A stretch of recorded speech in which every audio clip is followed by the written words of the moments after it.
Good evening. Good evening, everybody. If I could ask everyone to have a seat. And before we get started with our meeting tonight, I'd like to welcome Rabbi Alexandria Shuval Weiner from the Temple Beth Tifka in Roswell, Georgia, who will lead us in our invocation.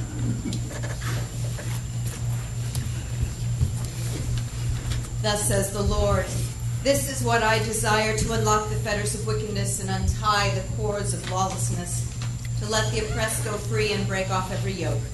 Share your bread with the hungry and take the wretched poor into your home, and when you see the naked, give clothing and do not ignore your kin. If you banish the yoke from your midst, the menacing hand, the evil speech, if you offer compassion to the hungry and satisfy the famished creature, then your light shall shine in darkness. O guardian of life and liberty, may our community always merit your protection. Teach us to give thanks for what we have by sharing it with those who are in need. Keep our eyes open to the wonders of creation and alert to the care of the earth. And may we never be lazy in the work of peace. May we honor those who have died in defense of our ideals. Grant these leaders wisdom and forbearance, O God, and may they govern with justice and compassion.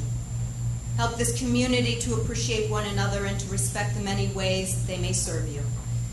May these homes be safe from affliction and strife, and this community sound in body and spirit. And together let us say, Amen. Amen. Thank you very much.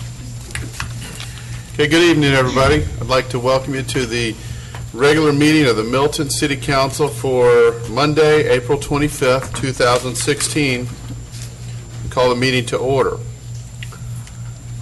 Before we get started tonight, we'll have a couple of, for those of you that are new here, we've got a couple of opportunities for public comment.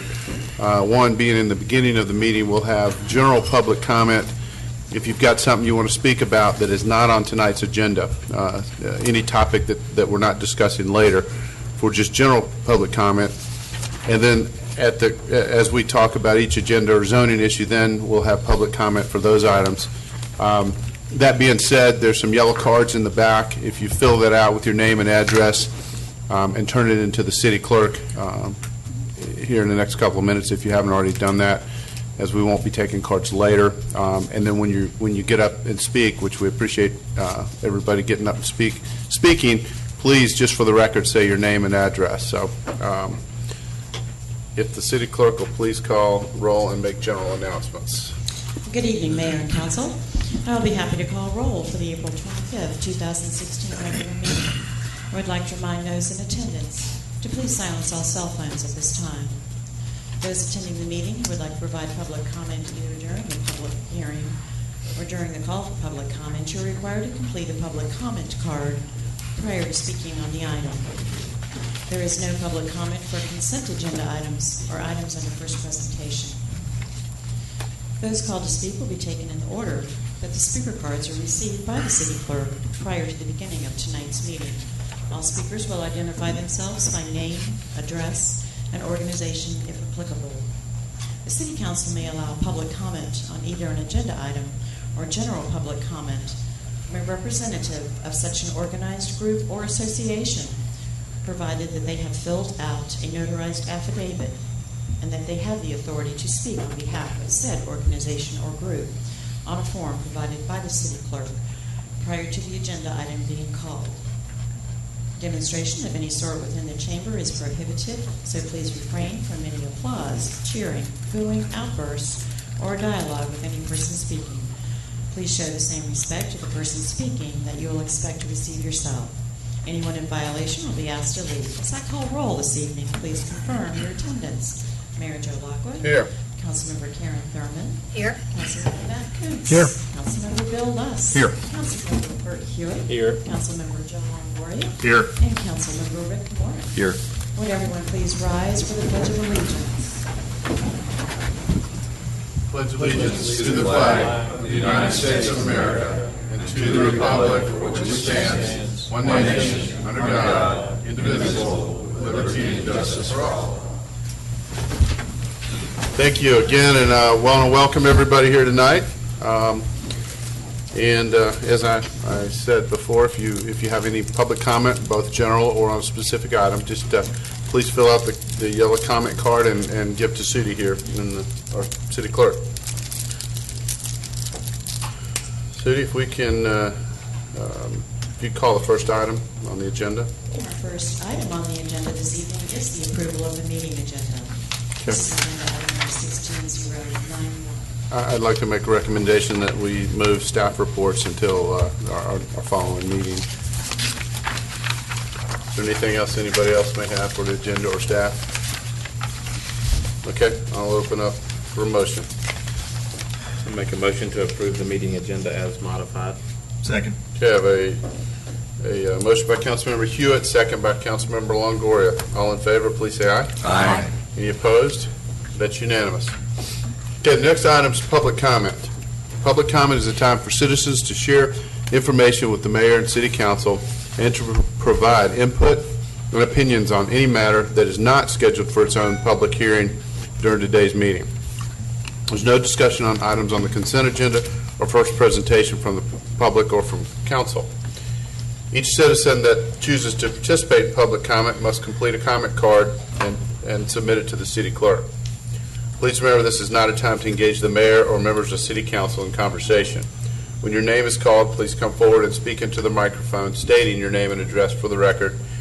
You'll have 5 minutes for remarks. And again, as I had said earlier, this is public comment that is not for any specific item on our agenda tonight, but just something in general. Sudi, do we have any public comment? We do have 2 public comment cards. The first one comes from Mr. Art Adams.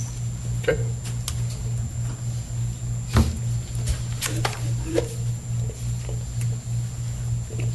I passed out a copy of what I'm going to say. My name is Art Adams. I live with my wife at the 3047 Oakside Circle. I applied for my senior homestead exemption on April 4th and was surprised that the only number necessary was my AGI. I insisted that we qualified even though our AGI exceeded the current maximum Social Security amount of $63,336. I've not heard the results of my submittal, but when I signed up to speak, I read a statement by your attorney that does not follow the code, and it is different from a previous comment by the same attorney that I heard in response to one of my friends. By way of background, I have a master's degree in civil engineering. I've written engineer's reports for over $500 million of revenue bonds. I've also professionally provided tax returns for the last 11 years after I retired as a consulting engineer. I can read, I can follow directions, especially mathematics. It's pretty clear to me that your own code has not been followed. Section 6.353 and Section 6.363 read, income means adjusted gross income, and I left out some definitions, ... that except for the purposes of this section, the term income shall include only that portion of income or benefits received as retirement, ... Federal Social Security Act, ... or pension system which exceeds the maximum amount which may be received by an individual and an individual's spouse under the Federal Social Security Act. If, as your attorney now says, the amount was only to be based on AGI, why all the language to outline subtractions from AGI? I have 2 concerns. First is my own submission, and the second concern is what are you going to do with all those many folks who have been turned away from the finance window when they filled out the form and were told that their AGI exceeded the maximum from Social Security. Thanks for allowing me to speak tonight. All right. Thank you, sir. Okay, Sudi, if you'll please call the next speaker. The next speaker is Ms. Margaret Lutens.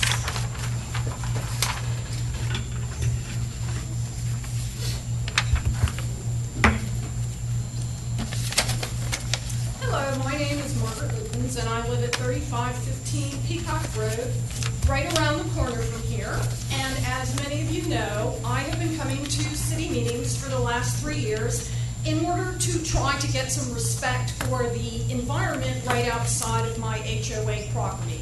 I have been concerned about the trash on the ground, the trash in the waterways, and I've had very little success in getting anything accomplished there, but it hasn't kept me from continuing to come to City Hall and trying to learn about how the city works. And I'm here this evening to give a general comment regarding a survey that I received. It started off with a little yellow survey card from the city, very brief. Dear Milton resident, you can make a difference, won't take much time. Sincerely, Joe Lockwood, Mayor.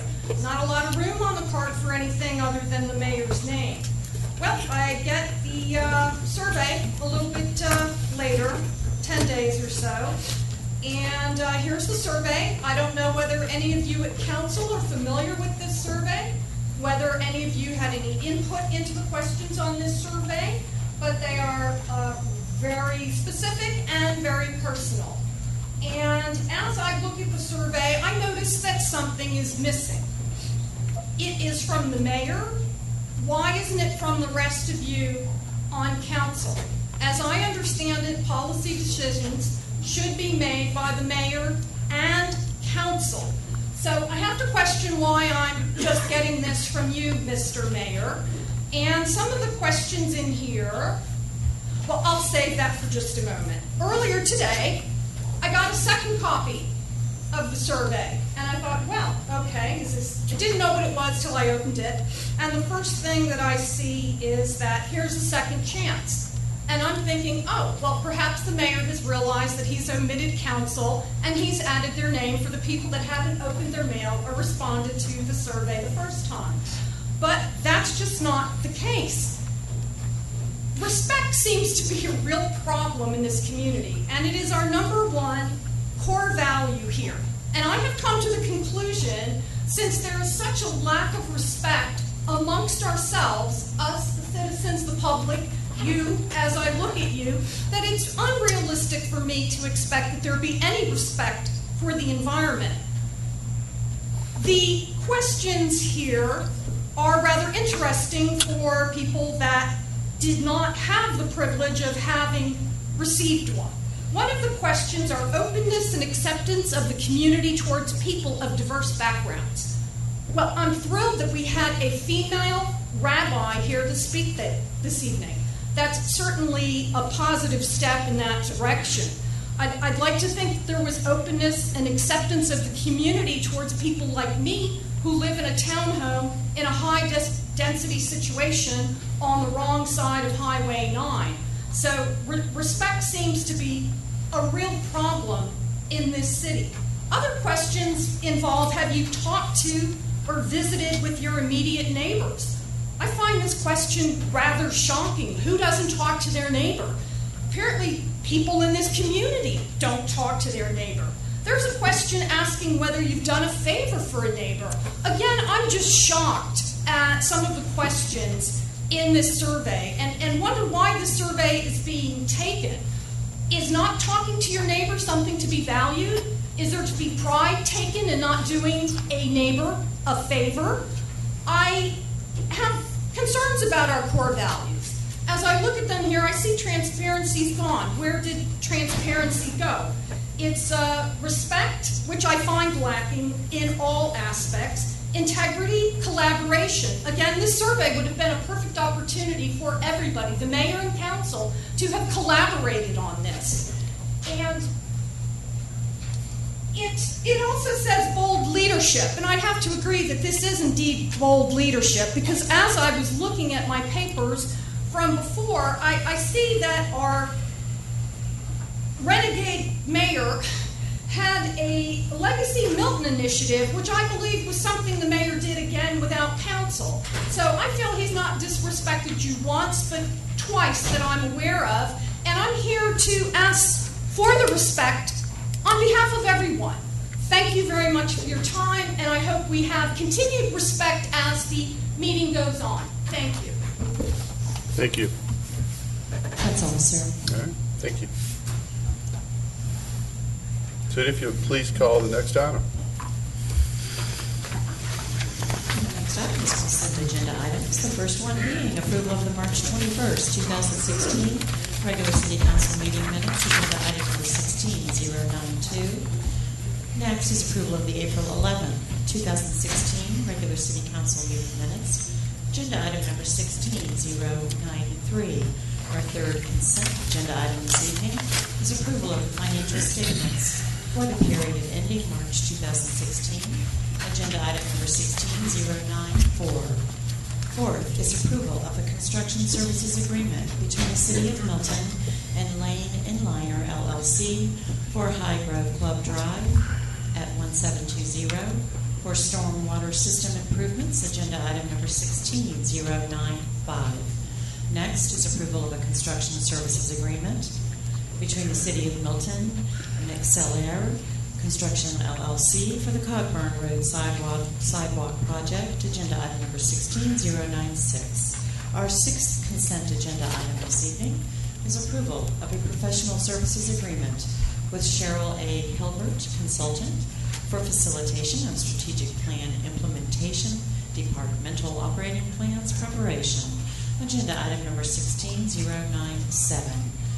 Next is approval of a professional services agreement between the City of Milton and All Termite and Pest Control LLC for pest, termite, and rodent control services, agenda item number 16098. Our eighth and final consent agenda item this evening is approval of a contract agreement between the City of Milton and Triscapes, Inc. for the right of entry, indemnification, and maintenance, agenda item number 16099. Mayor, I move to approve the consent agenda as prepared by staff. Second. Okay, a motion by Councilmember Lust, second by Councilmember Coons. All in favor, please say aye. Aye. Any opposed? That passes unanimous. Okay, there's no items under reports and presentations, so if we can move to our first presentation item, Sudi. Our first presentation item is consideration of an ordinance to amend the defined benefit pension plan to reduce the qualifications for normal retirement to attainment of 65 and 5 years of total credited service. Agenda item number 16100. Next is consideration of an amendment of Chapter 56, Article 3 of the City of Milton Code of Ordinances to update the maximum speed limit table. Agenda item number 16101. Our third and final first presentation item this evening is consideration to adopt an amendment to the impact fee ordinance fee schedule. Agenda item number 16102. Okay, do I have a motion on first presentation items? Mayor, I move we accept the first presentation items as presented. Second. Okay, I have a motion by Councilmember Longoria, second by Councilmember Thurman. All in favor, please say aye. Aye. Any opposed? That passes unanimous. So we're going to move on to our zoning agenda. If the city clerk will please read the zoning rules and sound the item. At the second regularly scheduled meeting of the month, the mayor and city council consider a zoning agenda. These items include rezoning petitions, modifications of zoning, use permits, and associated concurrent variances, in addition to ordinances, resolutions, and text amendments. I would like to acquaint you with some of the rules and procedures for this meeting. The applicant and all those speaking in support of an application will be allowed a total of 10 minutes to present the petition. The applicant may choose to save some of the time for rebuttal following the presentation by the opposition. Since the burden of proof is upon the applicant will be allowed to make closing remarks, provided time remains within the allotted time. Those called to speak will be taken in the order that the speaker cards are received by the city clerk prior to the beginning of tonight's meeting. If you are speaking on behalf of a group or organization, an affidavit must accompany your public comment card. Before beginning your presentation or comment, please identify yourself by name, address, and organization, if applicable.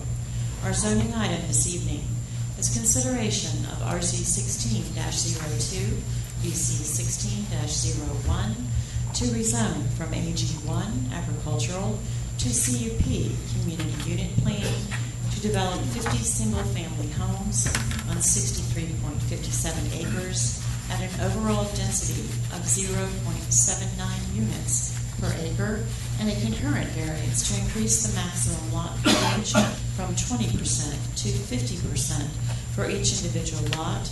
Section 64-1141D1B.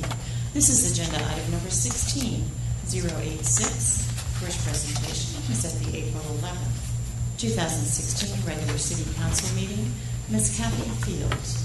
Okay, and before we get started again, I just wanted to a few people had walked in a little late, but we'll, after, if you plan on speaking publicly, if you turn in your public comment card, after this point, we won't accept any more. So does anybody want to speak that has not? Let's go ahead and get those in.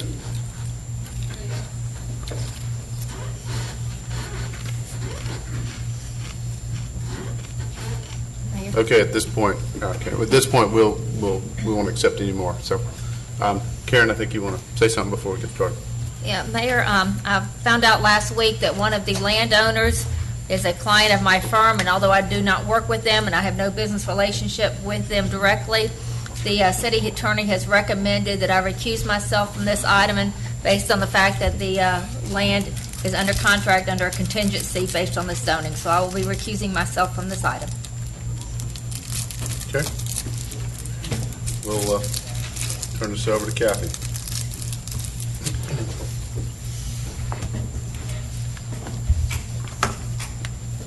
Thank you, Robin.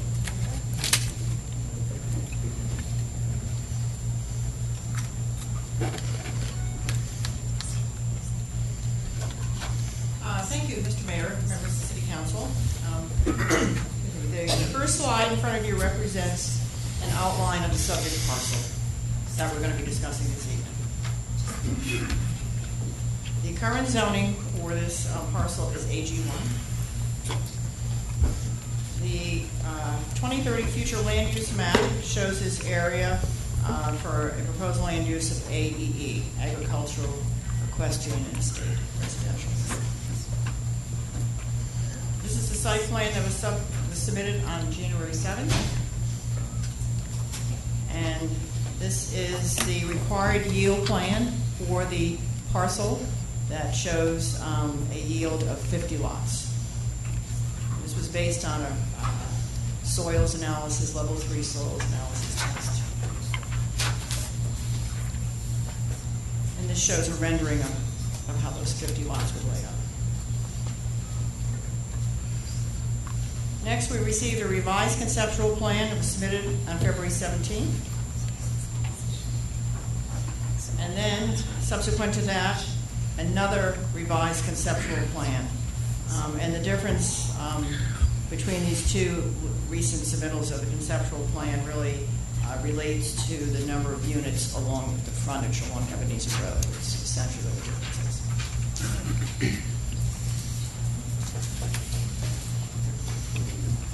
Subject site. Subject site contains 63.57 acres and is undeveloped, although one of the parcels did have a single-family residence adjacent to the lake, which has been demolished. The site is zoned AG1 and is located within the agricultural, equestrian, estate residential designation of the 2030 City of Milton Comprehensive Plan. The applicant is requesting a rezoning to CUP, Community Unit Plan, to build 50 single-family residences at an overall density of 0.79 units per acre. Based on the applicant's final conceptual site plan that was submitted on March 17th and a letter of intent received on January 7th to the Community Development Department, staff offers the following considerations. In relation to the development plan, which is also essentially the yield plan. Properties not served by sanitary sewer shall be required to provide a site plan to determine the maximum number of lots on a subject site as follows. The number of lots in a CUP development shall not exceed the number of lots that can be reasonably created within an AG1 zone development at the same site location. The following items shall be submitted to determine the lot yield for the subject property. Indicate all bodies of water and the appropriate buffers. Provide a level 3 soil analysis. Provide a tree survey indicating specimen and heritage trees. Indicate the configuration of lots and associated minimum building setbacks, and show approximate location of house footprint on each lot. The applicant has submitted all of the above listed items depicted on a traditional AG1 district subdivision. Based on these parameters, the maximum number of lots that can be developed is 50 lots. Staff also refers to this plan as the yield plan. In terms of development standards for the CUP, the development standards, the first Item is that no building shall exceed 40 feet in height, and the proposed development, the applicant has not indicated height. Next, minimum lot area is specified in conditions, and the applicant has determined that the minimum lot size shown is 11,250 square feet. In terms of minimum CUP development size shall be 4 acres. The CUP development size is beyond that at 63.57 acres. Maximum density allowed is 5 units per acre. The density of the subject site is 0.79 units per acre. The minimum lot width at building line per conditions is proposed to be 72 feet. The minimum CUP development frontage shall be 35 feet. The development exceeds this minimum. The minimum lot frontage shall be 20 feet adjoining a street, and the proposal is for 20 feet minimum. Minimum heated floor area as specified in conditions is proposed to be 25,400 square feet. Minimum perimeter setback as specified is per the site plan. The following are proposed building setbacks and development standards for individual lots. It should be noted that the CUP allows for an applicant to specify building setbacks. And the following are proposed. Front yard setback 10 feet, side yard setback 5 feet with a minimum 15-foot separation between buildings. Side yard setback adjacent to a street 20 feet, rear yard 20 feet. The applicant has indicated that there will be a minimum of 50% open space. Below is the ordinance's definition of open space.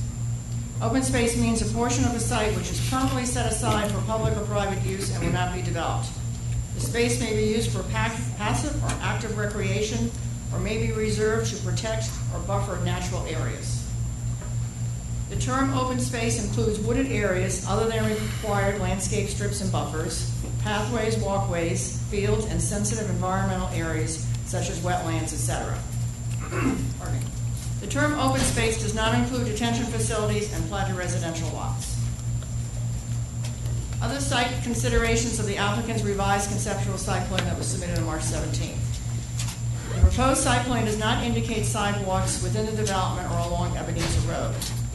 The construction of sidewalks within a residential land use designation of 1 unit or less shall be decided on a case-by-case basis pursuant to Chapter 50 of the Subdivision Code. The applicant has stated that internal walking paths throughout the entire property should be considered in lieu of the sidewalk requirement. Staff notes that Ebenezer Road and its associated right-of-way is all in the city of Roswell. Therefore, staff has included transportation conditions to be coordinated with the city of Roswell. The conceptual site plan submitted on March 17th does not show any stormwater management facilities on the site.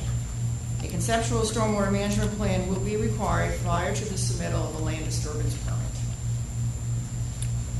The applicant proposes to utilize a community septic system where each lot will have its own septic tank and the effluent is pre-treated and then applied onto a dedicated site for leaching for the entire community.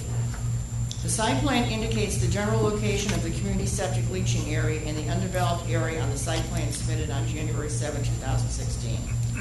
Staff notes that this system would be evaluated and permitted by the Georgia Department of Natural Resources, Environmental Protection Division, not the Fulton County Health Department because of its size. In addition, there are conditions included if the request is approved regarding the community septic system. Site plan objectives for the proposed development. It is staff's opinion that in order to preserve the subject site and create a community that is designed with the property and its unique qualities, staff suggests the following objectives when evaluating the proposed site plan. 1, conservation area, size. The overall amount of open space or conservation area is 50%. The majority is located in the northeast portion of the property, and it is staff's opinion that this portion of the property should be developed in order to preserve the rural viewshed along Ebenezer Road. Small rural enclave or hamlets. The development pattern appears to be more suburban in character than enclaves or hamlets. Small residential nodes. There are 3 areas, but they are all dead end and do not connect. 4, consider this parcel as part of a larger overall plan for the area. But there's a potential for connecting with adjacent parcels that may be developed in the future, and this has not been shown in the site plan. 5, to preserve the rural character from the roadways. Although there is approximately 100 feet of view shed with additional area on the eastern portion of the site adjacent to Ebenezer Road, additional area should be pushed away from the road to protect the existing pasture land and placed in the northeast section of the site. Vehicular and pedestrian internet connectivity. It appears there can be easy pedestrian interconnectivity, but vehicular interconnectivity is not shown to adjacent parcels.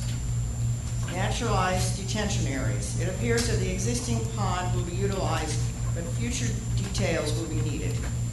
Internal trail network. There is an internal trail network on the site.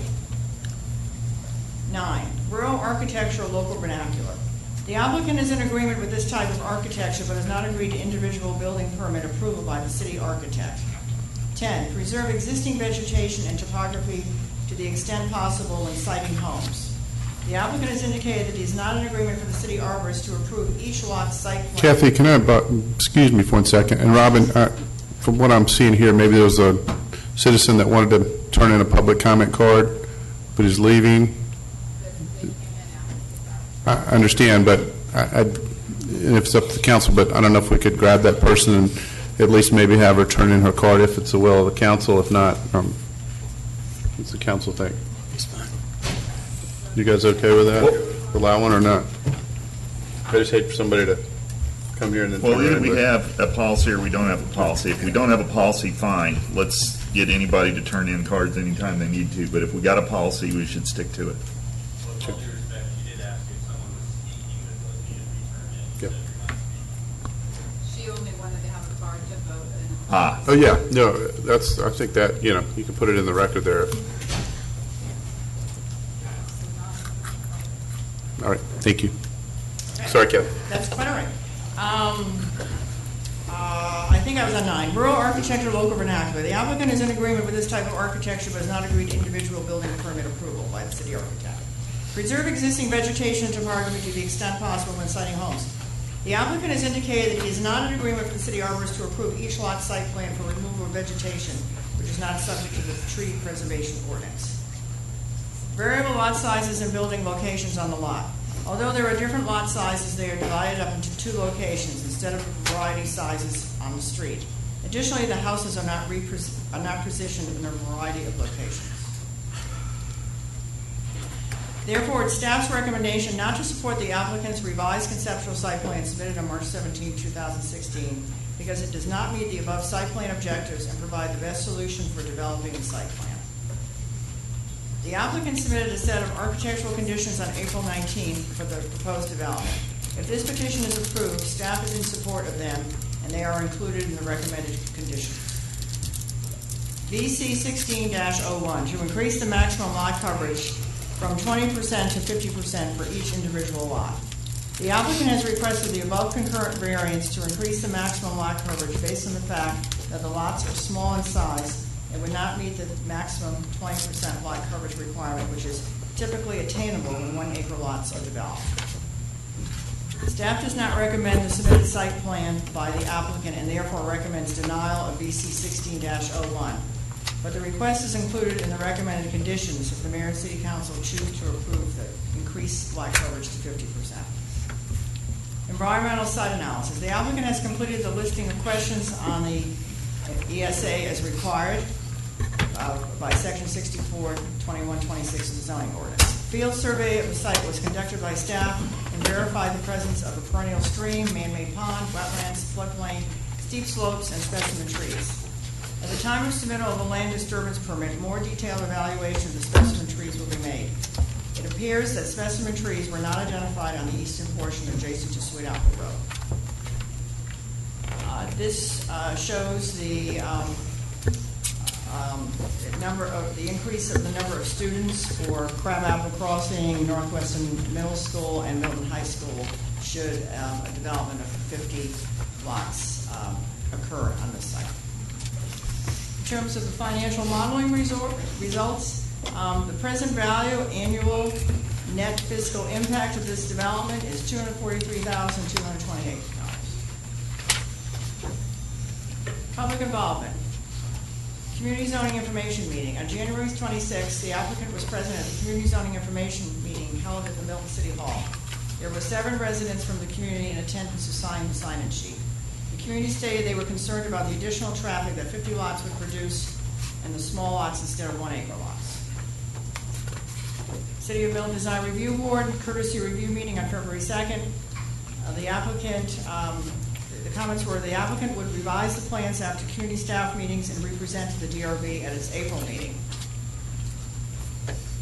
City of Milton Planning Commission meeting on March 23rd. They recommended unanimously 7-0 to deny this application and the variance request. Public participation plan and report. The applicant held their public participation meeting on Monday, February 15th at the Crowfoot Community Room. There were 10 residents in attendance. The applicant provided their required public participation report on February 19th by email and an update on February 14th. Standards of review. Whether or not the proposal will permit a use that is suitable in view of the use and development of adjacent and nearby property. The proposed 50-lot single-family residential subdivision developed at a density of 0.79 units per acre is consistent with adjacent and nearby properties, which are scattered single-family residences on large lots. Although the proposed lots are less than 1 acre in size, the distance of the proposed lots and therefore the building setback is more than 50 feet, which is the typical rear building setback for AG1 developed lots. And I will just insert here that if it's on an exterior street, the requirement is a 60-foot setback. The staff's opinion that the applicant can create a more appropriate development pattern by moving a portion of the lots to the northeast portion of the site where there is no development. This would allow for a larger view shed along Ebenezer Road and eliminate the dead-end cul-de-sacs. Whether or not the proposal will adversely affect the existing use or suitability of adjacent or nearby property. It is staff's opinion that the proposal may not adversely affect existing use or usability of the adjacent properties. It is staff's opinion that the site can be developed so that the lots can be moved away from Ebenezer Road to preserve the rural view shed, cross the stream to the northeast portion of the site. In addition, there can be groupings of lots with green space in between and the ability to site each house to preserve any appropriate vegetation or topography. Whether the property to be affected by the proposal has a reasonable economic use as currently zoned. The subject site may have a reasonable economic use as currently zoned AG1. Whether the proposal is in conformity with the policies and intent of the land use plan. The 2030 City of Milton Comprehensive Plan, the proposed use is for agricultural, equestrian, and state residential. Proposed use density, single-family residential at 0.79 units per acre is consistent. Although the proposed CUP development conforms to the recommended overall density of 1 unit or less per acre, it does not conform to the following suggested policy and tenet of the 2030 City of Milton Comprehensive Plan, if developed with the recommended conditions. And this policy is we will encourage development that is sensitive to the overall setting of the community and will contribute to our community's character and sense of place.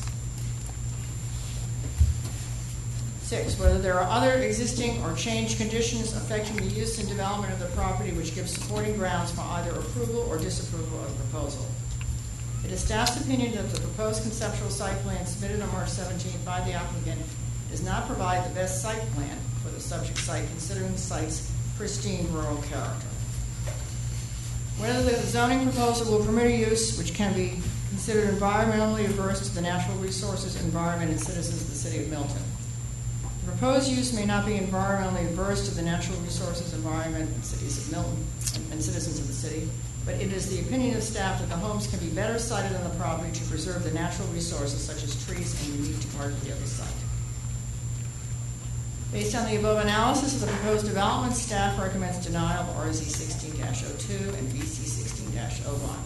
The Mayor and City Council choose to approve the applicant's conceptual site plan earlier than March 17th. The attached recommended conditions should be approved. Recommended conditions. If this petition is approved by the Mayor and City Council, the rezoning of property located at 749 Ebenezer Road should be approved for CUP conditional, subject to the owner's agreement to the following enumerated conditions. 1, to the owner's agreement to restrict the use of the subject property as follows: the single-family detached dwellings and accessory uses and structures. No more than 50 total dwelling units at a maximum density of 0.79 units per acre, whichever is less, based on the total acreage zoned. Approved lots, units, totals are not guaranteed. The developer is responsible through site engineering at the time of application for a land disturbance permit to demonstrate that all lots, units within the approved development meet or exceed all the development standards of the City of Milton. The total lot, units, yield of the subject site shall be determined by this final engineering. 2, to the owner's agreement to abide by the following. To the revised concept site plan submitted on March 17th. Said site plan is conceptual only and must meet or exceed the requirements of the zoning ordinance, all other applicable city ordinances, and these conditions prior to the approval of a land disturbance permit. B, all areas which are not part of an individual lot and held in common shall be maintained by a mandatory homeowners association whose proposed documents of incorporation shall be submitted to the Director of Community Development for review and approval prior to the approval of the first final plat. To the owner's agreement to the following site development considerations. A, minimum lot size, 11,250 square feet. B, minimum lot width at the building line, 72 feet. C, minimum lot frontage, 20 feet. D, minimum heated floor area per unit, 2,400 square feet. E, minimum front yard setback, 10 feet. F, minimum side yard setback, 5 feet with a 15-foot minimum building separation. G, minimum side yard setback adjacent to a street, 20 feet. H, minimum rear yard, 20 feet. And these conditions continue. I is setback adjacent to AG1 per the site plan. J, minimum perimeter setback to development per the site plan. K, prior to issuance of each building permit, the city architect shall approve exterior elevations and placement of the building on the site. L, prior to issuance of each building permit or individual grading permit, the city arborist shall approve the number and type of trees and vegetation that can be removed from the lot. M, provide a minimum of 50% open space and maximum lot coverage of 50% for each individual lot, and that's dependent on granting BC 1601. O, in order to provide a defined building construction area, provide a plan at the time of land disturbance permit submittal that indicates the areas of disturbance, including grading and tree removal for each individual site. All areas not disturbed or graded shall remain in a natural state. 4, to the owner's agreement to the following building development considerations. A, historically inspired American-style homes using rural and small-town vernacular architecture. B, facade and exterior finishes. 1, cladding shall consist of a mix of natural stone, no synthetic stone. Lap siding to be fiber cement board with smooth finish boards, variety of siding exposure widths. Board and batten, natural wood shape, variety of traditional brick colors and textures found in rural and small-town America. 2, front porches, minimum 8 feet in deep or wraparound porches. Appropriately sized columns, columns using classical orders. 3, window sashes to include mutant patterns of 6 lights over 6.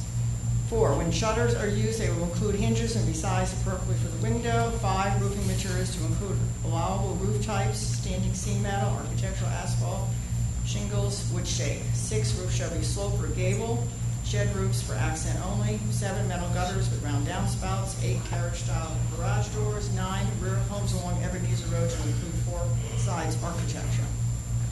To the owner's agreement to abide by the following requirements, dedications, improvements. Dedicate at no cost to the City of Milton or the City of Roswell prior to the approval of land disturbance permit. Sufficient land is required by the City of Roswell Department of Transportation. Proposed right-of-way shall be located no less than 16 feet behind the edge of pavement of Ebenezer Road, as required by the City of Roswell Department of Education. Provide 5-foot wide sidewalk with minimum 10-foot wide grass strip along the entire property frontage of Ebenezer Road, as approved by the City of Roswell Department of Transportation. All proposed infrastructure improvements, i.e. sidewalk, curb, and gutter, ditch, etc., shall tie to the existing facilities on adjacent properties as required by the City of Milton Public Works Department and the City of Roswell Department of Transportation. Dedicated at no cost to the City of Milton, sufficient land is necessary to provide a 50-foot right-of-way from the proposed roadway to the northwest property line for future interparcel connection as required and approved by the City of Milton Public Works Department. C, access to the site shall be subject to the approval of the City of Milton Public Works Department and the City of Roswell Department of Transportation prior to the issuance of the land disturbance permit. C, access to the site shall be subject to the approval of the Milton Works Department, the City of Roswell Department of Transportation, prior to the issuance of the land disturbance permit. To the owner's agreement to abide by the following. Owner shall be required to have an approved stormwater concept plan prior to submission of the land disturbance permit application. Owner agrees to limit the number of homes adjacent to the view shed along Ebenezer Road to no more than 7 homes. C, owner agrees to the following items regarding the community septic system. Owner shall submit a perpetual maintenance and operations bond sufficient to cover the replacement of all essential mechanical equipment and provide for a minimum of 3 years of contract operations services. The perpetual maintenance and operations bond shall be in a form and amount acceptable to the city and from a surety rated no less than B++ by AM Best. Secondly, owner shall submit a trust indenture in a form acceptable to the Georgia Environmental Protection Division, and the City of Milton shall have the authority to approve the trustee. The owner shall provide written statements indicating that the proposed trustee's relationship to the grantor does not create a conflict of interest for the trustee, and the trustee is willing and capable of the responsibilities established by the trustee indenture. Owner shall submit to the city prior to City Council approval, confirmation from Fulton County that the proposed septic system is in compliance with the standards of the Health and Wellness Department of Fulton County sewage regulations. The city shall have the right to review and approve the design of any community septic system proposed for the project prior to the issuance of a land disturbance permit. No expansion of the system other than as may be required by the appropriate regulatory authority shall be permitted, and no lots other than those shown in the approved site plan shall be added to the community septic system. Neighborhood covenants shall be prepared and recorded that provide that the system shall not be expanded to serve lots or development outside of the lots on the approved site. And that is my presentation. Okay, is there any questions for Kathy at this point before we hear from the applicant? Joe? Yeah, Kathy, how long has cup zoning been available as an option in the city? The C2, Robin, could you answer that question? Sorry, what was it again? How long has cup been available? Since the inception of the city and prior to that. Okay, do we have other cup developments in Milton? We do. Can you name a few of Yes, those? I'll name Crooked Creek. Okay, that is with sewers, but without sewer, it's Triple Crown, a portion of White Columns, Kingsley Estates, Atlanta National. So we've done similar things. Well, we didn't, Most of those were in done existence at the Fulton point in County. time the city came in? We did a final, like a 4th phase of Triple Crown was done a couple of years ago, but that's all the CUPs we've done. We've done a couple NUPs, which are a little bit different because they would use sewer. Okay. On the portion of the property that's adjacent to Sweet Apple Road, I mean, obviously we've got a gravel road and a regular road that intersect.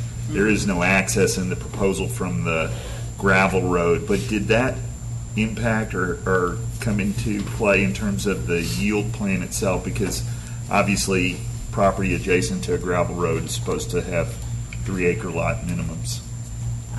Well, Carter can answer that. I'll let Curtis start with that. Then I'll Okay. fill in. It didn't. It's not necessarily that it's adjacent to a gravel road. That kicks in the requirements for 3 acres. It's that it accesses off of the. So the gravel driveway or something has to come off the road? That's correct. That's what triggers the 3-acre threshold. Okay, so the fact that there is no access in the proposal eliminates that as a requirement? Yes, sir. That's correct. Okay. In your presentation, you made mention to the Fulton County school impact assessment. I think they called it a rezoning impact assessment. And I just want to try to be as clear as we can be. It seems like the rezoning from an AG1 to CUP is we're implying that there's 50 homes that are created out of the change in zoning, and that's really not true, because there are going to be some homes there if it's developed as AG1. We think there might be as many as 50. So really the impact or the rezoning impact may be 0, but it's certainly less than 50. And you know, if we're communicating that just based on a development of any type going in there, then that makes more sense. I just want to get clarity on that. That's part of the exercise that we do is when we have a rezoning application, always look at the impact.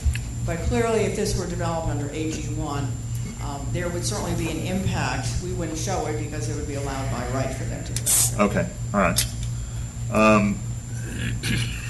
Carter, Ebenezer Road right now is a dead end.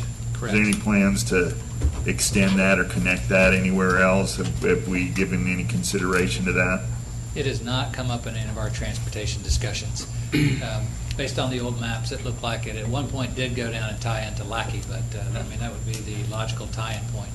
Then you'd have to decide what to do with Lackey. Right. Out to 140 or back through Litchfield 100. But at this point, there has been no discussion of extension of Ebenezer. So for the foreseeable future, it's going to remain a dead end? And in fact, the section in front of this property on down to the dead end is City of Roswell. Okay. So the number of homes indicated in the proposal that would include the change to CUP versus the yield rendering that is included for AG1, I mean, there's 50 homes in both, and I don't necessarily want to get into the discussion right now of is 50 homes the real number, but let's just pretend that it's some number. They're the same in both proposals. That means there wouldn't really be a traffic impact in terms of rezoning from AG1 to something else. Correct. It's So, the number of lots that yeah, we look it's at that generates the traffic is the traffic, and if it gets developed as AG1, it's going to be the same as if it gets developed as CUP. Yes, sir, that's correct. Okay. The last question I have, Kathy, is if this property were to be developed as AG1, okay, and there were no variances being requested, how many approvals are going to be required by the developer? I mean, I'll start with that one. Go ahead. Just under the as of right AG1, it would move straight to the LDP process. right. So they wouldn't have to have any kind of approval for where they want to put houses as long as the lots themselves that they've platted are 1 acre or more, and they're putting a home on there that meets the AG1 standard. That's right, which has its own setback standards. Correct. Okay, thank you. Bill? Further to Joe's last point, could you go over the process maybe in a little more detail on an AG1 application and how it goes from the application to permit and to construction? Well, I'll start with the zoning part, and then I'll probably turn it over to Carter. But clearly, with the AG1, that is an allowed by right zoning category, and most of the land within the city is zoned AG1. So therefore, an owner of the land is allowed to develop it according to those AG1 standards. Unlike a zoning ordinance where you have notice to the neighbors, for instance, that does not happen when you have an AG1. It's allowed by right, and you go really right into the development phase. You would come in, and there would be a plan, and it would be reviewed by Carter's group, and Carter, maybe you can just sort of pick it up. But we would check to make sure it had the zoning, and then, of course, all the setbacks for the houses and everything on a lot-by-lot basis, what we look at as part of the building permit. But, so we do the zoning part, and then there's a development part that goes on, and a soil erosion review part that goes on, and then the building part goes on, and then they finally end up with a certificate of occupancy. But Carter can give you more details on the LDP, which would be where they would go directly in terms of an AG1. Right, so once we came through the zoning piece, which would be basically a concept plan approval, or some people refer to it as a preliminary plat. The concept plan approval would then go to a stormwater concept plan, and you could do those concurrently if you wanted to. Once you had those concepts approved, and basically those just lay out the guidelines under which the LDP will be reviewed. So it allows the concept of both stormwater and the lot layout to be approved prior to expenditure of a lot of engineering funds. So once those two concept plans are approved, it goes straight into the LDP process. The LDP process is the formal engineering design, final engineering design of the infrastructure required for the subdivision. And it also goes to Fulton County for either health department or water approval. Once all of those approvals are in place and the LDP is issued off of those drawings, then it goes into construction. The infrastructure construction, once that's completed and approved, we receive the final plat. Once the final plat is approved, then we can issue building permits off of the final plat. Okay, this is all then, this whole process is notifying the public and the neighbors and the whole community? There is no public notification in that process, is because it's a by right type process. Okay. So as soon as he gets his LDP, the next morning he can go out with chainsaws and dozers and start working then, without any notification to anyone? That's correct. Okay.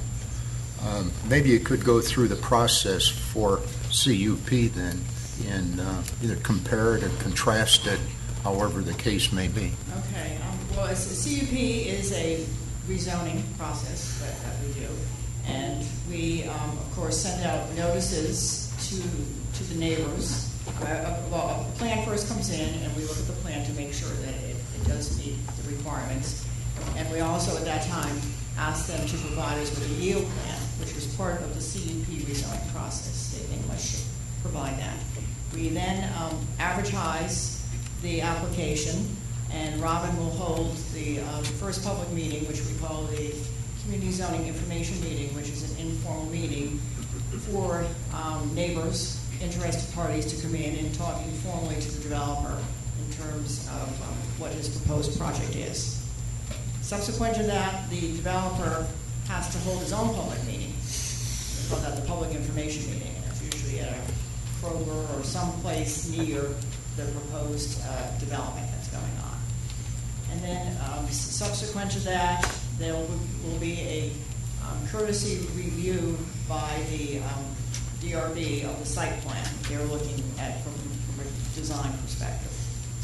It then goes on to the Planning Commission for their review and comment.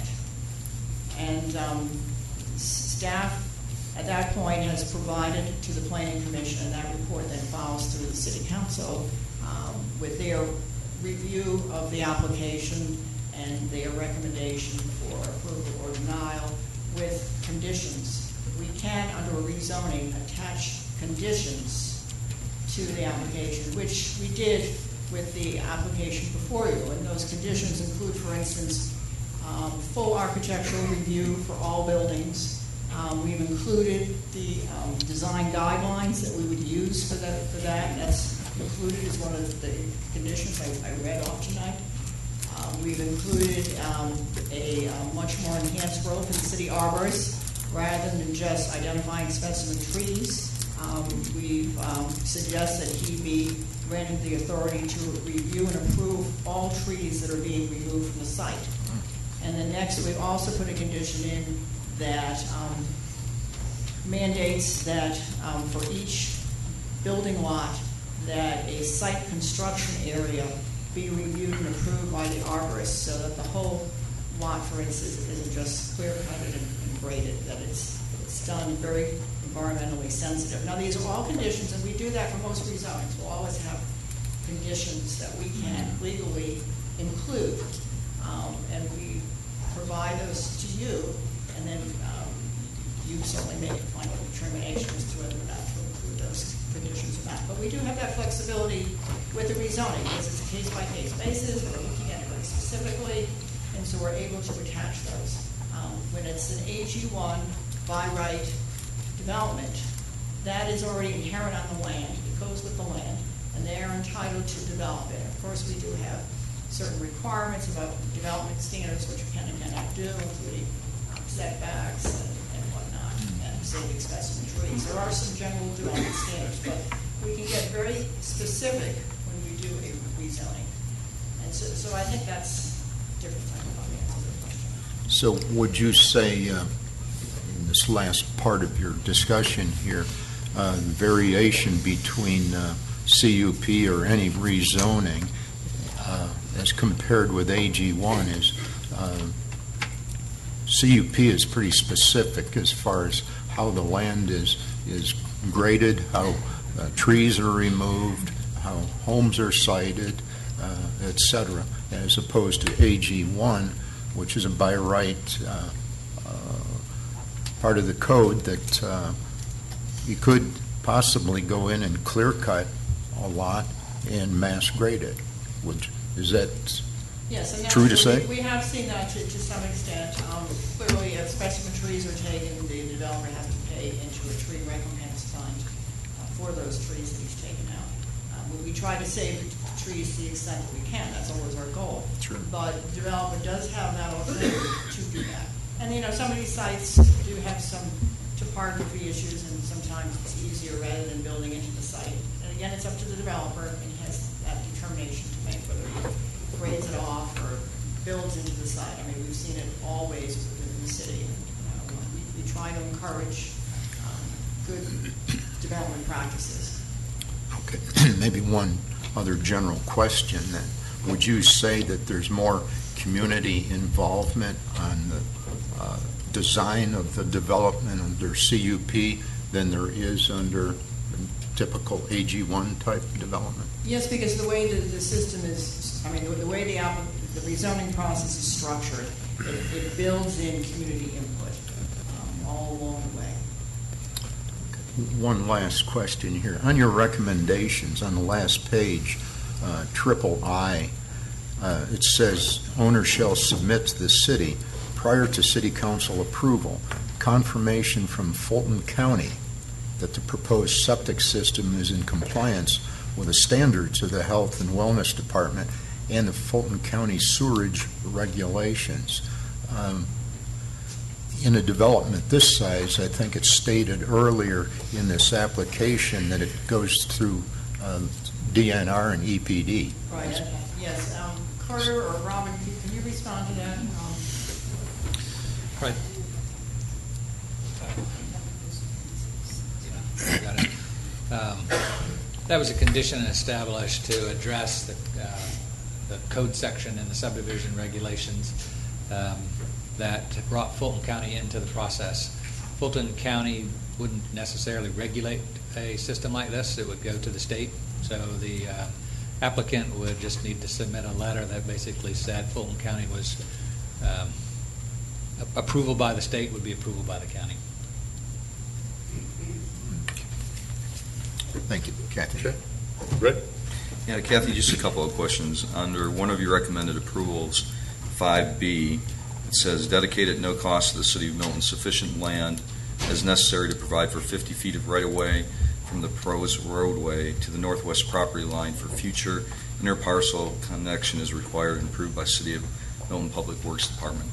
This seems to be pretty much a self-contained subdivision. Why would we be requiring any type of interparcel vehicular connectivity? I could understand a trail system connection, but why do we have that in there as a recommendation?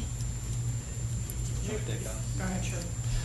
I think we try to look for project interconnectivity wherever the opportunity presents itself.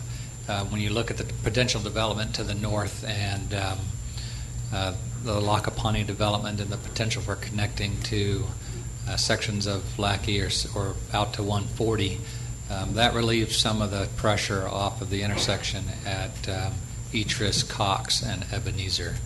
So whenever we have an opportunity where we can look for a connection to another point that would allow some relief from an intersection that otherwise couldn't get relief, we try to take advantage of that, and so that was the intent of that particular condition.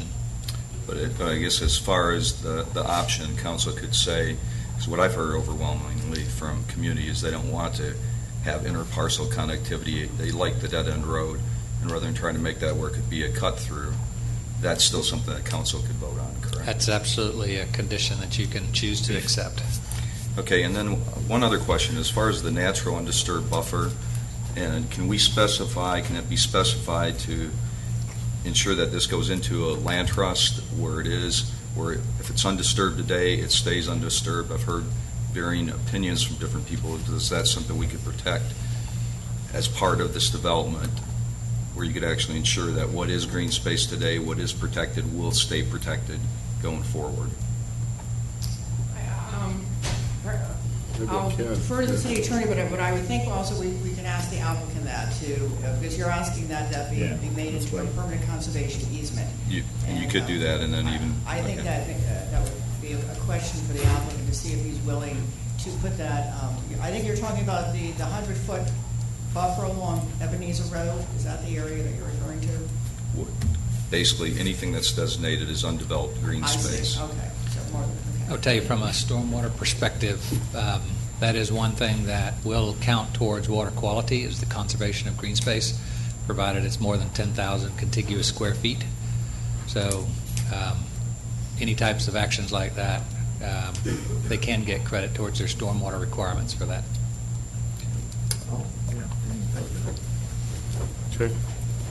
Anybody else? All right, Bert and then Bill. So this 63.57 acres, is it currently 63.57 acres in one tract, or is it multiple? It's 3 different tracks. Okay. Is that the total acreage? So you've got, I can tell you the acreage of all 3 tracks. Just give me a quick second. We've got a 23-acre tract that borders Sweet Apple. Moving to the west, there's another tract of 24.7 and 22 acres. I'm sorry, that first 23-acre tract is actually 15 on our side of Sweet Apple. That tract covers both sides of Sweet Apple, so Okay. it's 15 on our side. Okay, and it's a separate owner than the other 2 tracts? It is, yes, sir. Okay, and that's on Sweet Apple, the gravel road, the 15 acres? That's correct. Okay, Bill, thank you. Another. Was to one of the last points that Rick made regarding interconnectivity. And I believe there was a case in front of us about a year ago, development or 2 adjoining developments up on Birmingham Highway. Inniscarry, I think, was one, and I forgot the adjoining. The Acaro tract? Acaro, that's the one. And it was suggested, it came out of recommended conditions that there be, I believe, interconnectivity between the two developments, and it was turned down. So we don't, I guess, we don't have a firm policy that addresses that. Is that safe to say or not? It was a little bit different case because the parcels were right adjacent to each other, and they both would exit out onto 372. So it didn't necessarily provide us with access to another road in addition to the one that fronted those 2 parcels. Right. So while the value is still there to some degree, when the entrances are only separated by 1,000 feet or so, system-wide, we don't see it quite as the same value as we might on a condition like this where we would connect over to 140. So it's not a hard and fast policy. We look at it on a case-by-case basis. Sure. And as far as the easement for interconnectivity that's proposed here, is there a reason that it's suggested to go to the northwest rather than to the west? I think the west is the school property, is it not? West is the school property. I think the opportunity for development in a manner similar to this would be to the north.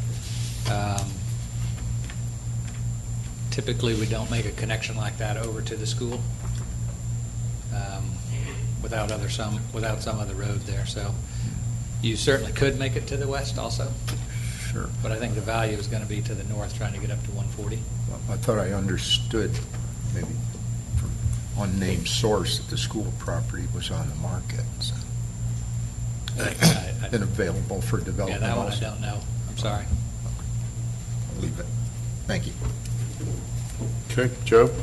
Real quick, just as a follow-up, the interparcel connectivity, let's just pretend for a second that the property next door becomes its own development. You're suggesting that the avenue to get from Ebenezer Road to Lackey Road would run through these 2 residential areas? To the north, Yeah. we're suggesting that you would tie to potential development to the north. Yes. So rather than take Ebenezer Road and find a way of extending it to connect, we're having traffic go through residential areas? Yeah, so it would typically be similar traffic, residential traffic to residential traffic.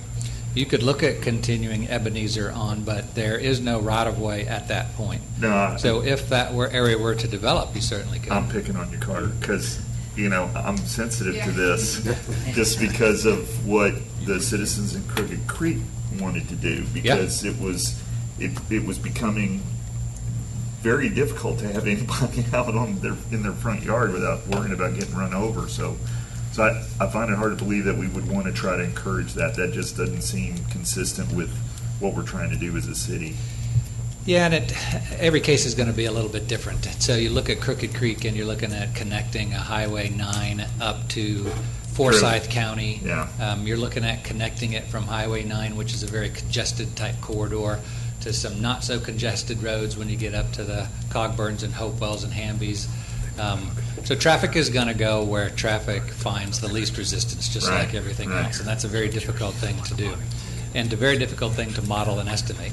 Okay. So you look at residential traffic down on the end of Ebenezer.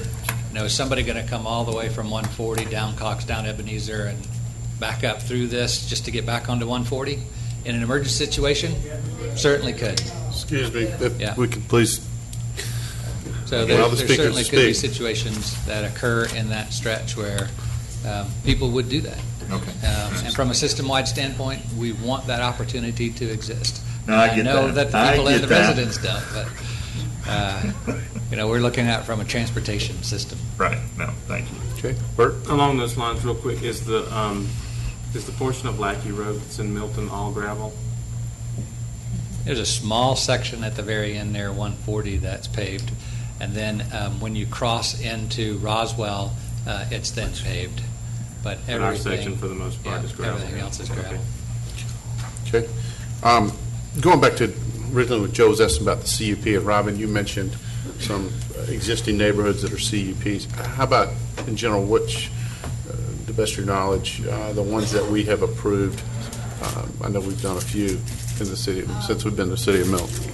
Actually, the only CUP we've done is the one I mentioned, the fourth phase of Triple Crown that went out onto Birmingham Highway. Okay. The very last phase. We've done a couple of NUPs. One of them was one, which just kind of was a similar type of zoning methodology. We did it across from Cambridge, as well as the lower part of Hopewell, the Beezer Home development was an NUP. But really, the only CUP we've done as a city has been the extension of Triple Crown. And what were the other ones you mentioned that were existing? So we have the larger rest of Triple Crown. We have a portion of White Columns off Freemanville entrance. We have Kingsley Estates, which is further up from Freemanville. And Atlanta National, it's a little bit different because they have minimum 2-acre lots, so they wanted to preserve that. It's still CUP. So those are the main ones. There's a few other smaller ones. I think you mentioned Crooked Creek too, right? Well, But Crooked that Creek, yes. was existing, There is so. Crooked Creek, but that is with sewer. That's good. So That was done with I guess my question is, on all those CUPs, was all the minimum lot size 1 acre? That is correct, except for Crooked Creek, yes. Okay. The question I had for Carter, take Bill's questions further. As you go through the AG1 development scenario, and what do you call it? You get to they get the LDP, then you get have a preliminary plat. Is that approval? It's called a concept plan in our ordinance. Okay. But basically, essentially the same thing. And then at what point is a final plat to where they find out what the actual density is based on, you say you got to go to the health department for septic and things like that, soil and engineering. At what point would the developer then finalize what his actual yield is? Well, there certainly would be a final plat after the development of all the infrastructure is in place. There's a potential that the county could put restrictions on each of those lots when they approve the final plat. So that's a two-step process. The county and health department for septic and water approve the plat, as well as the city approves the plat. If they put special conditions on those lots, there is a potential at the end of the day when they tried to get a permit for the individual home site that it may not meet whatever conditions the county put on it. But I would say in most cases what happens is your final count is at the final plat stage once all the infrastructure is installed. I guess my question is, would it be conceivable that a preliminary plat versus once you got in there and actually started, the yield could be different? Oh, sure. On AG1. Okay. And actually, Rick mentioned something about, and maybe Ken could, as far as keeping something preserved in perpetuality, legally, is that something that can be done, or is something 100 years from now when we're all gone, different neighbors are living there, different situations, could that ever be reversed? Well, that can be placed into a protective covenant. You see that in many other jurisdictions. So if that's a concern and the applicant is agreeable to doing that, we can lock down the property. Okay. Lockdown, forever and ever. Yes, according to the file of the property record. Because I got a lot of questions from a lot of citizens saying that there is nothing that's permanent. And as a consultant, the only thing that I know that is permanent is temporary arrangements. But other than that, I'm not aware of much. Fair enough. But you're saying it could be. Under Georgia law, we could do that. Okay. Matt? And Carter, maybe you can answer this, or Kathy. Whenever we have someone that comes before us in AG1 with a soil test, and then maybe if there is a discrepancy in the actual amount of homes that can be put in, how often do we see a discrepancy, and what degree of that discrepancy are we usually seeing?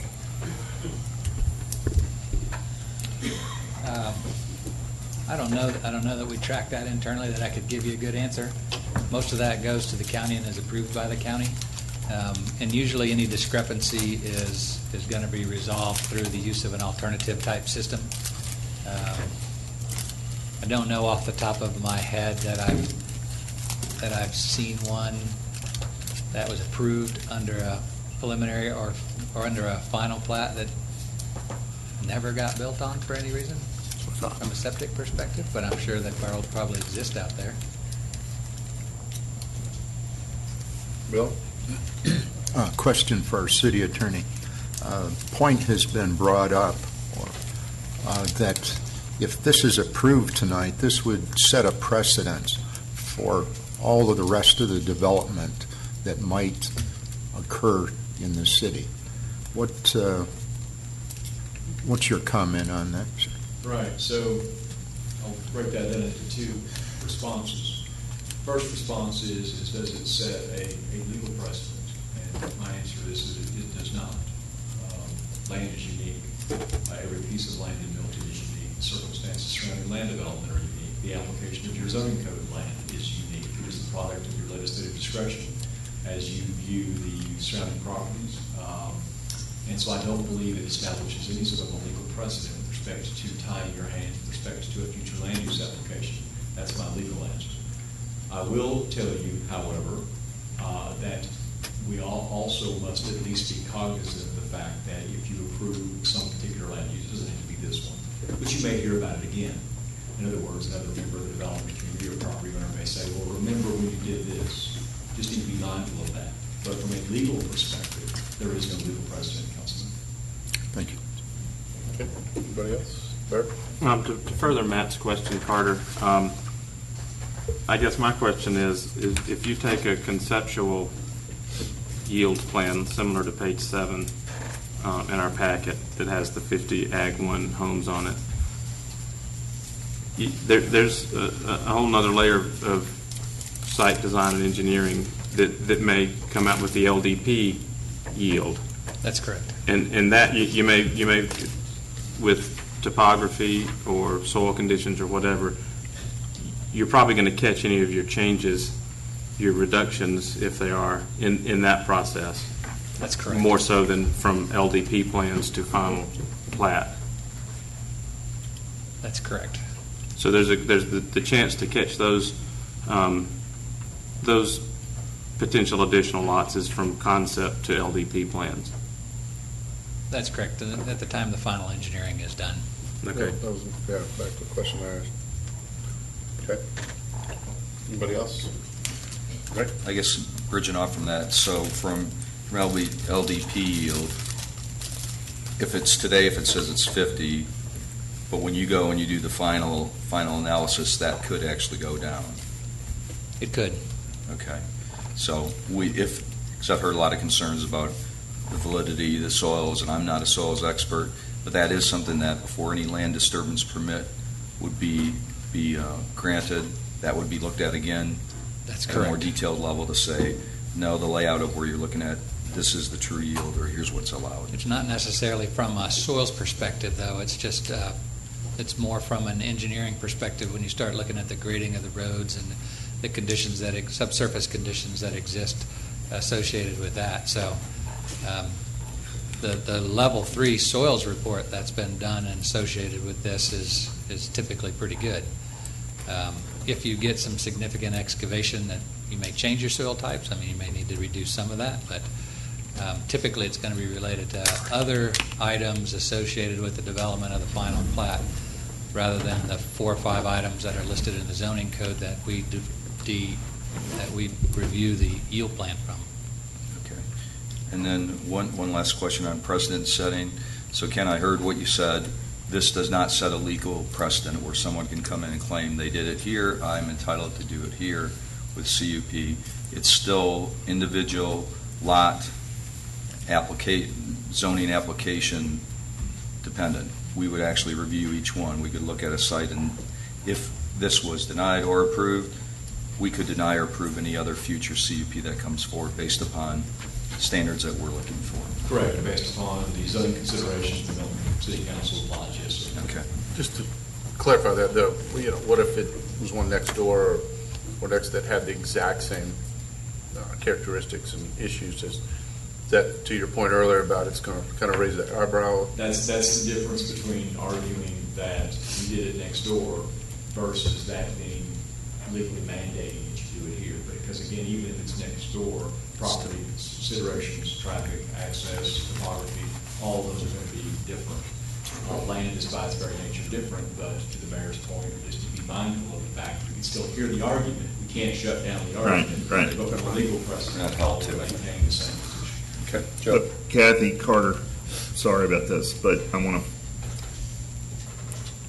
this whole debate that we're getting ready to have, okay, is all about how many homes can actually fit on this property.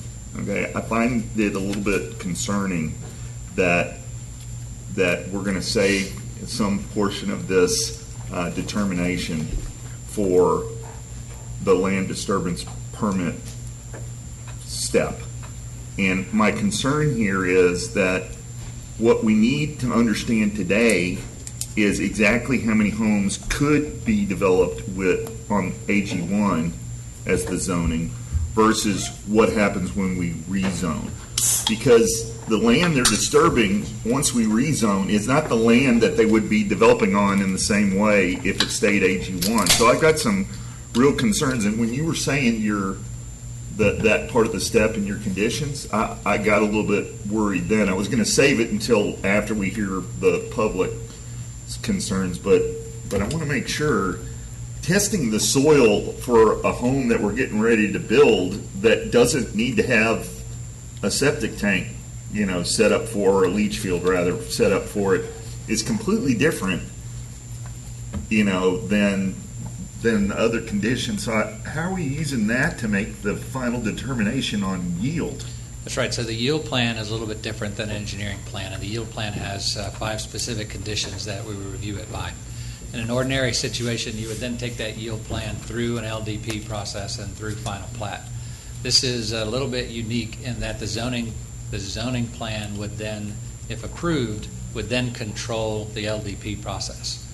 So the LDP itself, the final engineering plans, would not be over the same type of plan that we saw in the yield plan. It would be over the CUP site plan approved plan. So, well, I can tell you this. I don't want to vote for anything that I'm not sure is not somehow changing what the results would have been had we left the zoning alone. My intent has nothing to do, it has everything to do with keeping this thing the same, making the zoning not a material part of what we're doing. Okay? So how do we reconcile that? How do we do? Well, I tell you what, we'll save, because there's going to be plenty of questions about the yield plan and everything else. So why don't we save that for for a little bit later. The only statement I want to add, though, Joe, in all due respect, in my opinion, this is not just about the number of homes. I said for me, Joe. Okay. No, yeah. just for me, there's several other issues there, too. So, Bert? So, and we can get into it a little bit more at discussion, but so we've got this page 7, 50 lot development yield plan. That if it was going to be constructed in that way, it may end up being 47. But if we vote for 50, it's 50. It's 50. If we vote for 50, Since it goes to the CUP site plan versus a full engineering plan of the yield plan, yeah, that's right. and you really wouldn't know if this 50 lot Ag 1 would hold 50 lots until you take it all the way to the LDB plans, even plus a little bit. Could be, that's right. Okay. I think the point is that if it's approved, it's 50. If it goes AG1, it could be up to 50, but could be, 30, 40, whatever, some other number, but we don't know it exactly until it goes through the process. Typically, when we see a reduction, it's only by a lot or two, but that's right. It could be somewhat Okay, less. no, yeah, I'm not trying to put you on the spot there. Okay, anybody else? Okay, then we'll open up for public comment on this. Mr. Mayor, may I have a point of order very quickly? Sure, okay. We did have one request to speak that did come in late. This was not an individual that leased my car, simply wants to have it read. This individual wants to speak. Your rules, section 19A of your rules, provide that requests of public comment are supposed to be provided prior to commencement of the meeting. The council member Longoria's part. I get that and understand that. However, I know the council was addressing the issue with respect to the individual that simply wanted their comment read. So the rules provide the council can either waive the rule, or we could simply have this one read as far as what the position is on the agenda item this evening, so that conversation. So you're kind of giving us direction, we go either way. Well, Thank you, Ken. Put it on us. Let me say one thing. Part of the reasoning, and make sure you guys are the same, the reason we ask for all the cards is so that when you're in the middle of discussion, all of a sudden somebody wants to get up and speak again or counterpoint and this and that and get into something like that. I do understand sometimes someone does come in late and is not available for that. So again, to your point, Joe, if that's our policy, but Ken's saying we have the ability. So, I would be certainly willing. Anybody that shows up at our city council meetings and gives up the effort, I always want to listen to. So I'd certainly be at least okay with allowing their position to be read into the record. But, it would be up to council if they'd be willing to want to do that or allow that person to speak. You guys have any thoughts on that? Yeah, I'm not trying to be a jerk. I'm just trying to have some set of rules that we follow so that we've got a set of predictable conditions. And so I don't mind, I'll do whatever the council wants to do. I just think we need to have a policy and we need to follow it. Okay. Bill and then Matt. And you do have a policy. Yeah, along with Joe's comment, we seem to have deviated from our policy and our rule, and we may have set, in some people's terms, a precedent in doing it. But I think we need to reel this in. I think it's, I don't want to be here until midnight. I respect everybody's opinion, but it's... Okay. Let's take what we got now and be done with it. Yeah, Matt, comment? A little bit different. I agree with having a policy, but at the same time, I like hearing people talk. I think a compromise might be in order here, and having it actually read might be the way to go. I'm fine with it being read into the record. All right, is there one more person that is okay with it being read? No. Without further comment, we will read it after the public comments are over. All right, thank you. Thank you. No.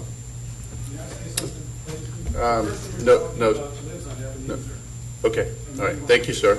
Thank you. All right, Judy, if you will open up for the applicant. I do have two cards that need just a little bit of clarification, so I'm going to ask Derek Palmer and Doug Patton to meet Miss Robin McDonald over on the left side of the audience over here. And our first speaker is Nathan Hendricks.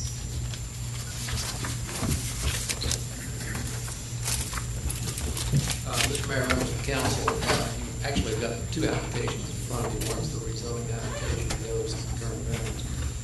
We would appreciate, before we get started here, your consideration of allowing some additional time, both for the applicant and obviously for the community that is here to speak in opposition to the application.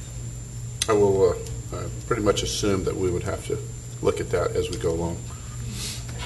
Okay. Pete Hendricks, practice law, 6085 Lake Forest Drive. Charlie Bestwick with the applicant is here this evening. Charlie is the one who has been immersed in this application and speaks with absolute specificity to each and every one of the points that I think you all will want to evaluate and examine. And so with that, I'm just going to turn the presentation over to Charlie.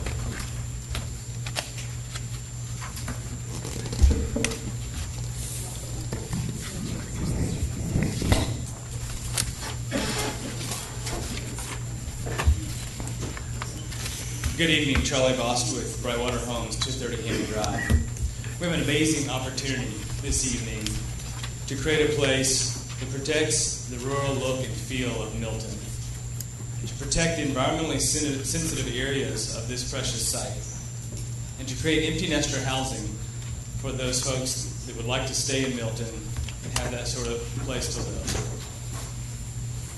We can't do any of that with the AG1 that's currently available.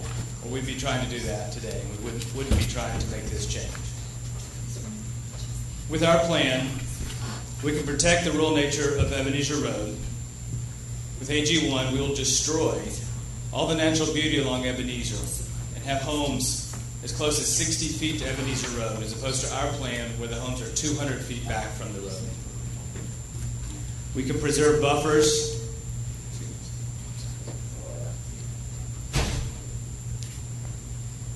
We can preserve buffers. We can preserve the beautiful pasture land that's along that road today.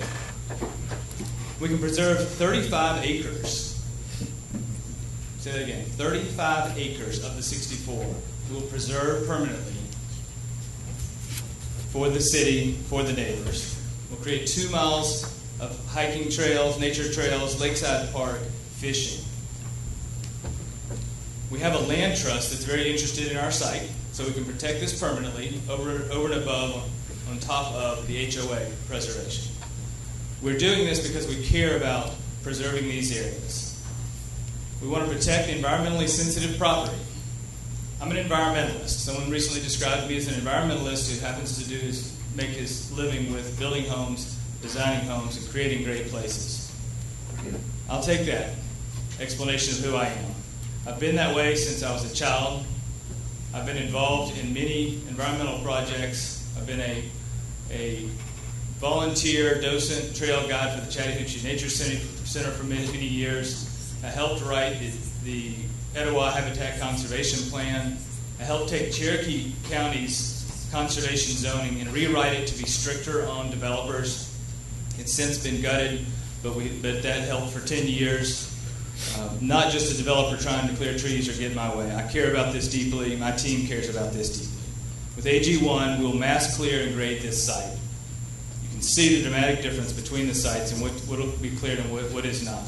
Our plan, including the streets, the homes, the detention areas, the dam that's got some work to do on it, will clear 23 acres. With AG1, we'll clear 50 acres. This is a smart, low-impact development plan. It's ecologically sensitive. It'll save at least 100 unique native species. We have some of them on the boards over here. We've identified these on the areas that we want to protect.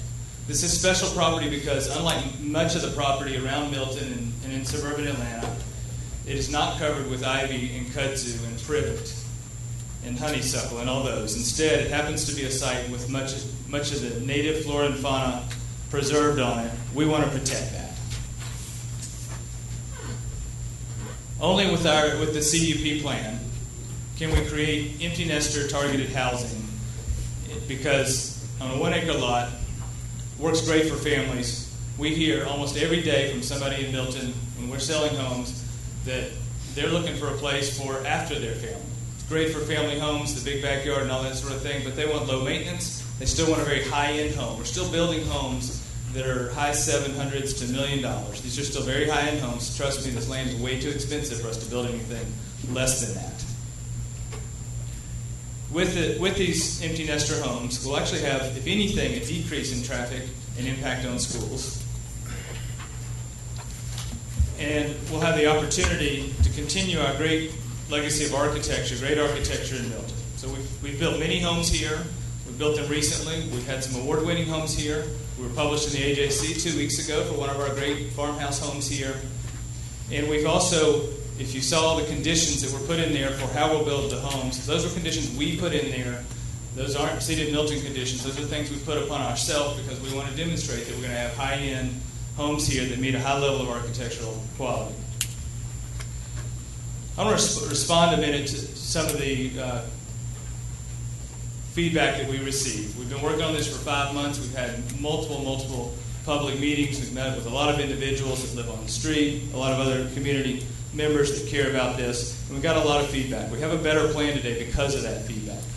But to respond to the thought about the 50 lots, we have one of the most respected soils engineers that's probably done many of the homes for people that are in the room today that are living in Milton, and we have a highly respected civil engineer, and they've worked on this site. They've spent days out there studying the soils, and this really can get 50 AG1 lots. Now, at the end of the day, might we lose one or add one? Could be, but we have just as much chance of adding one. There's an area where if we have to do the AG1 plan, we'll pipe some creek. When we pipe the creek, we lose the buffers. We haven't even counted those buffers, but we have areas we can count.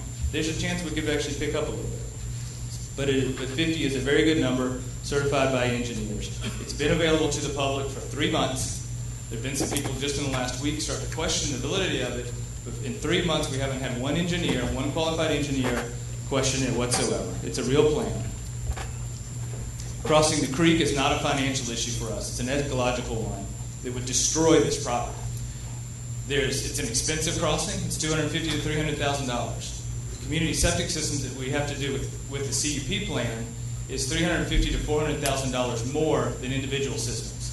So, if anything, it's slightly advantageous to cross the creek. But that's not the point. The point is to save this ecologically sensitive property, to save this extra land, this available green space for the city. We're going to have much more than 50% of this land preserved in green space. If we were just the developer trying to get whatever we can, it would be right at 50.00. It's not. It's much greater than that. And then in terms of the septic system, I'll also point out that it is safer, it's cleaner water, it preserves the environment. It's the only way to preserve this property. You'll have people tell you tonight, I'm sure, and who've said in recent weeks that we're building cluster homes. Our smallest property is more than twice the size of a typical cluster home site, and our average lot size is 0.4 acres. So these aren't the tiny lots that some people will make it out to be. And then most importantly, this is a density neutral plan. Unlike many conservation zonings where there's a density bump, or what, as far as I know, every other developer has come before you to do something like this is asked. We are not asking for one additional home. Many of them have asked for 10%, 50%, even 100% increase. We're not. And then let me just repeat. This is the only way we'll preserve the rural look and feel of Milton and Ebenezer Road that needs to be protected, with 200 feet of setback instead of 60 feet. It's the only way to protect the environmentally sensitive areas of this precious site. And it's the only way to create empty nester homes, high-end empty nester homes that those folks are looking for. I've given to you a set of alternative conditions, and these are revised recommended conditions. The staff has put together a great list of recommended conditions, and we accept almost all of them. We've made a few little tweaks to it that you will see, and each of those are bolded in what I've handed to you.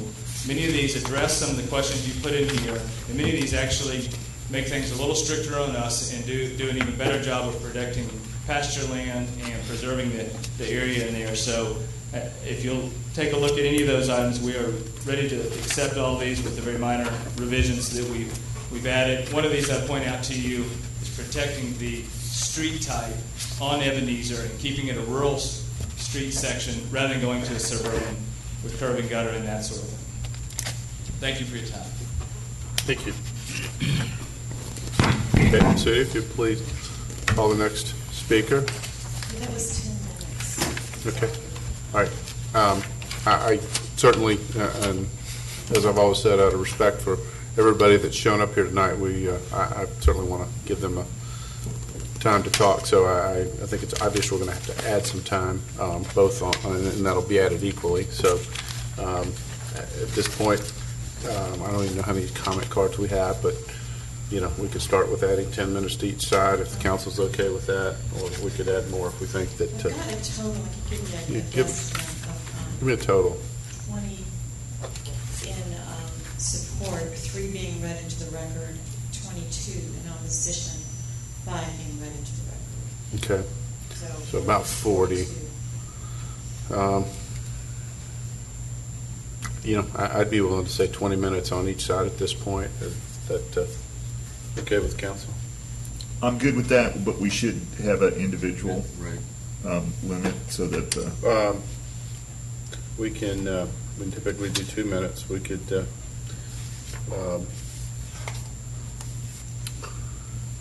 let's add 20 minutes. We'll give each individual 2 minutes if people don't use that, and then we'll probably end up having to add some more. Yeah, that's good. So, okay, if the council's okay with that. Yeah.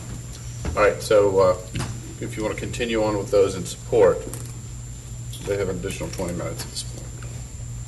Our next speaker comes from Joan Borzolari. She is representing Preserve Rural Milton, 501c3, in possession of a notarized affidavit that she is representing Preserve Rural Milton. Mrs. Joan Borzolari. Thank you, Sue. Good evening, Mayor and Council. My name is Joan Borzolari. I live at 540 Kings County Court, Milton. I'm here tonight as a board member and to speak on behalf of Preserve Rural Milton in favor of the Sweet Apple development. I know I share the views of many people in this community that it is time to allow the kind of development Brightwater Homes has proposed in Milton. This is a responsible development that sets aside the environmentally sensitive portion of this parcel in a protected conservation easement that will never be developed. This preserved land has a stream with water that supports our endangered local river systems, as the AJC recently reported. Over 100 unique species of native plants, numerous specimen trees, home to many animals and birds. The developer has done an excellent job of protecting the viewshed next to Ebenezer Road. In addition, by conserving the 33 acres abutting Sweet Apple Road, that viewshed is also left totally natural. To continue developing by only using AG1 zoning was probably a good strategy back in 2006 when the city was breaking away from Fulton County. I think we've seen that this strategy does not preserve parcels of undisturbed land with all of its natural beauty and benefits for both us and local wildlife. AG1 destroys many trees because the developer can just agree to buy his way out of saving trees. It's important for the community to know that Sweet Apple is not asking for any land conservation costs from taxpayers. The Preserve Rural Milton Conservation Petition has over 1,600 signatures. The PRM Facebook page has over 1,500 followers, and this number is growing daily. Preserve Rural Milton has tried to educate people by citing articles, books, and research done by experts in developing for land conservation. The citizens of Milton have ranked green space for passive recreation and enjoyment of the woods and wildlife as their highest priority in the needs assessments conducted by the city. 2 minutes has elapsed. People in Milton trust that their leaders are listening to them and not just to those who are fearful of change, angry with government in general, and presenting non-fact-based arguments. Thank you. Thank you. Sudie, if you'll please call the next speaker. The next speaker is Ms. Amita Sampana.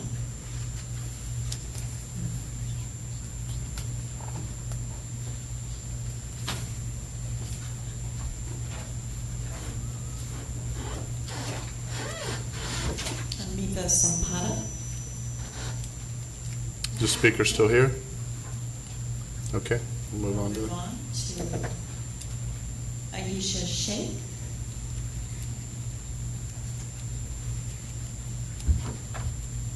Okay, do we have the speakers here? We'll move on to Tom Sweeney. Is Mr. Swain here? Okay. Scared everybody off.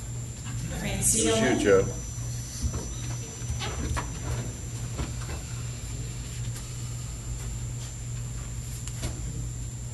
And then, excuse me, and just this in general, if everybody, obviously you state your name and address, but please include your city. Sorry. My name is Francia Linden. I live at 14810 East Bluff Road in Milton. Fortunately, Charlie Bostwick covered many of the things that I wanted to say about this project. The fact that he's preserving so much of the open space. But I do want to address something that's gone on during this whole discussion period for the last year and a half, both about the conservation subdivision ordinance and this project, and that is the lack of intellectual honesty from the opposition. And two things in particular have struck me, and that is that the Planning Commission did not vote 3 times to reject the CSO. If you check the meetings and the voting records, you'll find that that's true. Every member of the City Council spoke in support of the concept of the CSO during the final hearing. It was only the details that they wanted improved. The fact that 35 acres of open space with over 100 native plants and trees will be saved was never mentioned in any of the blogs in opposition to this project. And I think that that's a huge omission and really taints the discussion or slants it in a way that's dishonest. Finally, I just want to say, by offering Milton 35 acres of undeveloped green space, Sweet Apple is distinctive from other cluster housing, which rarely takes into account the environmental impact of development. It also has the potential to give Milton a quality product. To quote Randall Arndt, the home buyer speaking through the marketplace appears to have demonstrated a greater desire for a home with access to permanently protected land than for one located on a larger lot but without the open space amenity. Thank you for listening. Thank you. All right, City, if you'll please call the next. Next speaker is Charlie Fisher.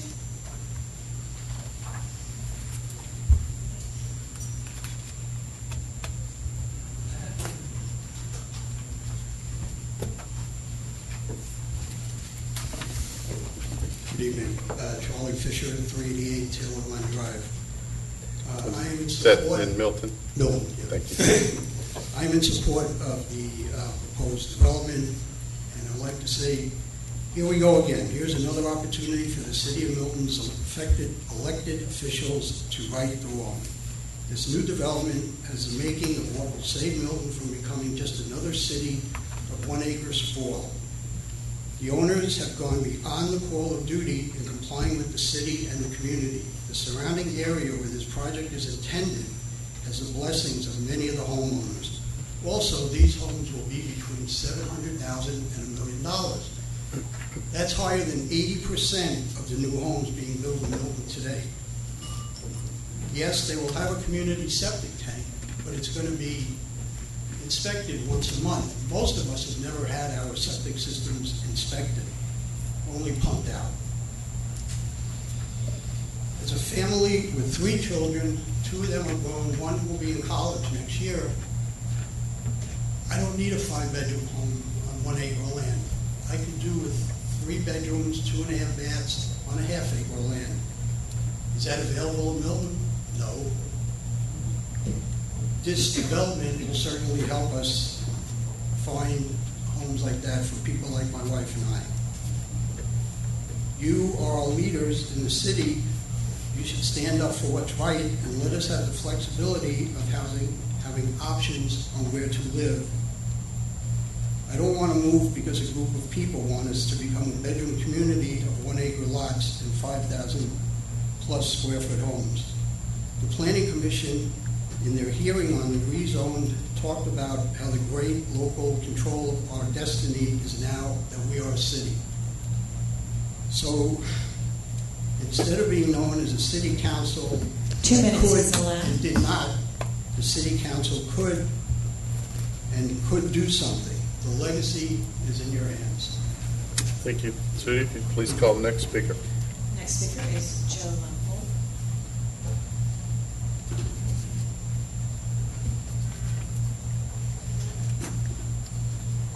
Mr. Mayor and Council. My name is Joe Lample, 2330 Saddle Springs Drive in Milton. And I'm in favor of this development. I'm not a fan of development at all. If I had it my way, we'd all build tree houses. But here's the situation. We're in Milton, and we know what's happening here. The rate of development is almost out of control. Now, I'm in favor of large lot sizes like everybody else. I love that. But there's a price for that. We have this plot of land, and there are going to be 50 houses on this plot of land, one way or the other. And as Councilman Lusk said, if it's approved AG1, then the developer can come in and strip and clear cut the next day. And as we just heard the developer say himself, there will be, under AG1, mass clearing and grading of this site. We have an opportunity now to protect something that could go away tomorrow. 35 acres of undisturbed natural area. That's what's so wonderful about Milton. And there's only so much of that left. And if we allow this to go away, that's one less parcel of land we have. So there's a cost to everything. Yes, we want large lot size, but at what price? We need to preserve this land. So I'm in favor of this development. Thank you. Thank you. Sudie, will you please call the next speaker?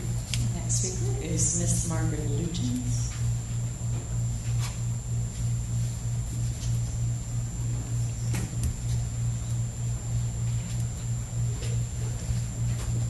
Hello, my name is Margaret Lutens, and I live at 3515 Peacock Road here in Milton. And I am not going to talk about all the many virtues of the property that Charlie and Brightwater has presented tonight, as other people are going to talk about. I'd rather pick up where Ken Gerard left off. I'd like to talk about how this doesn't set a legal precedent, but how this doesn't shut down the argument, how people will continually bring it up and remember when. In my view, it sets up a social precedent that we're talking about. And if we can't shut down the argument, can we at least shut down the behavior? I am talking about disrespect. I started generally talking about respect. Now I'm going to talk about disrespect specifically. And I'm going to mention a design and review board meeting that I went to in March this year. I was there on behalf of a neighbor supporting his expansion of his Montessori school. And while I was there, there was somebody that was in violation of the ordinances with a fence violation. And this gentleman was very upset when he was told he could not keep his fence. Ranting, screaming, arms flailing, insults, mind you, at a volunteer board at the city. There were other people at this meeting. I see that Bob Buscemi's here, Ed Parsons is here, Angela Rambo is here. I was very concerned for my safety as well as the safety of the volunteer board members, the city staff members, and myself. And I did not realize Rick was even there, my council person in my jurisdiction, until I got up to turn around and walk out to call the police. I'm not a person that's easily unnerved, but I encourage you tonight to stop the bullying and do the right thing and fulfill the promise of the mayor's Milton Legacy Plan by approving this evening. Thank you. Thank you. And Sudie, if you please call the next speaker. The next speaker is Ms. Laura Rencher.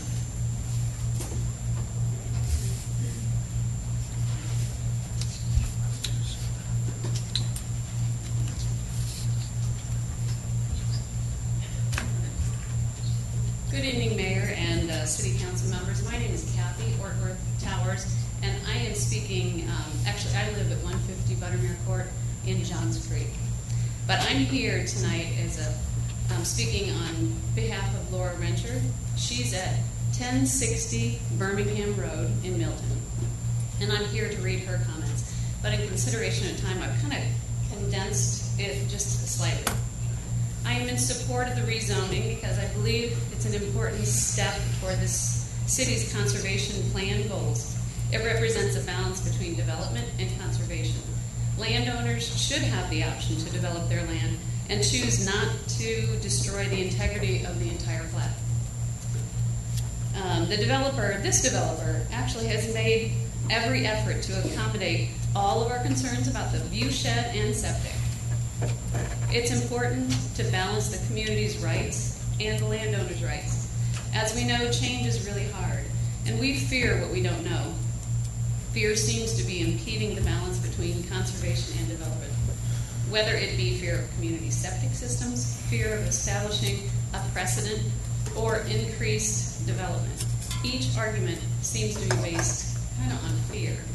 Every decision of change involves a certain amount of risk, but no decision means that we safely predict the city that will center down the same path with the same problems of the AG1 development and the loss of rural land.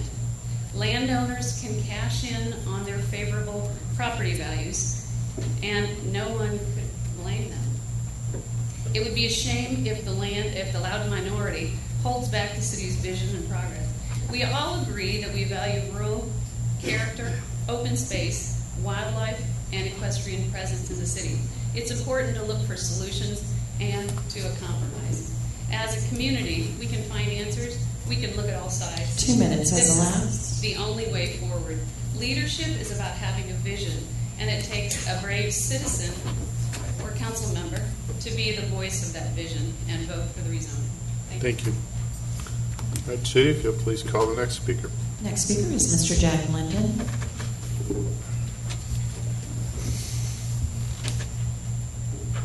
Good evening, Mr. Mayor and Council. My name is Jack Linden. I live at 14810 East Bluff Road in Milton. Proposed Suet Apple CUP development will be situated on about 64 acres and will contain 50 homes. That's 1.28 acres per home. The same as the density for a 50-home, 1-acre lot subdivision that could be built at the same location. In other words, not high density, as the opponents have claimed. The difference is that the Sweet Apple CUP will preserve in perpetuity 35 acres of trees, pastures, and natural resources, and will provide an enhanced view shed along Ebenezer Road, none of which is true of traditional AG1 sprawl development. This preservation is exactly what is identified in Milton's comprehensive land use plan that calls for the protection of Milton's natural beauty as provided by the trees, lakes, and streams and pastoral views. This subdivision will preserve 35 acres of forest, meadow, natural resources, in contrast to the 1-acre treeless sprawl that we see with most of the subdivisions built here today. All of you on the City Council are well aware that our community has been debating ways to protect our environment and our rural character for almost 2 years. One of the main reasons the Conservation Subdivision Ordinance didn't pass was because it called for conservation subdivisions to be our preferred mode of development.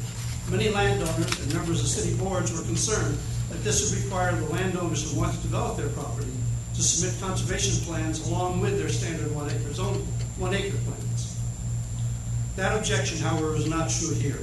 In this case, the landowners want to develop their properties with the preservation of green space and the environment top of mind. Like those who develop under AG1, like those who develop under AG1, these landowners with more of a nod to environment should enjoy the same rights. 2 minutes has elapsed. In conclusion, I ask you to consider not only the rights of the landowners, but what I think we all believe in, our mutual need to protect our community beauty now and forever. Thank you. Judy, if you please call the next speaker. Next speaker is Mr. Vance McGahee.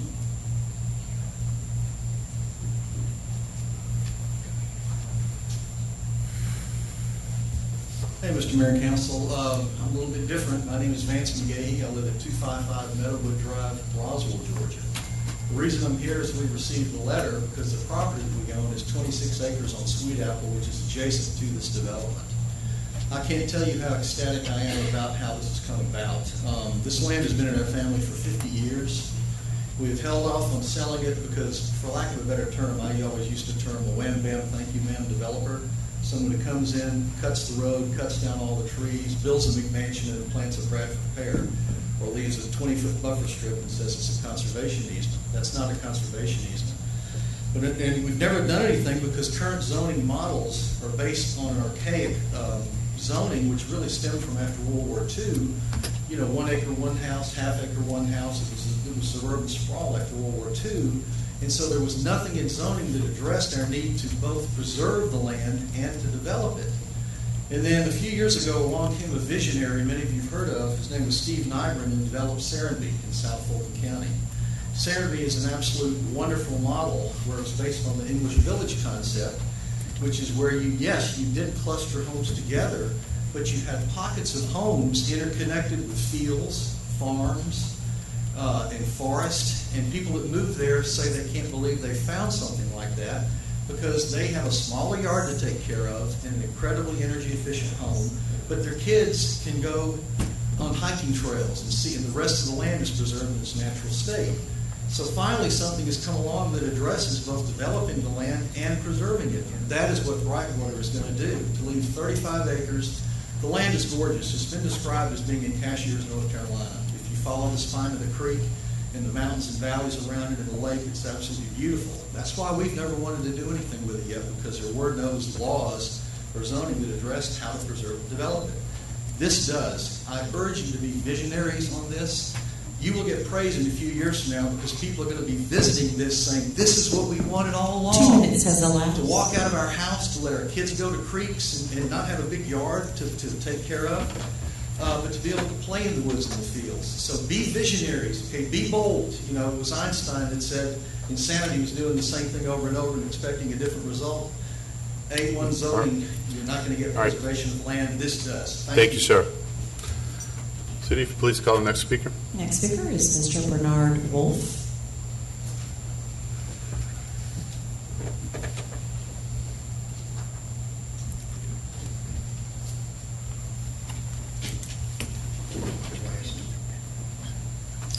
Good evening, y'all. I'm Bernard Wolf. I live at 1000 Lackey Road, Milton.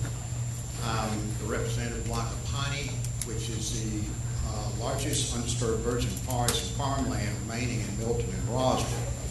I respectfully request that you approve the Brightwater proposal. A lot has been said here about this. I did want to mention a few things. One of them, the site plan that you all have looks like it would be a kind of an arbitrary way of placing 2 rows of houses on a field. It's not. Wacapani and this property is unique in that what we have is a series of inwardly projecting ridges that give you vertical separation from the amenity. These ridges are flat on top. They're ideal for what they call mill villages in Italy and things that I see around the world. This is how a lot of this development is done. What Brightwater has done is what we want to do in Wacapani. How do you preserve the natural area? How do you do what everyone's explained to accomplish the most desired, greatest desired preference of citizens, and that is natural areas with trails where you can escape the sterility of Ag 1 development and the pressures of life. What they've done is made the lot sizes smaller, but not that small. They configure them where they take up less space. In so doing, though, it's inversely proportional to green area. The smaller the lots you build on, the more of that, say, 1 acre is going to be green space. So how you maximize green space, you reduce lot size. Notice also on this site plan, look out each one of the houses on this. They're all positioned where you look out the back 2 minutes window, elapsed. you see natural areas. Let's preserve the natural area so when our kids go out and walk in our neighborhood, they're looking at the glory of God versus the folly of man. Thank you. Thank you. Sweetie, if you please call the next speaker. Respectfully, Mayor, we have 51 seconds left, which would be a And how total many- of 30 minutes. We've got 3 cards left, so we added 5 more minutes, possibly. I'm going to say probably, well, if you got 3, yeah, 5 more minutes. If we got 50 more, let's make it 6 minutes. You guys all right with that? All right, 6 more minutes, 3 cards. Next speaker is David Damiani.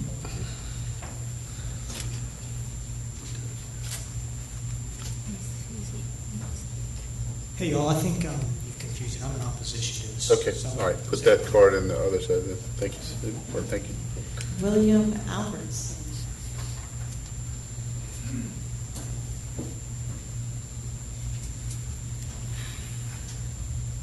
Good night, or good evening. My name is William Albertson, 320 Crooked Stick Drive in Milton, Georgia. I'm also a business owner of Milton and a resident for the last 8 years. I'm the seller of this land, of Brightwater Homes. So I've owned the land the last 5 of those 8 years, and I appreciate what a special place that it is. I have 4 young children. I hike the land. I have an Eagle Scout son that knows this land as I do. And I'm kind of emotional by the support I got here tonight by people I don't even know that want to save the place. I'm going to read for a little bit here. Brightwater's been a good partner in finding the best solution to preserving the features that make this place beautiful, but would be lost under traditional AG1 development, as we've heard tonight. The solution before you, it can be a reality here. There's going to be opposition following my comments here tonight. We've heard a lot of good things about why we should do it. We'll hear some things about why we should not do it. But I think the key is, we've got 30 people or less than 100 people speaking here tonight. And fortunately, Milton has a comprehensive plan as well as a conservation plan that have parameters for 36,000 Milton residents that you all represent. So this is not about, one percenter's thought on what we should do or the few folks here tonight, although all their points are valid pro and con. But fortunately, we have a plan. I was just digging through the Milton's website here tonight to get some inspiration. Professor Daniels' fall 2014 recommendations to y'all said if Milton is serious about implementing its comprehensive plan, the city will need to place more emphasis on the preservation of private land.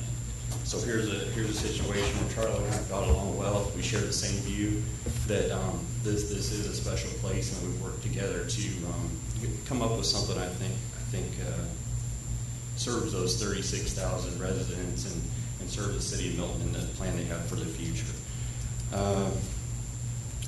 2 minutes have elapsed. I guess I've said it as a neighborhood aligns with Milton's current plans, but I just want to thank you all for your support tonight and get this thing through. Thank you. Thank you. Ed Shady, please call next. Next speaker is Ed Parsons.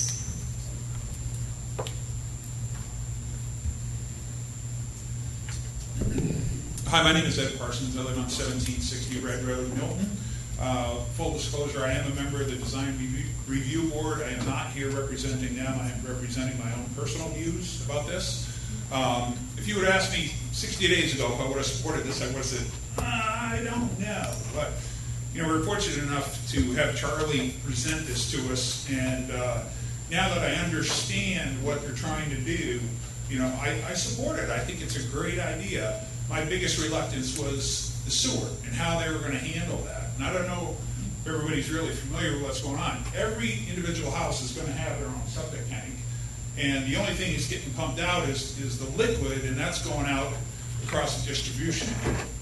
I also want to say that, I am an environmentalist by trade. I got a forestry degree and a wildlife management degree. And I walked this tract of land this morning. So I feel like I have a pretty good idea of what's going on there. And so I guess at this point I want to say I'm representing the box turtle I saw today and the trees that I saw today. There's oak trees in the safe area that are this big. They're beautiful. And I think that's what you guys are here to try to preserve, that kind of land. So I think it's a great opportunity to save 35 acres in Milton. Everybody's wants conservation. Everybody wants green space. Everybody wants the trees left alone. Here's your first greatest opportunity to establish that. So I hope you guys will consider my opinion and the opinion of a bunch of others that this is a good use for that land. Thank you. Thank you. Do we have any more comments in support? There's no more to come up to the podium, but I do have 4 to read into the record that are very brief. Those 4 comment cards that were turned in? Support, yes. There were 3 that were turned in during the meeting, and then 1 that was turned in after the item was Hold on called. 1 second, City. The gentleman may have is there a comment card that you have?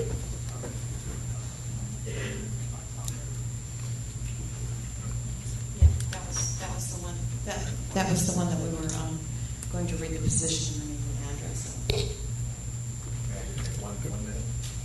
I'm going to, again, I understand. Hold on, sir. Hold on, sir. I totally understand that, and I want to hear from everybody, but I want to respect the council. We talked about allowing us to read that into the record. So the council's still good with that? Well, I don't know. I didn't. Okay. All right. I didn't have a statement presented in the record. I just wanted to say I understand. All right. Thank you. Okay. Yes, these were turned in when the other cards were that I'm going to read. They're very brief. The first one is Michael J. Wilson, who lives at 14790 East Bluff Road, Milton, Georgia. I'm in favor of the second variance. Next, David Strauss, who lives at 1835 Hydro Club Drive, Milton, Georgia. His comment is to maintain the beauty of Milton. Please support the Sweet Apple CDP and support. Next one is Bruce Langston, who lives at 301 Providence Oak Circle, Milton, Georgia. In favor, says I favor this variance because I support trees and preservation of green space and natural habitat. I applaud the developers and any others and landowners who seek to preserve green space and green viewshed. And finally, Mr. Tom Meredith. His address is 735 Ebenezer Road, Milton, Georgia, in support. And that is it for support. So. Okay, thank you. You would, let's see, so what did we have, 36 minutes? Yes. Okay, so if you would start the clock and call the next speaker. And these are in opposition. The first speaker is Mr. David Gower.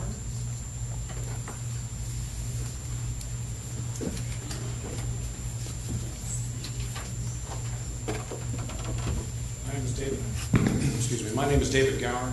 I live on Ebenezer Road. It is part of Roswell, but I live on Ebenezer Road. Last night, I picked Excuse up me, a book. Mr. Gower, do you mind just your street address and number? Oh, 825. Thank you, 825 Ebenezer and Roswell. Thank you. Last night, I picked up a book to read before bed. The book was an old story written in 1843 by Charles Dickens about a man named Ebenezer who was visited by ghosts. I read for a while, but it wasn't long before my eyes were shut and the book lay flat upon my chest. I started to dream and I found myself visited by the ghost of the past who wanted to see my Ebenezer. The apparition met me at the corner with Cox Road, and we began to walk slowly down Ebenezer Road towards the dead end. The ghost of the past stopped to review the street, admired and commented approvingly upon the large multi-acre estate lots, several horse farms with horses in the field, the nice houses of Hayden Hall, the plentiful trees, and the rural nature of this community. It was at the very end of the street that the ghost spied the request for variance sign and asked me about it. I replied that a developer called Brightwater Homes was planning a green development on the land. A puzzled look came over his face. "What's more green than the walk we just took down Ebenezer?" he asked. I wanted to be a good person. I wanted to save the planet. So I used my best green speak and explained that I had been to most of the meetings and that there were going to be 50 homes on this property, but a good portion of the homes were clustered up against Ebenezer Road. There will be green space in the back and walking trails, I added in an attempt to lighten his mood. I explained that to get access to the back of the property and build houses by existing AG1 rules that everyone else on Ebenezer had followed in the past would require a bridge. Brightwater said that a nice-looking bridge couldn't be built, and the trees would have to be cut down, bugs and turtles would have to be displaced. The cluster of ugly homes along the street was a small price for us to pay in order to be green. The ghost looked at me and said, 2 minutes has elapsed. "Green is a disguise put on people trying to make money at the expense of others," shouted the angry ghost. "Do you really want your street to look like Roswell?" And at this point, I was shaken and afraid to even mention the 50-house community septic system that was planned. At this point, my dog bumped into me with her nose. All right, sir, if you could kind of wrap it up, please. No, I understand, but with 2 minutes and so. One more page. If you don't mind, just wrap it up with your close. Do you have a closing point you want to say? I think I understand it. No. All right. Thank you very much. Thank you, sir. Sudi? Next speaker is Rebecca Smith.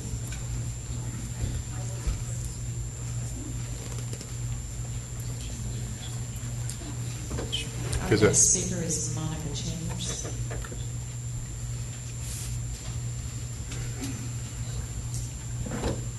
My name is Monica Chambers, and I live at 715 Ebenezer Road in Milton. I'm one of the homeowners directly affected by this variance request for Ebenezer Road, and I'm here tonight to oppose the variance. Brightwater would lead you to believe this higher density is to save green space and because they are an environmentally friendly builder. I believe in the slides I mailed all of you, I showed very clearly that Brightwater consistently produces high-density neighborhoods with no green space and typically clear-cuts the areas and shoves as many homes into the space as possible with no regards for their environment. So to imply they're doing it here for any reason other than to put the homes on the most buildable and profitable lands is absurd. If Brightwater was truly invested in the environment, they would take the land and build 20 to 30 homes on 1-acre lots and leave the remaining space as green space. But that would not be profitable, so they are not interested in doing that. The yield plan they submitted showing 50 homes is a theoretical concept that, while legally permissible, does not have to be economically feasible. It is a plan drawn to maximize the number of lots. It is not necessary to consider the homeowner would actually buy a home on a steep lot, wetlands, or on a floodplain. The yield plan as submitted divides the property into unmarketable lots, as clearly acknowledged by Brightwater by the fact that they have stated they will not develop the property if they have to do 1-acre lots. So why should we allow a variance that does nothing but take 50 undesirable lots and cram them into the only buildable portions of the land? Are we more interested in protecting the developers' pockets or the taxpayers of Milton? The proposed green space will not be an economic or visual advantage for our road or the citizens of Milton. It is in the most unbuildable section of the property. It is not visible or accessible to the street and will be home to multiple drain fields where 50 homes will be dumping the effluent from their septic tanks. Which brings me to my next issue, the community septic. I've done a tremendous amount of research that, and I understand exactly what type of system is put in place. Community septic systems are a good option when the areas being developed are in the thousands of acres, not 60 acres. Serenby, which is used as an example, is on over 900 acres, and they have on-site control of the system. I'm going to ask if you don't mind, try to wrap it up. Thank you. While I appreciate the passion of the Milton residents, both speaking for and against this issue, I would harbor a guess that the majority of them have never been on Ebenezer Road before this variance came up and probably will never go on it again after a decision is made. I ask the opinions of those most directly affected by this, those of who live on Ebenezer Road, be given the most weight when you are making your decision. Okay, thank you. You will see the majority of us tonight do not approve it and are against this, and I respectfully ask you to be against it. Thank you, Ms. Chambers. Thank you. Sudi, call the next person, please. Next is Michael Chambers.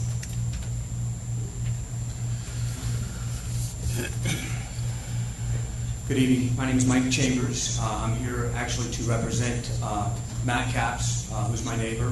He's living in Arizona. He's a Major League Baseball player for Arizona Diamondbacks. I'm going to read a short comments that he had. I'm also going to represent Bill Werkheiser, standing up next to the metal detector that arrived late.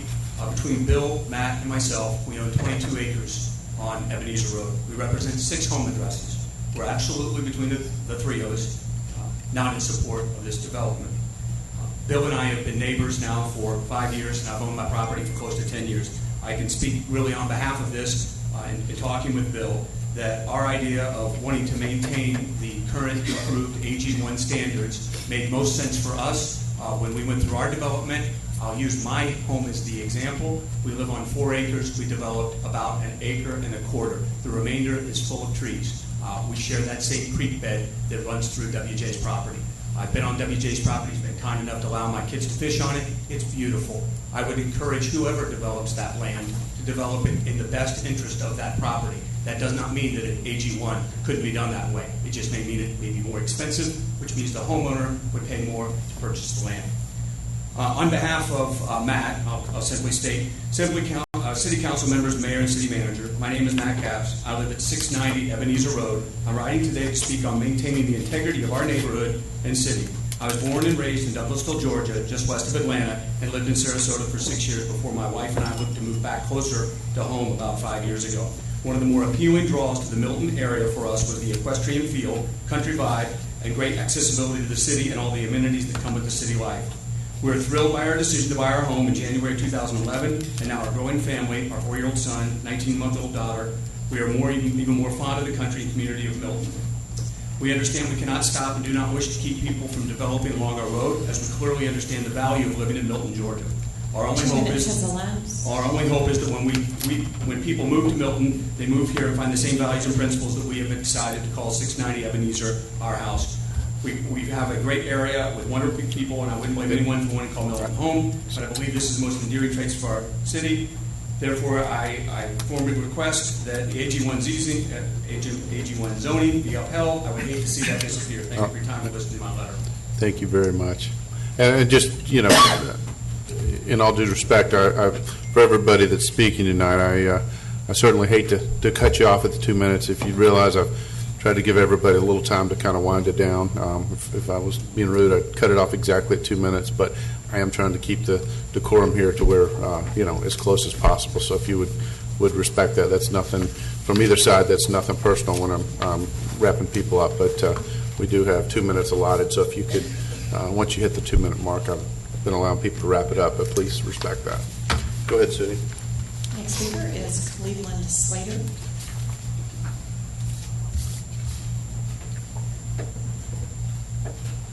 My name is Cleveland Slater. I live at 13670 Bethany Road in Milton. I oppose the zoning request.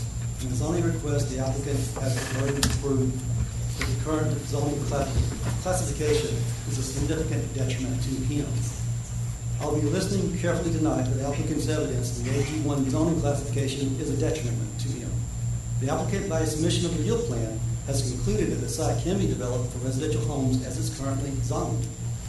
A significant detriment to the landowner is not shown by the fact that the property would be more valuable if it was rezoned, or by the fact that it would be more difficult to develop the property as zoned than if rezoned.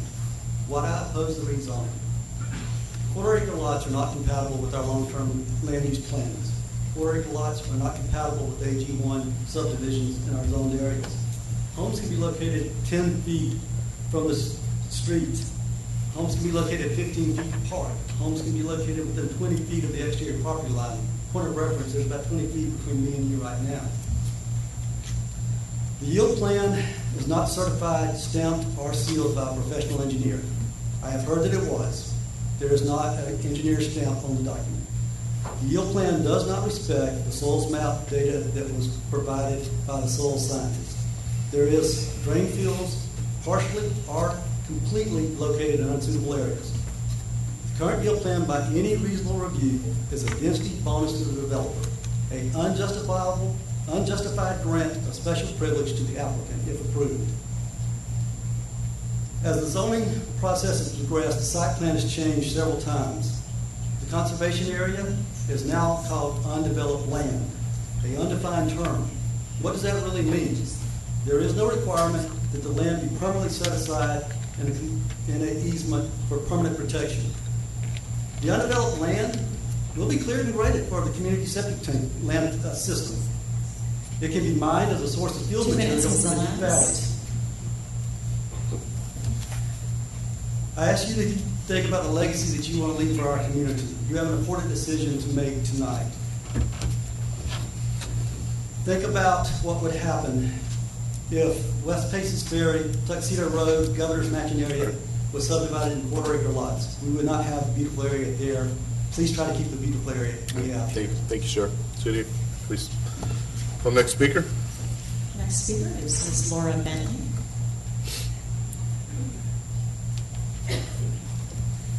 Time doesn't start till you get there.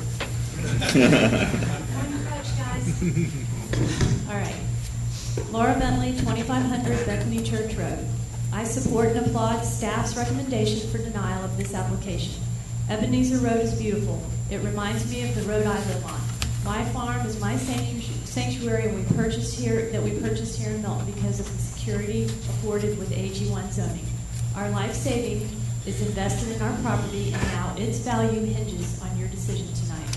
Approval of this zoning would exploit a loophole in the community unit plan by allowing quarter-acre lots in an AEE district that is set aside for agriculture, equestrian operations, and estates on parcels greater than 1 acre. Imagine a development like Vickery or Crabapple on Ebenezer Road. Staff says this is not in keeping with the vision we have for the Sweet Apple character area, and I agree. I would like to make a few observations about Brightwater Homes. They have made it very difficult for staff to conduct a comprehensive review of this application. They initially refused architectural review, but finally agreed.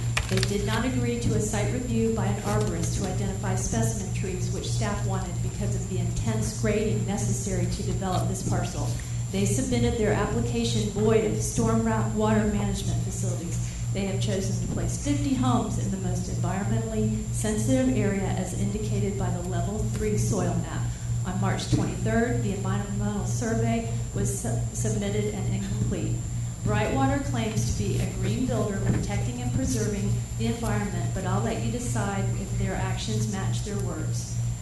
Regarding density, Brightwater's legal counsel states during his introduction at the Planning Commission meeting on March 23rd, and I quote Mr. Hendricks, "The northeast area of this property that is in the east of the creek and has a massive change of topography that accompanies the creek is on and over to Sweet Apple is the area that is really not appropriate for development."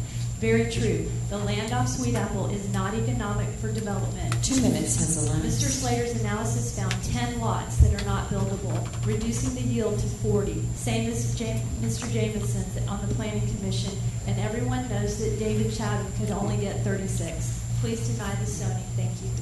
Okay, thank you. Sweetie, if you please call the next speaker. Speaker is Marie Tittle. She is speaking on behalf of Hayden Hall subdivision. I am in possession of an affidavit that's notarized that she is representing Hayden Hall. Marie Tittle. Hi, my name is Marie Tittle. I reside at 12875 Hayden Hall, Roswell. I am here on behalf of Hayden Hall subdivision and our 21 homeowners that we are strongly oppose this Brightwater Homes coming in down the road. I did find it interesting. I hope that when I am an empty nester, my home looks like that. It is a beautiful home, and I do not believe these will be for empty nesters. And so that feels falsely represented. And also something else is, as much as I heard Brightwater discuss their love of the environment, I'm a little surprised that they would be willing to bulldoze if it's A1 homes. If you are that much of an environmentalist, why would you not try to keep some of that intact? Really, our main concern is that there are multi-acre properties all up and down Ebenezer. The smallest property being our subdivision, the 1 acre.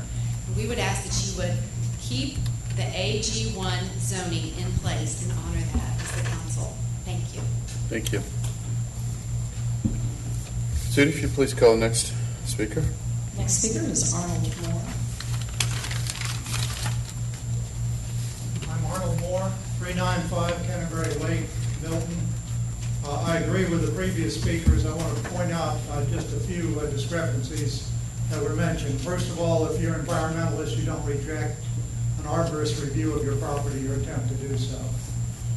Second, I'd like to find somebody that's willing to pay $1 million for a 2,400 square foot house.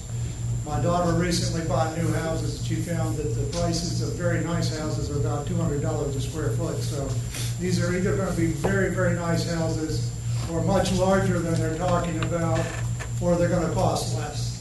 One of those things has to be true. The other thing I want to talk about briefly is, with all respect to Mr. Lusk, if CUP-type property protects trees, what happened to the lot across the road from Canterbury? If anybody wants to drive by there and find a tree, they're going to have to look harder than I have. Thank you very much. Thank you. Sweetie, if you please call the next. Next speaker is Mr. Tim Becker.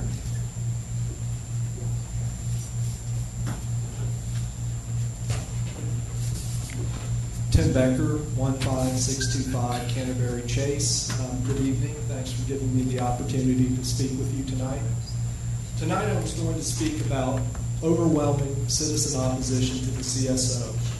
However, 800 citizens signed a petition against it, and how the citizens were on one side. Excuse me, Mr. Becker, I want to make sure you time this into this specific item, not a CSO in general. Okay. I'm reading into it. how the citizens were on one side and special interests on the other, and how Ebenezer is the same. However, we all know that. So what I want to talk about tonight is an issue that we have ignored, and that issue is risk. I'm a student of risk. As a business strategy consultant, I deal with client risk every day. And I sometimes relate to my clients a scene from the movie Body Heat. In it, Mickey Rourke is making a bomb for William Hurt. Rourke tells Hurt, whenever you try to do something like this, there are 50 ways to mess it up. And if you think of 25 of them, you are a genius. Well, I don't think there's any geniuses in this room. Brightwater's CUP application is very complicated. Risk hides in complexity. The Milton Coalition has found many serious issues with this application, and we are just lay people. But what scares me are the hidden problems that probably still lurk in this application. Our zoning laws, which are not perfect, get refined through trial and error over decades. With a CUP, we have to get it right the first time. This application is a game changer for Milton. It sets a precedent for Milton and puts us on a very different path. So my question to you is this. Given that the citizens strongly oppose this application, and given the problems that have been identified, 2 minutes has elapsed. And given the hidden problems that probably still lurk in this application, are you willing to take such a big risk? Are you smarter than a genius? If you have even a shred of doubt about this application, you owe it to citizens to deny it. Thank you. Good City, if you please call the next speaker. Next speaker is David Smith.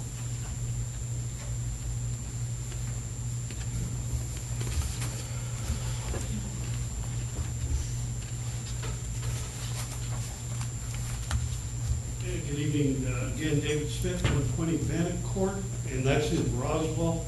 And the property backs up to Ebenezer Road, 5-acre state lot on that next to the Turner property. I just have, I'll skip the speech since we got this silly 2-minute limit here, pardon my opinion. The acreage they're talking about, the green space is great, but I want to point out, it's not a public park. We're talking about like they're donating a park to Milton or not. So just keep that in mind. That will be a private area. I also understand it's going to be the leach field. And if anybody has any experience with septic tanks, you know that leach fields are the failure point. So you have a private park with a leach field underneath that you can fill in the imagination. The other thing is I hear AG1 being talked about and the assumption that it's going to be clear cut. That's a big assumption, and frankly, as a resident, it sounds like a threat to me. So you might want to keep that in mind as you consider the words. That's all I have to say. Thank you. Thank you. City, if you please call the next speaker. Next speaker is Vincent Taylor.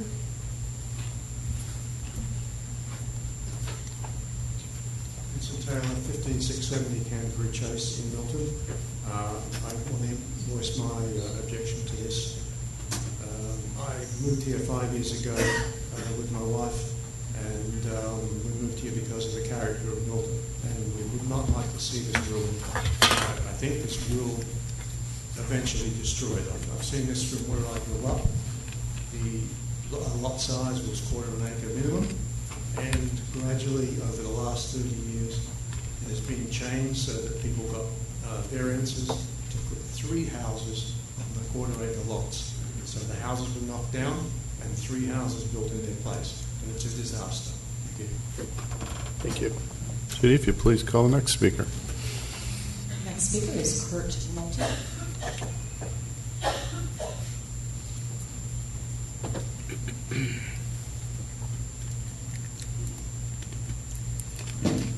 Good evening. My name is Kurt Nolte. I live at 825 Dockridge Way in Milton. First of all, I want to say that Milton is unique, and I do give everybody on the council credit for keeping it that way. It hasn't always been easy, but over the last almost 10 years now, I think we've got the unique rural feel that everybody moved here to enjoy. One of the things I think is interesting, sitting back here, is everybody on Ebenezer Road here, other than those that are standing to profit financially, are against this. That's got to tell us something right there. This zoning proposal or zoning proposal is not consistent with the 2030 city land use plan. A lot of people put a lot of blood and sweat and effort into that. I'm afraid the more variations that we get, the less we'll be able to control it going forward. Second, I understand the plan is not density neutral. If the green space is located in the back, which brings up a question, is how does that help the city of Milton? If there's spaces, if you're still building more homes than you should on that property, and the green space isn't usable by the citizens of Milton. Third, I also understand your own planning commission. The group that you put together, you nominate people for, unanimously denied this. They're the ones that are looking out for the citizens of Milton, and when they deny it, I think they're a strong voice. We haven't heard any reasons why they've denied it yet, but I think they're a strong voice we should listen to. Again, I just want to go back and say what we have in here in Milton is unique. It takes a lot of diligence and a lot of effort to keep it that way. I appreciate everything that everyone has done to date. And let's hope we can keep the quality of life here in Milton that most of us moved here for. Thank you. Thank you. City, if you please call the next speaker. The next speaker is Lisa Buchenberger.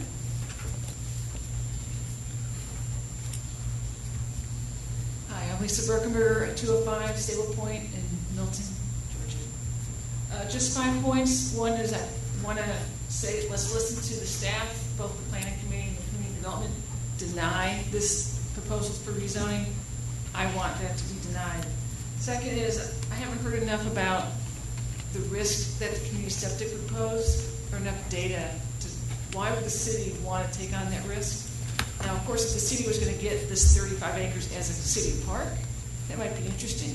It might weigh the risk, but just to have the city park be private and the city take on the risk of community septic isn't interesting to me. Also, why is the housing being asked to be double what we currently support on our current AG1 acreage? Haven't heard any reasoning to why you should support that, other than perhaps more taxes. And we had none of that conversation with me. I live on AG1, and my property was not clear cut. I have a lot of trees on the property, so AG1 doesn't mean clear cut. It means you can maintain the natural area. Okay, thank you. Sweetie, if you please call the next speaker. Next speaker is Thomas McMullen. City Council, Mayor, my name is Tom McMullen. I live at 1710 Windsor Cove, Milton. I'd like to point out that there was some talk about precedent. And we're not talking about courtroom precedent here where a judge is bound by precedent. Everything the council does is precedent, especially in a neighborhood, in a city like Milton. And you understand that, cul-de-sacs are precedent, rotaries are precedent. And this gentleman that owns 26 adjacent acres is ecstatic about this development because now he can develop his property in smaller lots. So you see, precedent takes over very fast. In fact, before we're out of this room, we got precedent, especially if this is approved. I'd like to point out that if you go down Ebenezer Road, this is the exact kind of area and development that when Milton was conceived 10 years ago, that we wanted to preserve. It's peaceful, it's serene, it's well done, it's in good taste. The people obviously enjoy living there. They enjoyed investing their money there. Here's a flyer from the house that's for sale that's closest to this development, 605 Ebenezer Road, located in the upscale historic area of Milton on prestigious Ebenezer Road, a distinctive traditional home with panoramic views. Truly a private oasis with pool, tennis courts, and potentially equestrian facilities. Now, this is going to be next door to this development. Is there anything in this development that's anywhere near what I just read? No. So this is destroying the very concept of Milton that was envisioned when the city was started 10 years ago. So I recommend that the recommendations of staff and the Planning Commission be followed, and that is that this does not provide the best solution for developing sites. It's inconsistent with the comprehensive plan. It's inconsistent with adjacent and nearby properties. These people on this road have invested their money and their life savings in this zoning ordinance Zoning ordinance should not be a holding pattern until someone else has another idea. There should be something sacred. A zoning ordinance is a covenant, and these people's investments ought to be respected. Thank you, sir. Sudi, if you'll please call the next speaker. Next speaker is Ken Horn.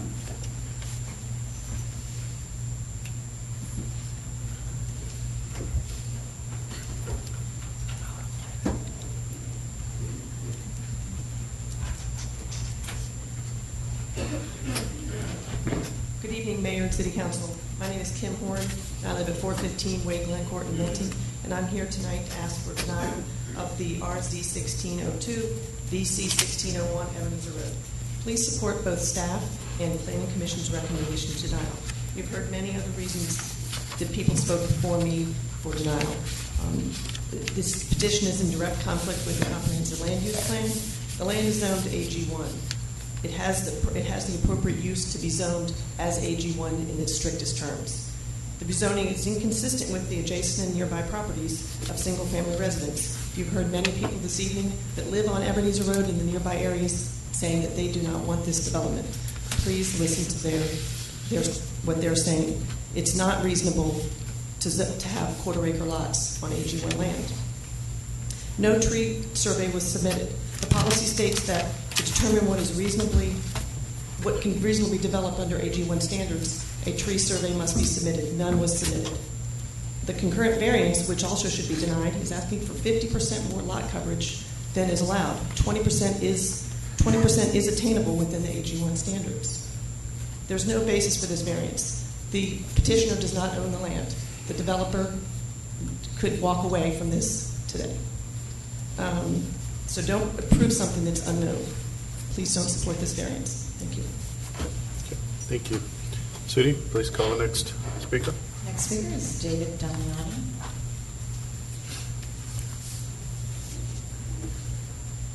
Hi again. David Damiani. I'm at 935 Post Oak Close. And for the record, I'd like to... That is Milton? That's correct, yes. For the record, I am in opposition to this variance request. I'd like to also submit to council these diagrams that I've prepared with some help that refer to what Mr. Slater had pointed out earlier in the evening about some of these parcels being outside the context of what's allowable in terms of the sewage field. I'm not a technical expert, but he is. So in any case, I am in opposition to this, and I'm going to just cut to the chase. A lot of folks who went before me, Ms. Chambers, Ms. Bentley, and Mr. Slater, outlined a lot of really good arguments. I'm not going to repeat it and save my time for somebody else. But I will say, I'll give Mr. Bosworth a lot of credit. He's a damn good salesman. He almost convinced me. And I've heard 3 people tonight say no tree sample was submitted. I'm not aware of all this stuff. I'm not a technical expert in this. I'm just kind of getting new to all this. But I look over there and I see 35 pristine trees that supposedly can be saved by this. How do we have that, but yet we haven't submitted a tree sample? And I am taken back a little bit, too, with this concept that if it's not this, it must be that. It's either the left diagram or the right diagram. I disagree. It's not one or the other. These aren't mutually exclusive. And the threat here is if we don't approve this tonight, we're going to come in and we're going to take all this beautiful land, tear it down, take the box turtles, take the squirrels, and move them somewhere else. I think we're all grown up enough to understand that's not the only option here. So I encourage you to listen to the Planning Commission. I encourage you to listen to the staff. Make a reasonable judgment tonight and deny this. Thank you. Okay. Thank you, Sudi. If you'll please call the next speaker. Our next speaker is Ms. Julie Zahner Bailey.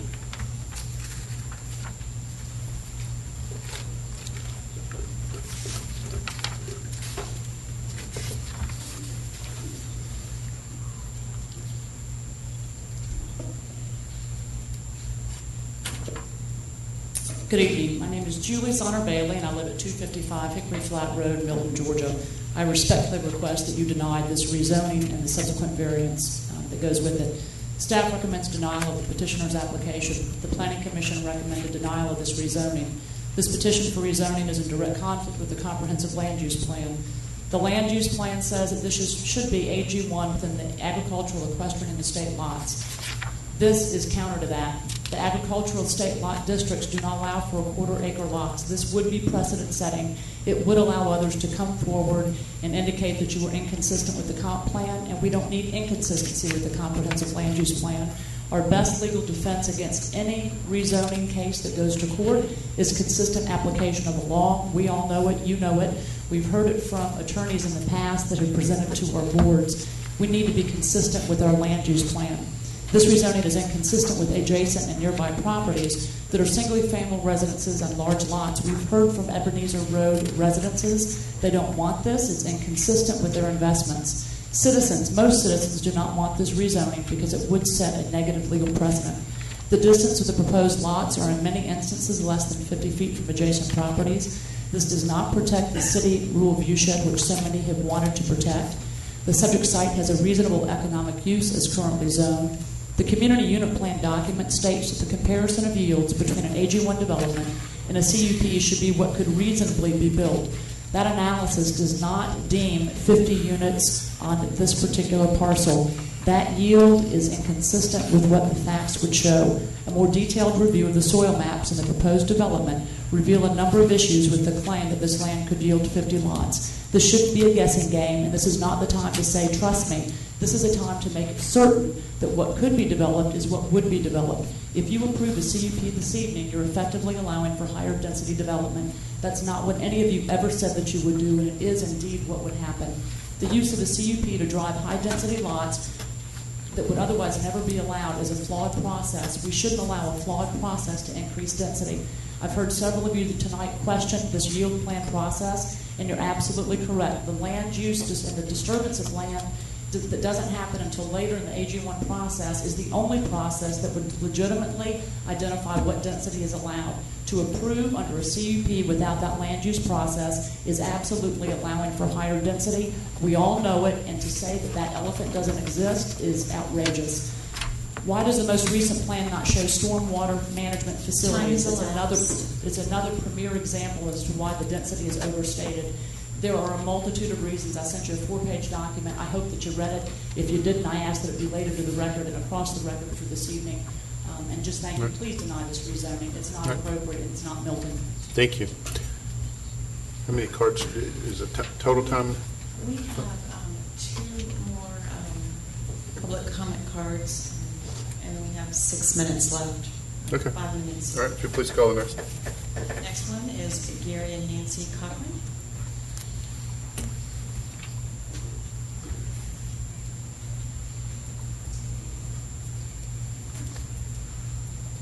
Good evening, Gary Cochran, 470 Ebenezer Road in Roswell.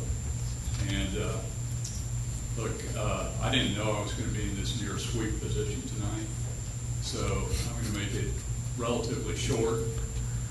First of all, I'd urge you guys to think about the brand that Milton has. It's a brand that caused a lot of us to move to Milton or very near Milton. It's the same brand that allows Nancy and I to ride our streets down the horses, down the road, ride our horses down the street. It's the same brand that has a 19-acre horse farm sitting right next to our 7 acres on Ebenezer. The same brand that sees bicyclists, people on strollers going down Ebenezer every day. Look, I don't envy you guys your position tonight. There's been a lot of what I call cognitive dissonance going on here between things. You know, is it a public park we're talking about? Or is it an area for about 100 seniors to walk around? Is it a shiny object being waved in front of us?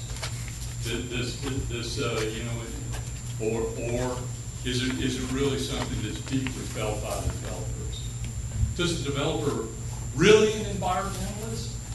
If so, would he really clear cut the land and threaten us to build even more houses on it?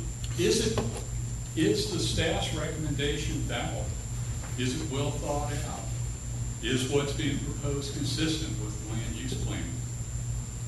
I think a lot of people that spend time on this, that care a lot about Milton, And they concluded that the zoning permit ought to be denied, and I would certainly support that. Thank you for your time. Thank you, sir. Sudi, call the next. Last comment comes from Derek Palmer.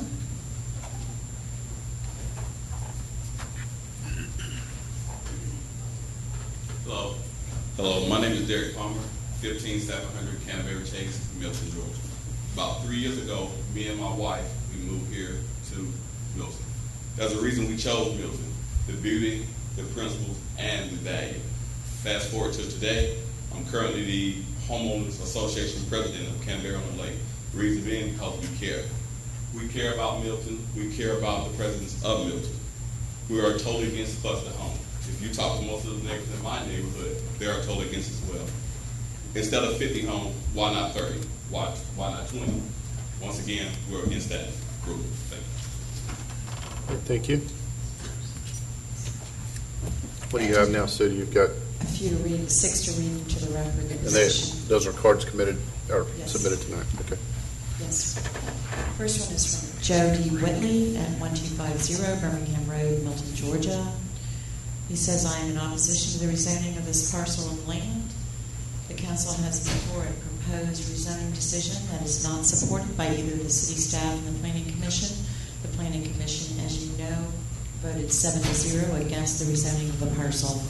As you know, community septic that is called for by this rezoning is an unproven concept that Forsyth County no longer endorses. I encourage the council to give this concept more study to ensure that we do not open Pandora's box to a concept that will also create unwanted growth in an already overburdened community. Also, the bonding of these types of facilities to help with repairing of them is the event of should be studied by the city to avoid economic loss to tomorrow's homeowners in our community. Thank you, Joe Whitley.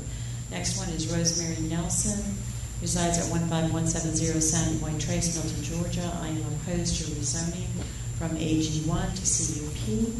Next is James Romano at 15125 North Valleyfield Road, Alpharetta, Georgia. I do not want community septic and high-density development in Milton. Next is Janet Romano, 15125 North Valleyfield Road, Alpharetta, Georgia. I am against the rezoning for high-density and community septic in Milton. Next is Heather Cash, 12650 Morning Park Circle, Alpharetta, Georgia. In opposition. And the last one is from Bill Walhauser at 720 Ebenezer Road. 3.5 acres at 12950 Sweet Apple Road. Also at 0 Sweet Apple Road in Milton, in opposition. And that is it, sir. All right. Thank you. I will close the hearing. I would like to say, both for those in support or not against this petition, I certainly appreciate all your comments. And, again, we hate to cut people off and have a time limit, but you can, I respect everybody, and to allow everybody a chance to speak, we have to have something there. But certainly do appreciate everybody's time and opinions on that. So I'll close the public hearing now and open up for, I'm going to assume, Ken, do we need, I don't know, do we have any time left? I think. We do have 2 minutes and 10 seconds to support this clock. So. And 3 minutes over here in opposition. You have says 7 and does increments of 10, so my math says 3 minutes. Okay, so would that be correct, Ken? If there's any time available, we can have if the applicant had that also, obviously, to be able to answer questions and all. Okay. So I think a lot has been said today, and I want to thank everybody for their participation, public participation all through this process for the last 5 months. It's really been great. Just want to point out a couple of things. Lot coverage, we're actually, what we have nets about 5,500 square foot of lot coverage versus the currently allowed 8,700. So just for clarity, what we're asking for is actually a net decrease on a per lot basis. I also submit that we have submitted a tree survey. I'm not sure what the confusion is around that, but we submitted a tree survey for the main parcel and for the secondary parcel. I'm not sure why they confuse them, but it is in the packet. And then I'd also like to point out that our immediate neighbors across the street from us are in support of this. Along our east border, they're in favor of this. And the property owner that's along the west and north border are in favor of this. I know there's a number of people down the street. We'd like to do the best we can to be good neighbors to those and react to any concerns that they have. But I'd like to say those immediately affected around us are all in support of this. So thank you very much. This is, I think, the one way to truly protect the rural nature here that we all care so much about. Their unique rural feel and their ecologically sensitive areas. So look forward to having the opportunity to do so. Thank you. All right, thank you, sir. All right, and I will close the hearing now. And then open back up to questions and comments from the council, both either to staff or you can certainly ask for the applicant. Joe? Yeah, I was going to request a 5-minute recess, if that's possible. You can, council wants to take a 5-minute recess. Sure. We don't have to, but I'm not going to be here for 5 minutes. Okay, all right, we'll take a 5-minute break.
David, are we on?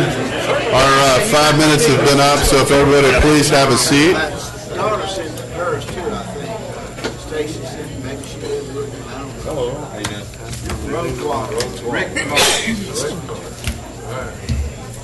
All right, we're going to reconvene our meeting.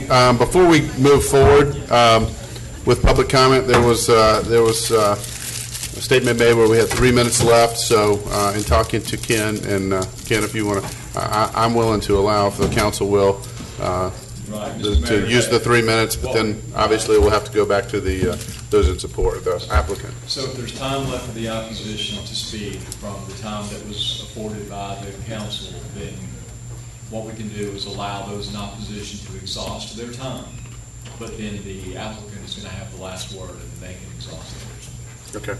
So is council okay with that? Sure. You've been here this late we have 3 minutes. So how do we handle it procedurally? Did they have to have already put their comment card in, or are we opening it back up? If it's framed as rebuttal, it would be someone that has already, I'm assuming, has spoken for the opposition. Okay. They can just simply come up and take the remaining time. Okay. All right. Is there anyone in opposition that would like to, that has spoken and filled out a card, that would like to speak? All right. I'm seeing 2 folks. Did I see 2 folks? Okay. We got 3 minutes total. That's for everyone. One thing I wanted to continue talking about. Excuse me, if you don't mind, name and address for the record. We'll start the clock after that. Monica Chambers, and I live at 715 Ebenezer Road in Milton.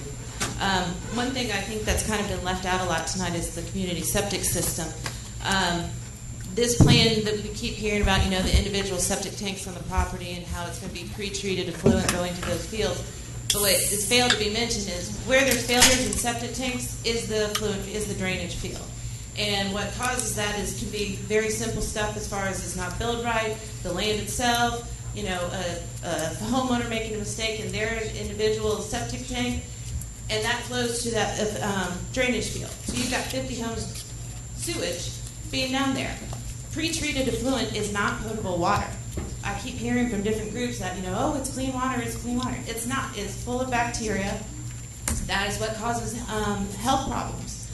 All the homes surrounding this property are on wells, every single one of them.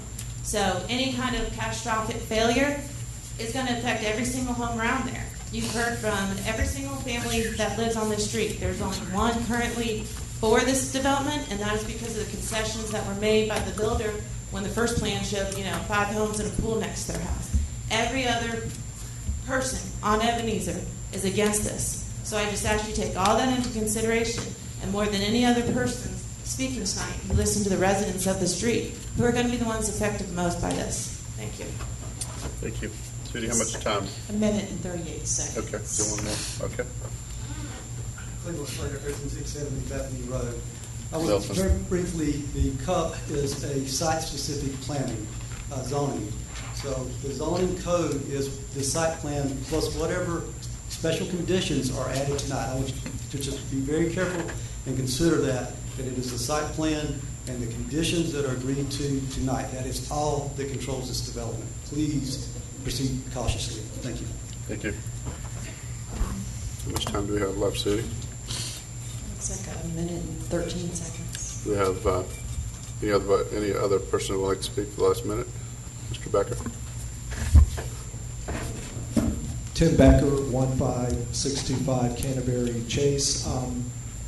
I wanted to talk about Woodview. Woodview's conservation subdivision that's in Woodstock. It's the first conservation subdivision that was approved in Woodstock.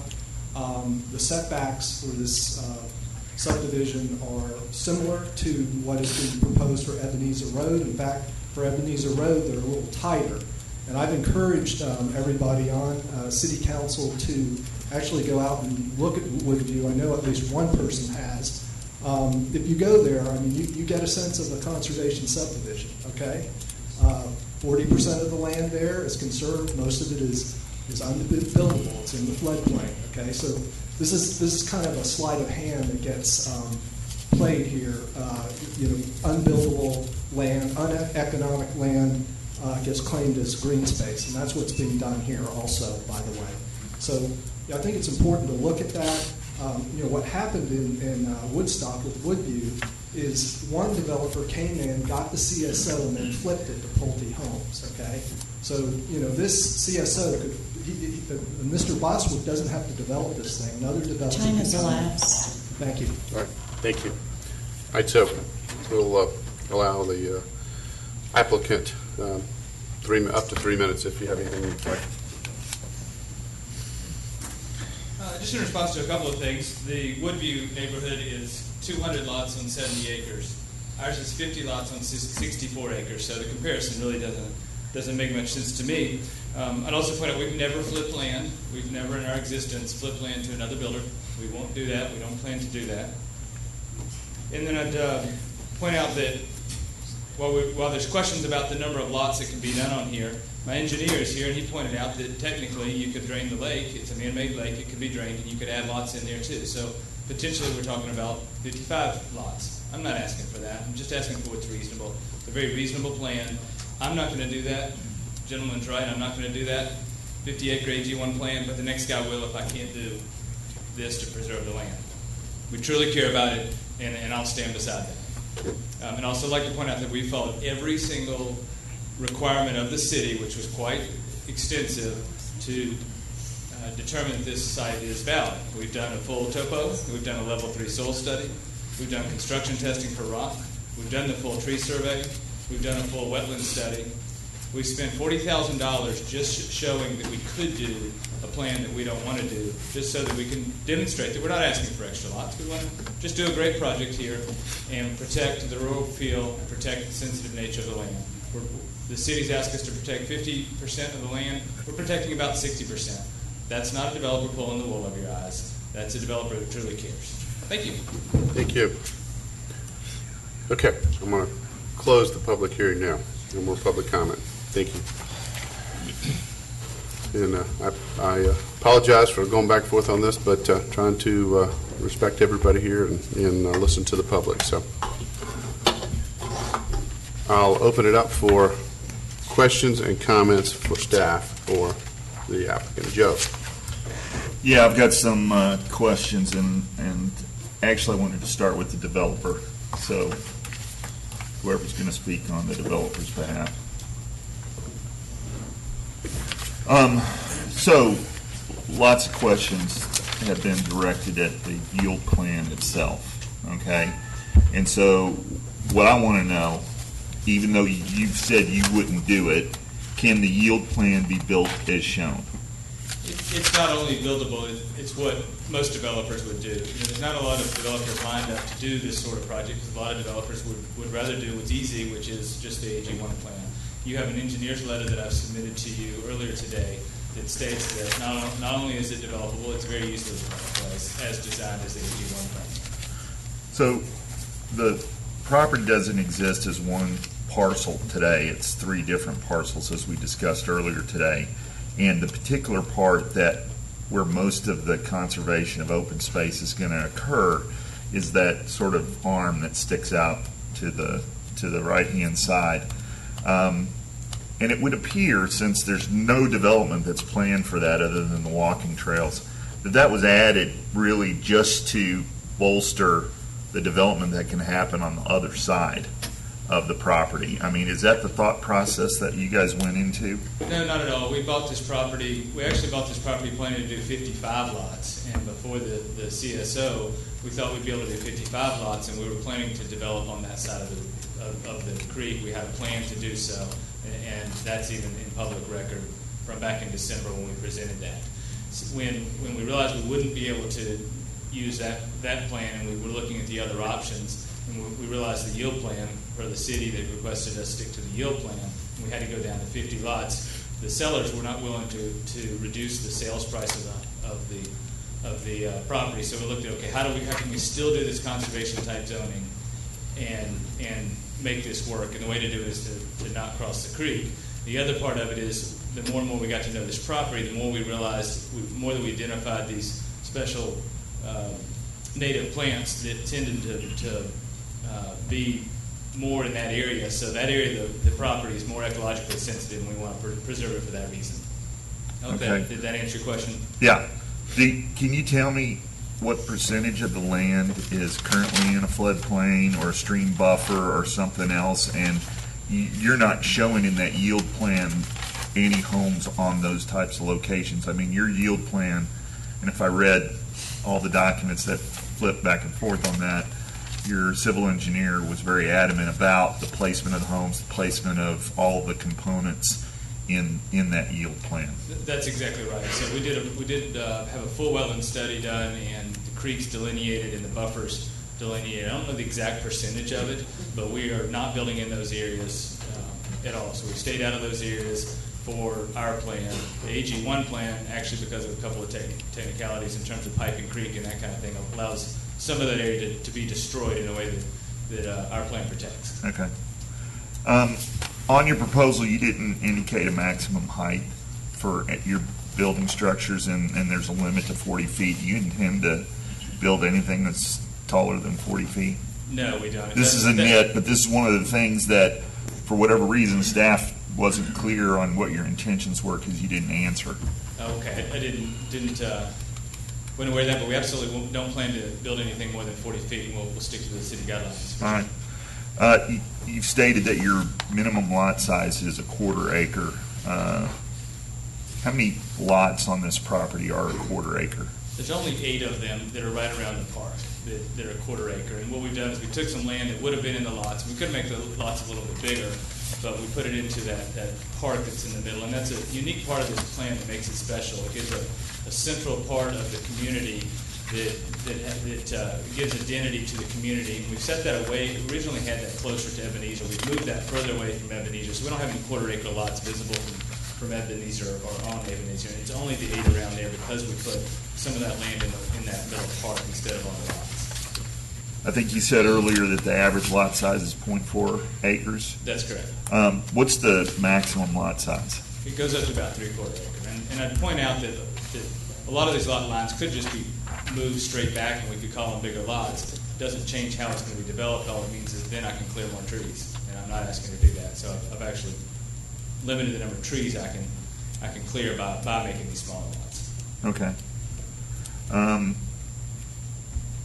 The minimum square foot home size was 2,400 square feet, and I would agree with whatever gentleman it was that said nobody's going to pay $1 million for a 2,400 square foot home. Absolutely not.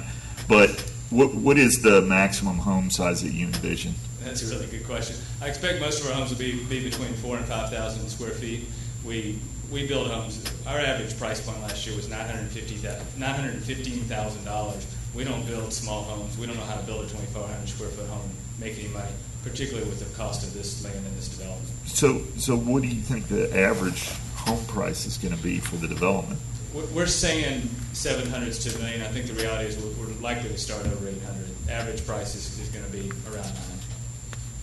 So the 2,400 square foot homes, there's only 8 of them. They're going to anchor the low point in terms of price point, and then you're going to go up from there. To get to 800,000 average price, you're going to have some homes over $1 million. That number is the number our zoning attorney says put in there. We're not going to build anything less than 3,600 square feet on this property. We just can't make money with that.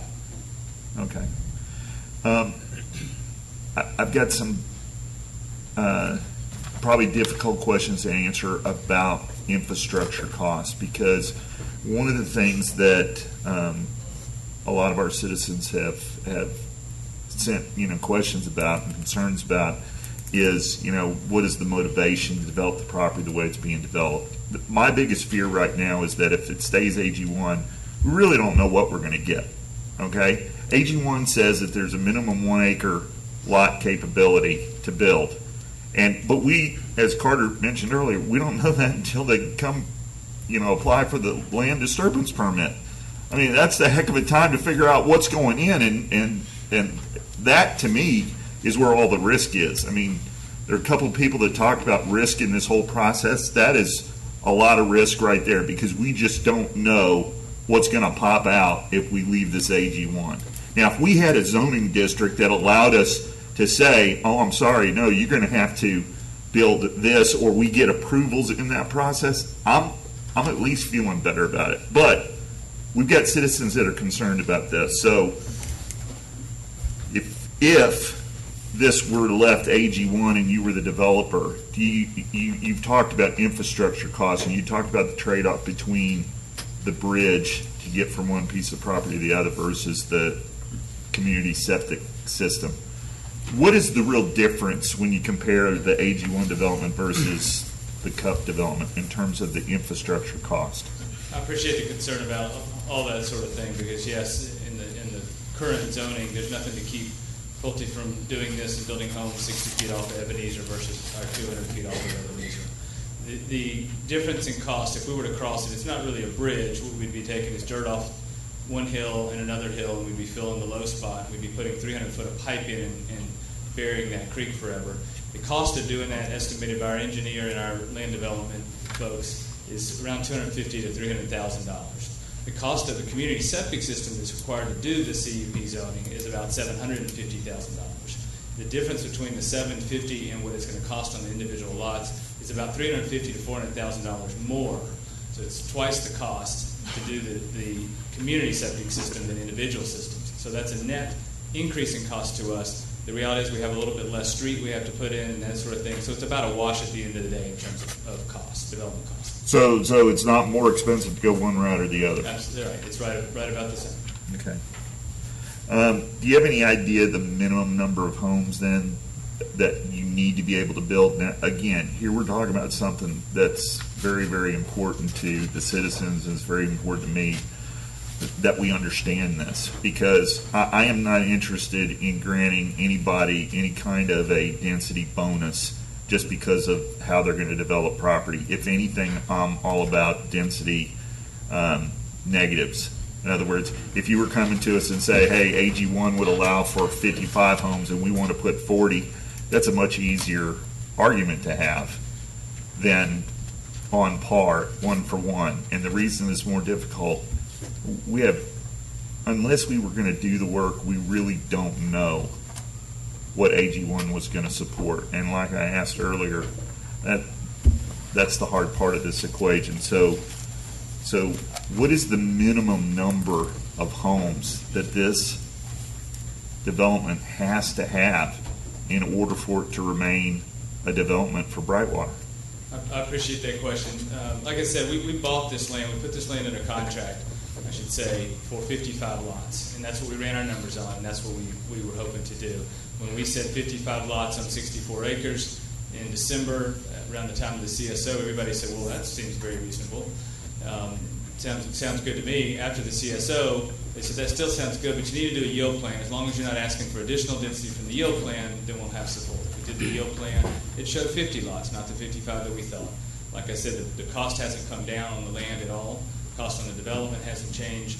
And so we're in a situation, except for a little bit to cover those 5 lots. So we're in a situation where we've reduced the number of homes we can get, and so that it's a tight project as it is. Well, that was a good segue answer to my next question, because it has to do with the yield plan. And there's a lot of questions floating around about the yield plan. And it's always good to find that you've got citizens that live in your city that have such diverse, backgrounds and capabilities and strengths. So the fact that we had somebody that's a citizen who understands this stuff come forward and point out some things that he had concerns about, I think was a good deal. But how do you defend the results, your results for the yield plan, in lieu of all these other people that are pointing to issues that you have there? The fact that some of the lots that you've got platted in the yield plan rendering really aren't buildable. The fact that some of these drain fields that you've got drawn out on the yield plan can't really go where you're saying that they're going to go. And unless you were actually going to do the development, we'll never know.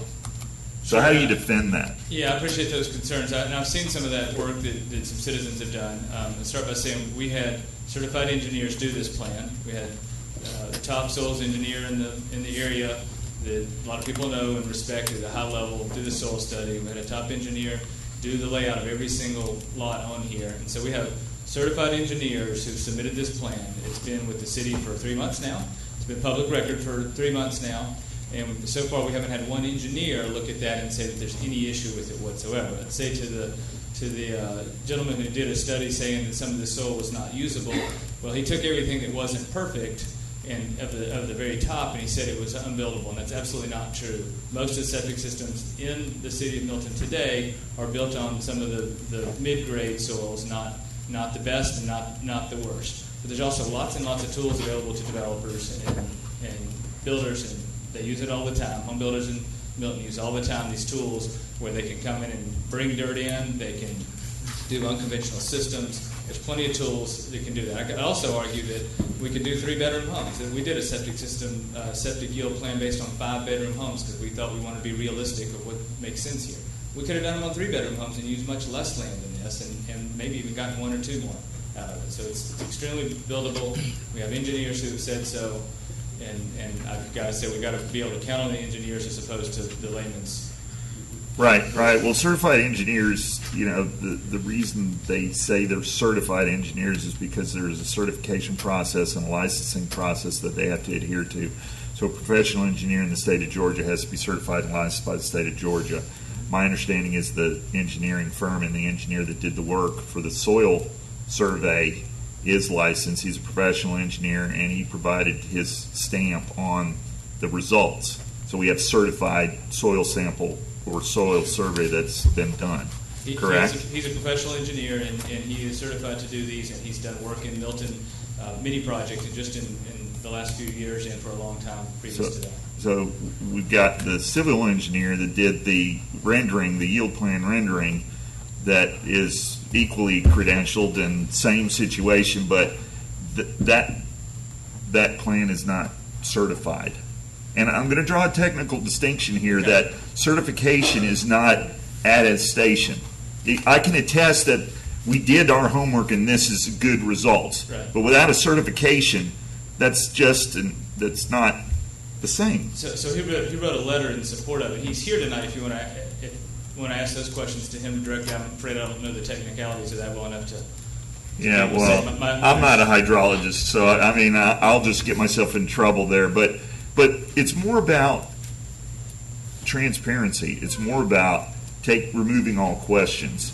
So, and it may be very common that you have one engineering firm do one and another engineering firm do the other. So, yeah, actually, that's the most common in the industry. Almost always that's the case. And even when you have one engineering firm that does both, they often outsource it to another anyway. So it's actually there are 2 different ones. The Sam Masadi, who did the soil study, has done some huge portion of Milton.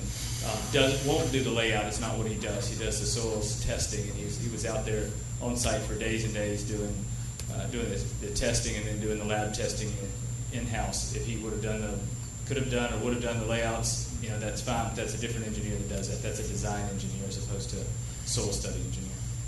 Okay.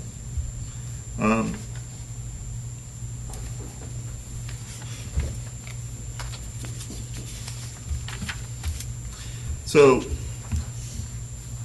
a lot of citizens have also expressed concern over the impact from the community septic system that you've got planned. Again, I'm an engineer, but I'm not that kind of engineer, so I don't know. But is there well, let me start first. Where the heck is the drain field in this whole thing? Because I've heard that it's located on the upper east corner, right in the middle of what you say is the land that you're trying to preserve. I've heard that it's on the left-hand side of the lake. Where is this thing going to be? So the plan right now, and this is up to EPD and city approval through the LDP process, but the plan right now is to put it on that northeast area up there. There's an area up there that we can put the system in without having to take any trees out. We're going to use a special system that buries the line in the trees without damaging any trees or taking any trees out. We'll work around. We actually work with the Georgia Native Plant Society, and they'll come out and help us identify these areas as well and protect anything, make sure we don't run any of our line where there's sensitive things. So how are you going to get from one end of the property to the other? Oh, that's simple. There's a collector tank that collects the effluent and then pumps it over to that side, just like any system like that. Okay, so this isn't gravity fed, this is a pump system, and you're going to hide the pump in some little thing that looks like a barn, and people line up and have their pictures taken in front of it because it looks so quaint and all that stuff, right? That's what they do at CRMB. But yes, we'll make sure it's very attractive, and it'll either look like a barn that belongs in Milton, or it'll be buried in the ground so you don't see it at all. Either one of them can work, and we're open to doing that. It'll be important to us to make sure it's aesthetically appropriate for a high-end neighborhood. So a lot of us have done more research than we ever wanted to do on septic systems. So this has got a lot of people concerned. Do you plan on having an HOA for the development? Absolutely. We'll have an HOA. We have very detailed guidelines put in place on all our HOAs in all the neighborhoods we do of all sizes. We'll make sure that there's language in there that covers all the septic issues. Yeah, I was going to ask, would you have an issue including language in the homeowner's agreement to provide for a maintenance reserve that's specifically for the shared portion of this community septic system in the amount of 10% of its cost or whatever is most common with that? The reason is, we need some kind of guarantee and some kind of acknowledgement from the homeowners who buy here that this is a component of the property. My wife's a real estate agent. She's sold homes to people where she says this home is on a septic system, and they look at her and they don't understand what that means. And a lot of times homeowners buy things that they're not completely aware of what's going on. So we need to have some way of communicating to the homeowners here exactly what the story is. We also have to have some way to make sure that anything that goes wrong with a system like this, it's not left to chance how it gets taken care of. So do you have a problem with that? Yeah, no, I absolutely support that, and we've agreed. The city's asked for 3 years' worth of maintenance costs to be put into a bond. So we're more than happy to do that, and we're more than happy to write all that into the HOA to protect it that way. Okay. I would say that there's some other things that we need to do. we need to have some part of the homeowners covenants, recognize some of these facts, and I think even Kathy mentioned earlier that we'd have to get reports on the maintenance of the system and stuff like that. It need to be made public and stuff. So I just want to say you provided us with a statement saying that you've got these are the conditions that you'll abide by that the staff provided, and the ones in bold have been changed. Is that what you're saying? That is correct. So I've adjusted or added the ones in bold, and like I say, in most cases, it gets us closer to what I think you guys as mayor and city council have been asking for and what our neighbors are asking for. So it's not trying to get away with something we don't want to do. It's more about actually, in most cases, being closer to what people want as far as protecting the rural view shed and that sort of thing. So as a general statement, you're prepared to agree with the conditions that the staff outlined? Yes. And this is specifically how you would do that? That's correct. Okay. I've got some questions for staff, but as long as the developer's up, we ought to keep going on that. Questions for the developer, Bill? Yes. Mr. Bostwick, we're back on this wastewater treatment facility here. Have you identified an engineer that would design such a facility?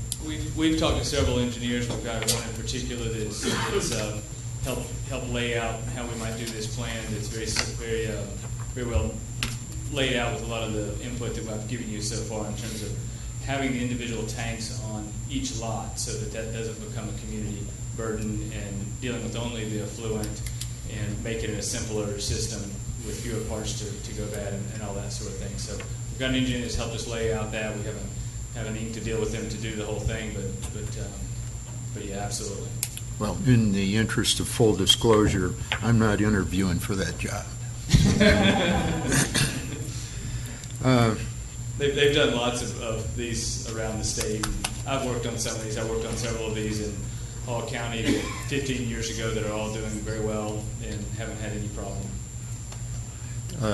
How many have you researched out there, and do you have actual records of performance out there, or records of non-performance?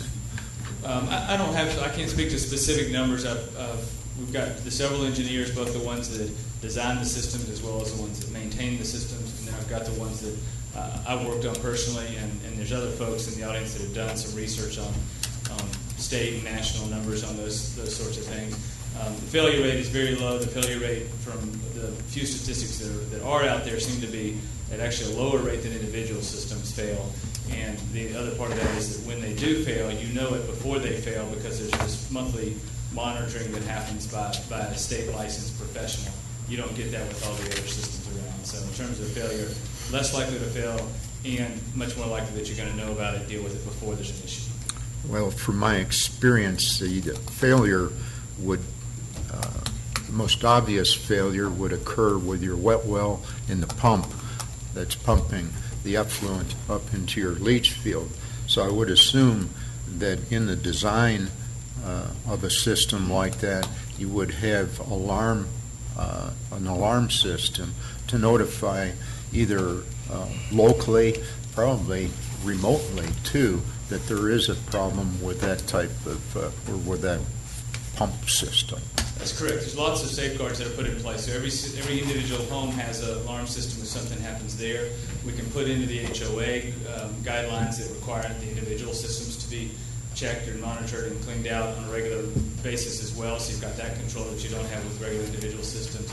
And then the pump that's in the collector system, that pump, our engineers have advised us to use an off-the-shelf pump that if there is an issue with it, we can have it replaced immediately. We can also do a system where there's two pumps in there so that if one of them goes bad, we get an alarm. We've got plenty of time with the other one running to replace it. You don't have any downtime. The other thing that we do that they've designed into the system is tanks that are bigger than necessary for just collecting, so that if there is a time for power outage, they can continue to collect that and not have an issue. Unlike individual homes that could run into that issue, this is actually safer in power outage.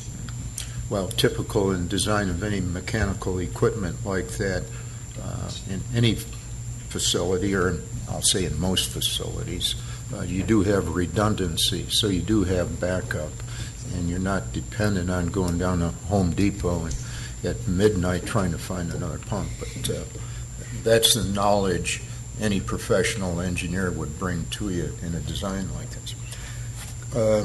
I've heard some questions or concerns brought up about distance to existing wells in the area. Where is your leach field going to be in relation to any existing wells that you're aware of? The wells we know about are closer to Ebenezer Road, and not right on Ebenezer Road, but closer to Ebenezer Road than when we're planning to put the field. Will actually be further from the wells than our individual systems are.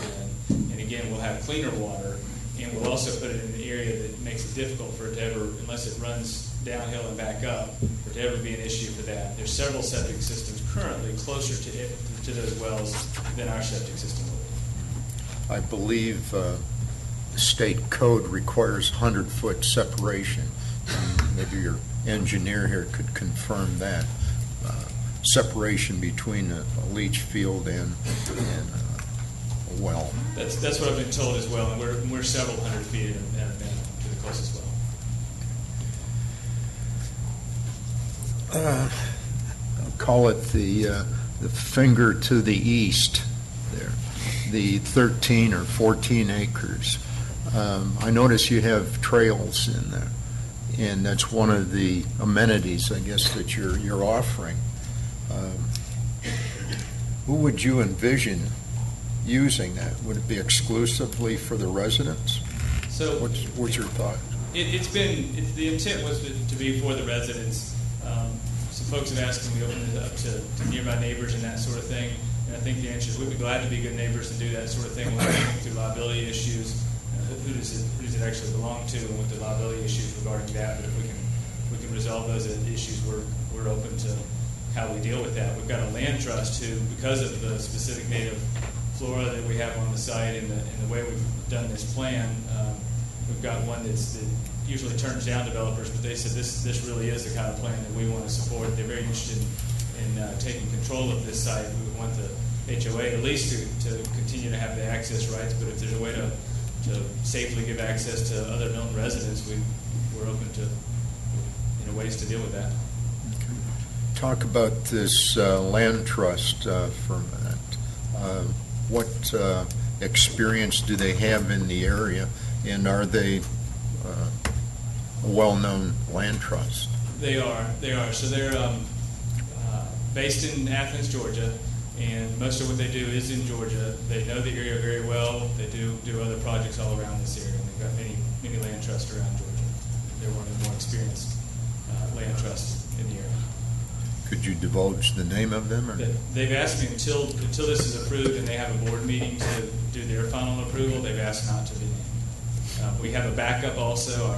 One of our neighbors has got a connection with another highly respected, one of the very largest land trusts around, and is asked to be involved with it as well. So we've actually got two good options for that.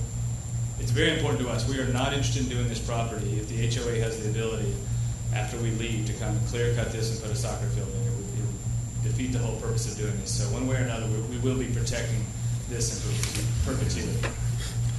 I want to make one statement here. I was either misinterpreted or I misstated when I asked Ms. Fields about the comparison between AG1 and CUP. And we talked about clear cutting and mass grading. AG1 does not mandate that you go in and clear cut and mass grade. It allows for it.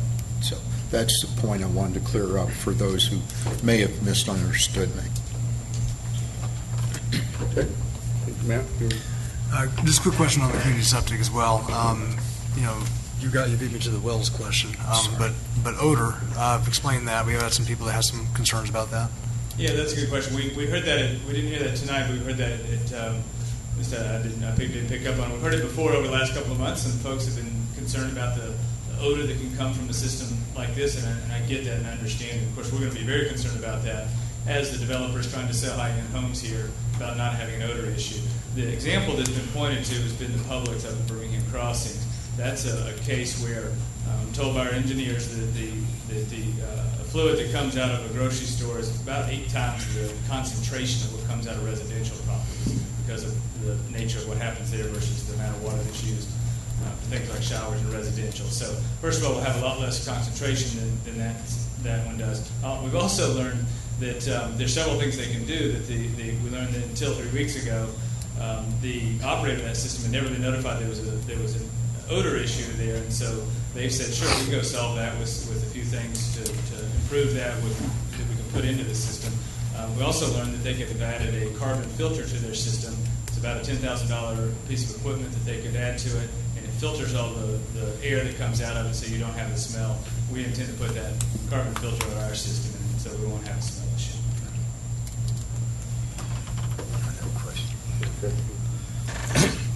In your revised recommended condition, Article 1B, no more than 50 total dwelling units at a maximum density of 0.79 units per acre. How many actual sites would have that maximum density on it? That's a low density. That's a typical AG1 plan would be that, or maybe just a little bit more than that. It's not terribly atypical for AG1, but many AG1 sites have a few more homes on it than that because of the creek and the lake, and our desire not to drain the lake and put more homes there. We'd be able to just slightly lower than some AG1 properties could be. Okay. Bert? On the centerline plan, that's the yield. Hold on, let me pull it up here. On our packet, it's the 50 lot development plan. So it shows you can get to 50 lots on there. Yeah. I can't blow this up where I can read it, but and we kind of talked about it when I was out there. Where are the ponds, the retention ponds, indicated on that plan? Yeah, that's a good question. So if you'll see on that plan, there's a retention pond that's on the very northern end of the property, where the draw is just west of the creek, but on the northern edge of the property. Okay. And you see also one down towards the southern side of the property where the two creeks converge just below the lake. You'll see another one identified there. Okay. And I don't see it, but it's right in the crook between the two. You see the two creeks that converge just south of the lake? one's where the old house was, right? Okay.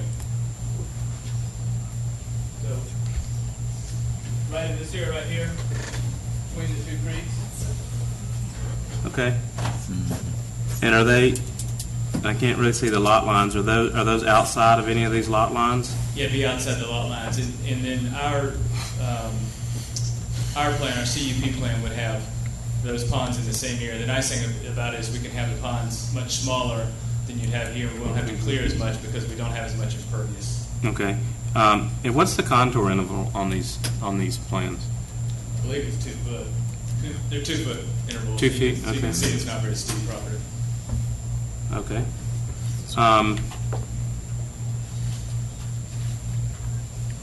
Do you know what the calculated area of this, the area of buffers, stream buffers, the pond, the detention pond, that sort of thing? What that area is in square feet or acres or anything like that? Including the green space that we're preserving? No, outside of the green space. I don't know that calculation. No. Okay. That's that. Each individual house will have a tank and a pump, or a duplex pump system, whatever it is, and then those will then pump to another community type pump, if you will, or pumps. That's correct. Correct. Okay. I think that's all for now for Mr. Bostwick for me. Okay. Anybody else have a question for Rick? Hey, question: have you built in the past similar septic systems with the holding tank and then also an effluent drain field? And if so, what's been the record with those? The ones that I've done have been in Hall County. There were 5 of them I was involved in, a couple that I built, a couple that I was involved in during the maintenance period. Those were built from the mid-90s to about 2002 when I was involved, and all those have held up very well and haven't had any issues. And it's the same system as what you're proposing here, with an individual tank on each parcel for each home? Correct. In fact, most of them are the same exactly. One of them was even more complicated than these. In fact, it didn't separate out just the effluent, so it was dealing with the solids as well. And even that one has held up well. Okay. Good. Okay. Yeah, one of the things too, for the road extension that was in there, regardless of what the final configuration is, you'd agree you're open to not having any connectivity, so we don't have the issue of Ebenezer being extended through your property? That's correct. I've heard the concerns about people who live in Hayden Hall and live on Ebenezer, and I'd be happy to say that there's no connectivity through our property, or there's limited connectivity through our property, but we have no interest in having folks from Cherokee County driving down Lackey Road and past our homes, because that would not be good for us either. And so if we can be that can help us and help our neighbors, then we're happy to do that. Okay. Anybody else for? We can come back if we've got other questions. You can have other questions, but right now while Charlie's up here, Yep. Anybody good on that? Okay, thank you. All right. Anybody have anything, staff? Joe? Yeah, so Kathy.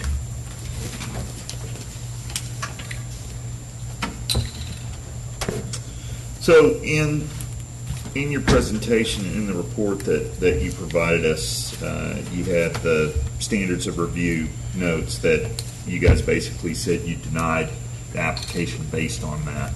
And so I had some questions related to that I wanted to ask you. And the first one starts with how the rezoning is in keeping with sort of the surrounding area. And we talked a little bit about earlier the fact that it's 0.79 units. And actually, it seemed like what you had in the report that I read versus what you had in your presentation today was a little bit different. You're saying that because in the report that we have, you're saying that it's the surrounding area is too different, that the density that is being proposed was not acceptable in terms of fitting in with the surrounding area, and I thought I heard you say that differently in your presentation today. But the intent was to talk about the site plan, that the staff did not have an issue with the density that was being proposed, because it is consistent with the comp plan in terms of 1 unit per acre. But it was the arrangement of the houses, if you will, in terms of the site plan. And we didn't feel that site plan was the best site plan for the site, and that was the point we're trying to make. Okay, so it's not so much, it's not a density issue, it's a site plan issue. That is correct. Okay. How do we go about figuring out what we think an acceptable site plan should be? Because, and the reason I'm getting to this, I mean, again, I'm an engineer. I like things to be objective. Subjectivity to me is, the killer, because then we could always get different results every time we go back and ask the same question. So I want to have something that's predictable. How do we do that in a predictable manner? How do we look at a development and say this is optimum for what this area should be? Well, that's a very good question, and I'm not sure it's terribly quantifiable. I can say that, based on my experience, which is 30 plus years, I won't define exactly how many over 30, but certainly over 30. Our city architect, who has 30 years of experience, it's a matter of practice, good principles of our profession, and assessing the land and looking at it in a way to really carry out the vision of the council in terms of what we believe the direction that they want to go, to carry out the policies of the comprehensive plan in terms of environmental sensitivity, sustainability, green space, providing green space. So you have to sort of weigh all those factors and look at the land, and I'm happy to call up our city architect. We actually went through the exercise of looking at that site in terms of what would be the best way in terms of our perspective in terms of developing it. It did not match the developer's perspective, although we shared certainly our plan with him to, food for thought, to tell him where we were coming from. I guess that's what I would have to hang my hat on, is that it is subjective. It's not quantifiable, but we use good planning practices in terms of the exercise that we went through to come up with what we did. Okay, yeah, and trust me, Kathy, I appreciate the job that you guys do, and these questions aren't to say we've done anything wrong. I'm just trying to better understand it. Okay, so is there any extenuating circumstances for what they're trying to do in this proposal that would allow them some flexibility in terms of what area they preserve versus what area they develop? I mean, the goal of 50% open space, I mean, that's a lofty goal. It certainly is. And having achieved that, I mean, you're right. We should be able to call into question, where that space is, where are the homes. But is there anything about this that is defensible? In other words, I get that it's not optimum, but is it okay? My concern really goes to the fact that we are establishing a development pattern for the city as we move forward. And certainly, as you look at the land areas, the undeveloped land areas, Bernard Wolf's, for instance, that's just to the north, and there is a school site to the west, and we're not sure what's going to happen at the school site. The school still owns it, but it may be available to sale at some point. So this is a piece of a puzzle, is the way we have looked at it. And so we are sort of, we would like to establish good development patterns. And so that was the perspective that we took. And, yes, it's density neutral, but is it the best development pattern? I mean, I really can't support that in a sense. I really think that the issue, the biggest issue, of course, is with those house lots that are along Ebenezer, and that we feel they could be best served by being moved up to the northeast arm. Okay, you make comments in that area of question one where, you're saying there's a lot of dead-end cul-de-sacs.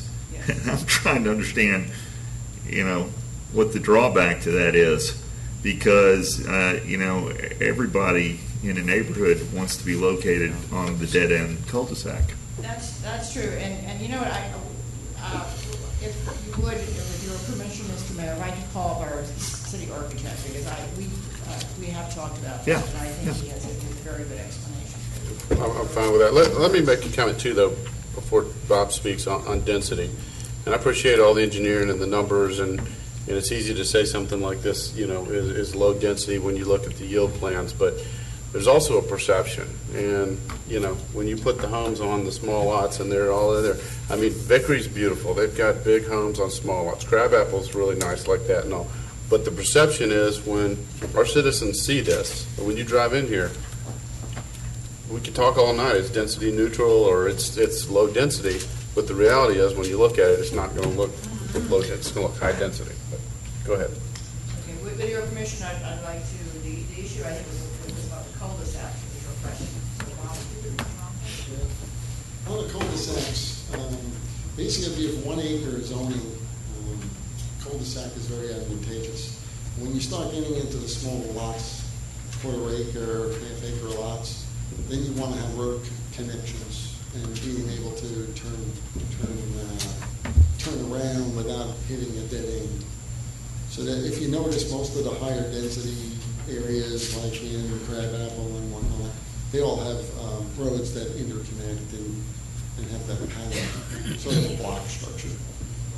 1 acre zoning, which we're very accustomed to, has a lot of cul-de-sacs and it's very customary. So from a value standpoint, I would say the cul-de-sac is better than a larger lot. When you get to the smaller lots, you'll see all the development patterns in them have those roads that connect. Okay, good. Well, Joe didn't mind. Well, Bob, while you're up there, so basically it's a spatial issue. You've got smaller lots, and it's hard to fit a functioning cul-de-sac around those smaller lots. Right. Okay. Yeah, it's the same thing with the visual impact. The visual impact, like Kathy said, if the houses were more on the sort of blind to the neighborhood, if they were up in the area that they're showing this conservation, then from the roadway. That would help the real view like shed. It would look like it's all conservation. Bill, did you have something? Yes. Bob's up there. Yes. I'll say first, there's no secret how much I respect both of you and your department, what you do and what you contend with on a daily basis, and even in meetings like this that stretch on for quite a while. Joe brought up the objective of how you design a development like this. And I keep going back to, and my mind keeps going back to Randall Arndt and the developments that he designed. Most of the ones that I've seen that he's done, he works with the topography of the site. And the ones that I've seen, his examples are a lot of up on the East Coast where there's more gently rolling topography up there. We're right down here in the Piedmont area where we have some severe slopes and heavily wooded areas here, and with streams crisscrossing these properties. And I think what we see here is a plan to work with that topography without really tearing it up. Could go in there, well, I think what he's going to do is knock the tops off of some of these ridges, which are almost flat right now, and try to site each one of these homes in an environmentally or a sensible location, I guess. I think to to do anything beyond that, and this is just my opinion, I think it would require a lot more grading, a lot more moving of soil, clearing of trees, and I'm not sure, I think that's kind of counter to what we believe in up here and what these folks believe in out there too.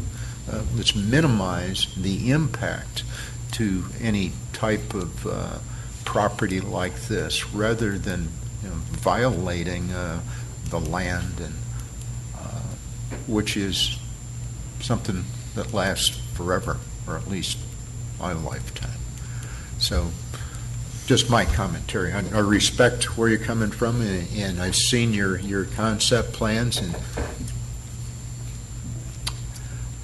I think there are alternatives there, and I think there's a lot more. There's subjective approaches to this, and you have to have some objectivity and some subjectivity when you're designing like this. Would you comment on that? Not to put you on the spot. You can disagree with me too. Yeah, don't put you on the spot, Bobby. Applying Disagree. best planning principles, I Sure. would say that the visual impact that the high density or clustered or condensed housing would be on Ebenezer would have a sort of a negative visual to the community versus putting it in the back and keeping all the conservation in front. And when people walk by or drive by, they don't even know the houses exist. Do you think reducing the number of houses on Ebenezer even further to that point would be attractive? Any reduction to the, or increase in the amount of natural area on Ebenezer would certainly help. Either pushing it way back more or reducing the number. Mm-hmm. And you know, Bob, you and I have kicked around ideas, and we haven't always agreed on things too, but I certainly respect you, too. And Kathy too. Okay. Rick? Joe? If I look at this, Bob and Kathy, if I'm looking at the plan showing the 50 homes, I'm counting 7 homes along Ebenezer. What's the buffer or the setback? I see something marked in here for 100-foot setback, and then I've heard the developer say that he was going to put it back 200 feet. What actually is on here? Because I think that's a big difference as far as looks. So when you make your comments, I guess I'm trying to understand when you're saying the 7 homes along the front, if it's a 100-foot undisturbed buffer, you think that's too close? That's because even looking at the lay of the land, I've walked the property. 100 feet, you'd be able to see the homes from Ebenezer. You'll see the homes and you'll see the backs of them. So it's normally when you can see the homes and the higher concentration of homes that we've done, when you're closer to the street, even with a small buffer in the front, we generally have the homes face the street so that people can see the fronts of the home. And I hate to jump up and down, but Charlie, could you explain really what you're representing and what you'd agree to, or what you're planning to put in there versus what development said you needed to put in there? Right. We first had a 60-foot buffer there. Staff asked us to increase it to 100 feet. We increased it to 100 feet.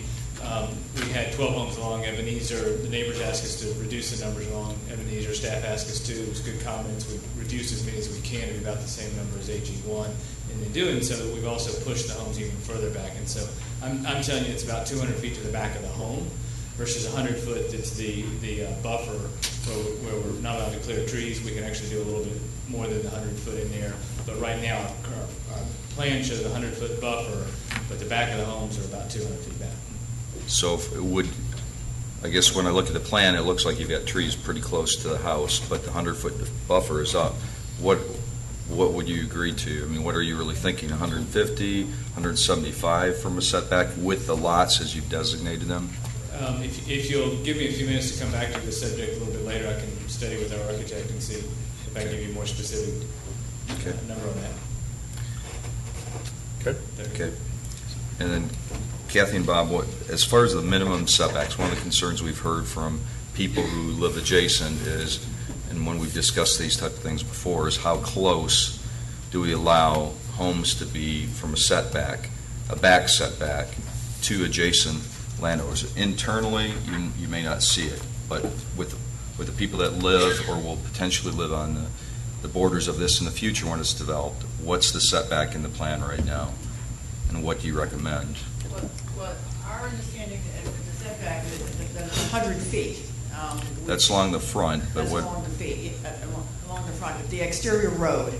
And then on the internal roads, is that what your question is? Well, I'm talking about if you look at the plat over on the eastern side it's and the north side, 50. So it's 50. Yes. Okay, does that answer? Yeah, so, and I apologize, I had a lot of questions. I mean, there was, obviously this is a big issue. A lot of people wrote in a lot of, about their concerns, and so I just want to make sure that we get to those. So, so I apologize for the length of my questions here. On question number 2, where you talk about the whether or not the proposal will adversely affect the existing use or usability of adjacent or nearby property, again, we seem to be a little bit incongruous with what we might see with AG1. And I go back compared to AG1 because the only thing that I know that could happen is the way it's zoned now. And the way it's zoned now, what we could wind up with, not what we will wind up with, but what we could wind up with is what the yield rendering looks like. So what I'm trying to figure out is how is that any better than what the proposal is? Because I would say it's not any better. I'd say it's worse.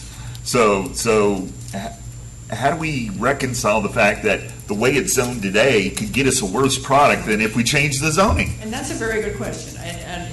But we were responding to the plan that was submitted to us, the CUP plan. This is a rezoning under the CUP, and the plan was submitted to us under that application is what we were addressing here. Okay. I mean, does the 50 or 100 feet and 200 feet to the house sound more reasonable? It sounded like that was new information for you guys.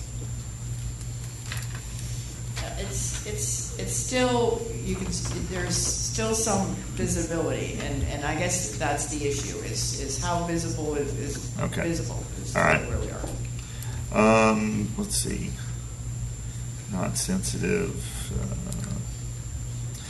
Yeah, and I guess I keep getting back to this because a couple more questions talk about, is this the best use of the site?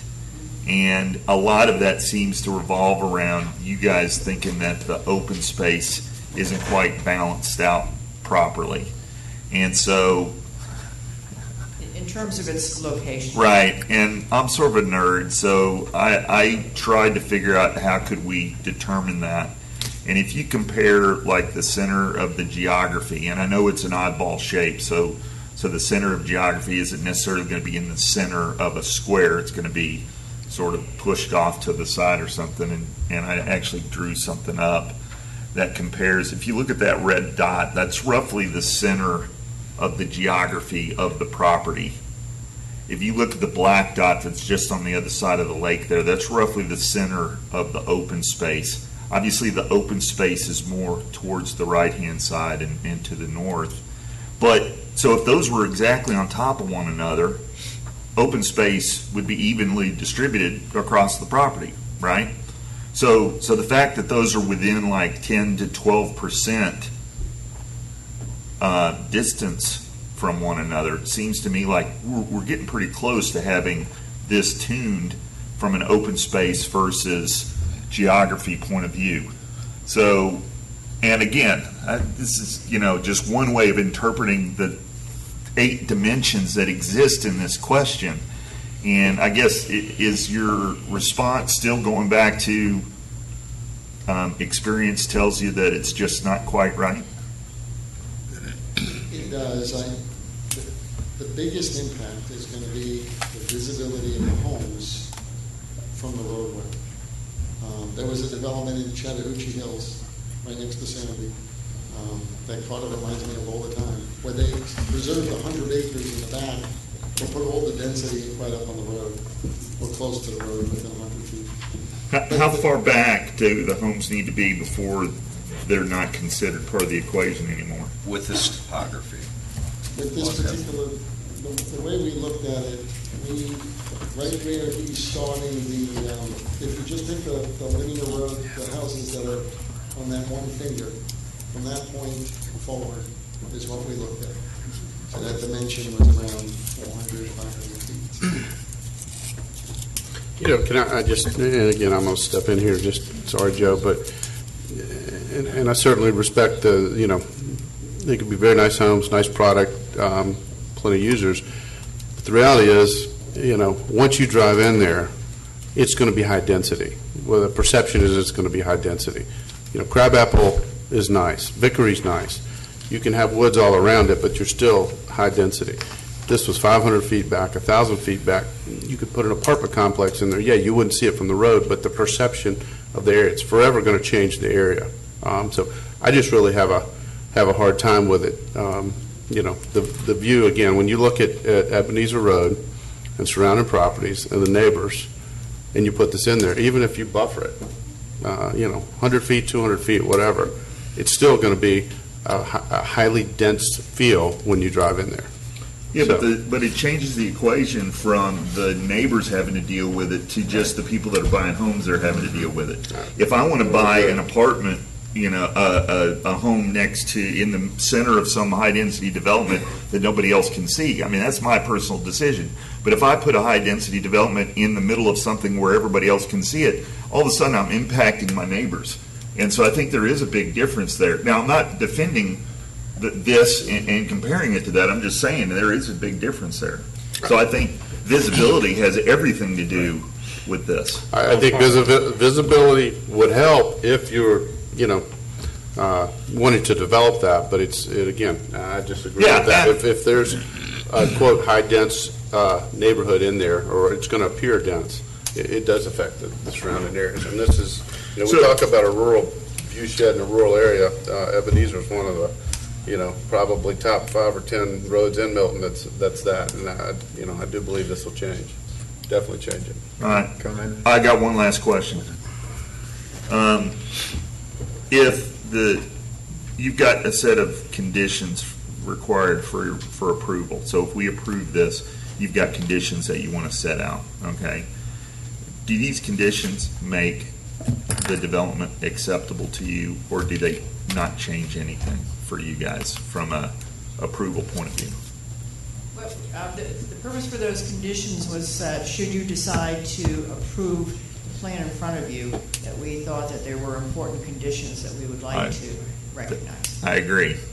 So they don't change in other words, if these conditions were all part of the original proposal, the proposal still would not be any good in your point of view. That's correct, I guess. It's not an endorsement. They're not an endorsement of the plan. Exactly. All right. Bill? I'm into Joe's previous point, too, and the mayor's point here about rural view shed. I'm looking at the rendered yield plan here in the package, and I see 6 houses along Ebenezer, and if by the AG1 guidelines, I think they would only require 60-foot setback. Is that correct? Okay. Yes, that's correct. Is that correct? Okay. So, what would you prefer? A rhetorical question, I guess. Would you prefer to have 6 or 7 houses with a 60-foot setback along there, or 7 houses that are set back in excess of 100 feet? One of the issues that we've charged the Planning Commission with here that they're working on is defining the rural view shed along our major roads, or even Ebenezer Road. And they're considering a 100-foot setback. and I'm not so sure that's going to pass out of the Planning Commission from what I understand. It's going to be somewhat less than that. So is less better or is more better? I guess. What are we trying to achieve? What we're calling a rural view shed. Is it a greater setback on the roads in preserving the buffer or natural buffer or whatever buffer there is along these roads, or is it? I think just speaking in terms of this particular application, Bill, the way we looked at it from a planning perspective, trying to apply the planning principles, which is what we were doing. If you have 6 houses on an AG1, but they're spaced further apart, you'd have landscape areas, natural landscape sort of buffers, just from the setbacks. 25 from 25 is 50 feet. A lot of that's undisturbed. So you'd have that visual break when you're on the road. When you start to concentrate the houses, that's when the concern comes into play. When you only have a small distance between houses, you basically have to just grade it all. So that was the concern that they've had. Has the developer calculated the size of those lots as he has planned it along Ebenezer? I can only go based on his setbacks of the setbacks and the separation. Setbacks with the 15 feet. I mean, the numbers were so small that you really can't grade houses with lots that tight and preserve any trees. You have to just kind of grade that whole area around. I guess But I'll let the developer speak on that. Yeah. Well, I guess I was getting to the point, if we reduce the number of houses along Ebenezer, so you do get that separation, you're not looking at that massing along Ebenezer, but you're getting a larger setback along with it.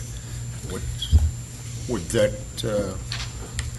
that have some appeal from a design aspect, I guess?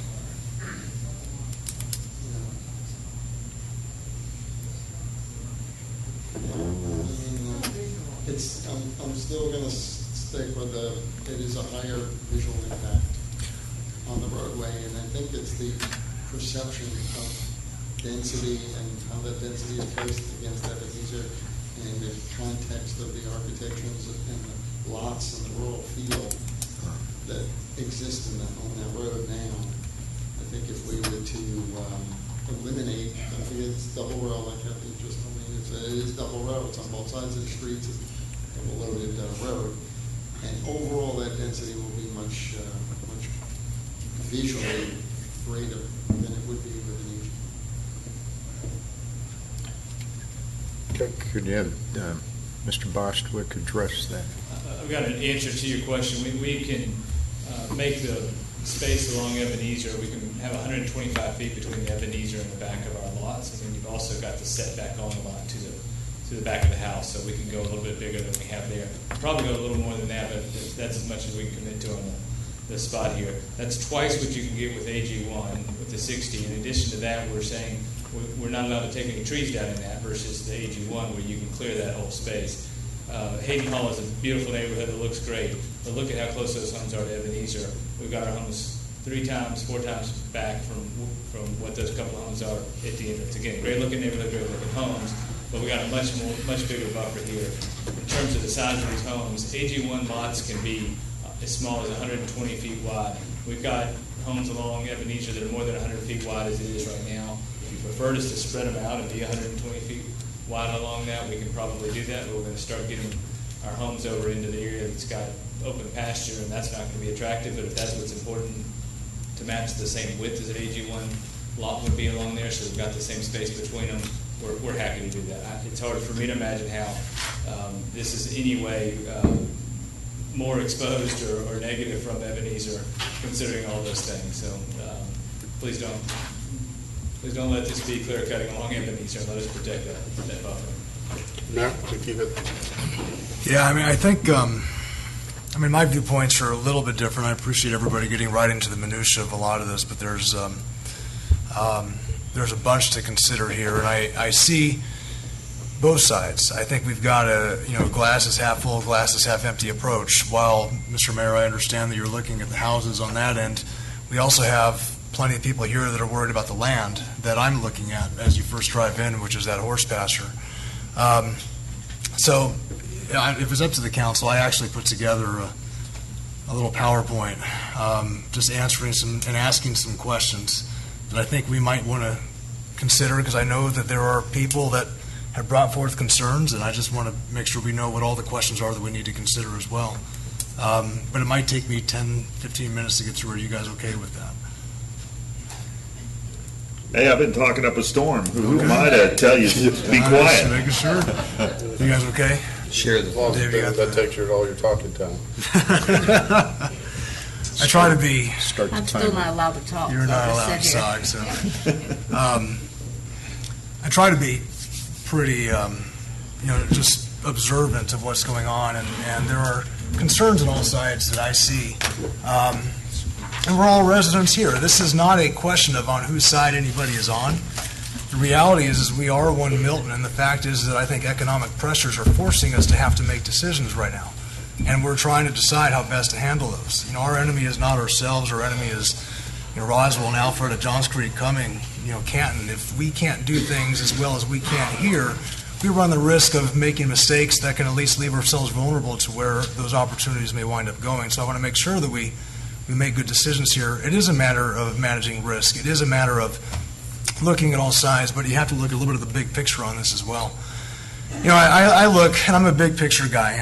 My job is to help make plans for people, and as we do this as well, we look at our vision. The 2030 Comprehensive Plan, our vision is Milton is a distinctive community embracing small town life and heritage while preserving and enhancing a rural character. And of course, we've had some adjustments to that recently, where Milton is a prepared city where we strive to promote a high quality of life, create a strong sense of community in place, respect our heritage while guiding our future, and be the best place to call home. So what is rural and what is heritage? These are all taken with my cell phone, by the way. So if anybody wants to know, I walk up and down Mountain Road on a regular basis, and we've had residents and people ask, I've had people ask me if I even live in the city. This is it. So this is what I see. This is what I look at, what is rural, what is heritage. These are the reasons why I came to Milton. I think it's the same reason that many of us came to Milton, because it's these view sheds that we like to see. There's me walking up and down Mountain Road.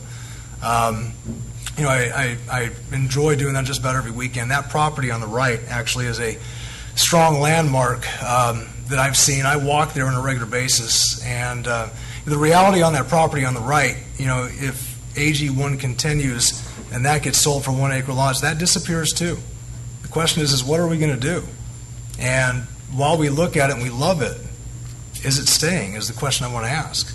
What is rural, what is heritage? These are the view sheds that I see. And as much as, we talk about trees and things like that, these long vistas are important. Now, this is currently what we have. People worry about precedent. What is our current precedent? This is AG1 property. Right here, rural equestrian landscape disappearing. There's AG1. Right there on the right is Thompson Road. We lost that with the CSO vote. Now that's AG1. And, I haven't seen the plans, but, Carter, Kathy, can you confirm if they're putting houses near the roadway on Thompson Road on that property? I want to know. It's a question. So these are concerns that residents have, and I talked to one of the working farmers right next to this property that is sick about it. More AG1, clear cutting, not because we require it, but because they can. We see this. People are looking at what is going on right here, and as we watch it, it makes a lot of people concerned. We've got clear cutting on the left. One planning commissioner on the right here said, I think we lost our way on this one on the right. This is Birmingham Road. And I was there at the planning commission meeting when he said that. And, this is the reality of what we're dealing with. This is something that's important as well. Horses were on that field on the left since 2003. And right now it is a cul-de-sac and the horses have been removed forever. And that is what people are seeing. That is the reality of the condition that we're in. And so our land that we have, while we sit here and argue, is changing. Things are happening. We can't sit there and say it's not. Now, people have accused me about what I've said, and that's fine. we're all in politics, and that's what it is. But I remember specifically, and I looked at the YouTube video when I said it, when I ran for office in 2011, what did I say? And basically, my mother said specifically when she found out I was running, if I didn't support the horse community, she would kill me. And she was dead serious. And, my dad was a 6'6" NFL offensive tackle. He's scared to death of my 5'4" mother, and I am too. I say what I mean when I say something like this. And, it's important to me, if our logo is a horse and our sign, gateway signage has horses on it, we need to have something in place to think of that, if that is going to remain our vision. So I've had a lot of people say, what does the 2030 comprehensive plan say? And I've got a copy right here. And I do my homework. I mean, it's something that we look at. If anybody has a question about it, it's right there on the city website. It was voted on by 5 of you, except for Rick Moore and I. We weren't here. It was a motion to pass by Councilmember Burt Hewitt, seconded by my predecessor, Councilwoman Julie Zonner Bailey. Passed 7-0. This is what the comprehensive plan says. We recognize that the community has growth pressures and they're inevitable, but growth should be weighed in balance of preserving those elements of the community that have attracted its existing residents and businesses. All right, those fields are what attracted me. It wasn't the 1-acre lot subdivisions. Unattractive sprawl development has led to visual clutter along roadways that can detract drivers and detract from the community's appearance. I think all of us can agree on this. This was a survey that was done, and 24% of our residents responded. It says that right here in the comprehensive plan. Page 9, lack of design standards have resulted in unattractive subdivisions and subdivision entrances. Page 9, sprawl development threatens the indistinct boundary between town and countryside. Page 9, large tracts of land suitable for continued agricultural uses are being sold for residential development. I mean, there's no disagreement there. What does the 2030 comprehensive plan say? All right, does the 2030 comprehensive plan suggest the city should implement conservation subdivisions? I get a lot of people saying things about this. I just want to point out what it says. Page 9. Policies and regulations should maintain and promote the rural character of the city, including the preservation of open road neighborhoods, inclusion of a conservation subdivision option, and locating new residential development in areas contiguous to existing neighborhoods. Page 57, Section 2.1, strategy. Maintain density-neutral development practices through innovative land development techniques, such as conservation subdivisions and transfer of development rights. We've done the TDRs. They're starting to work great. We need more of them. But why are we still hiding out in the first one?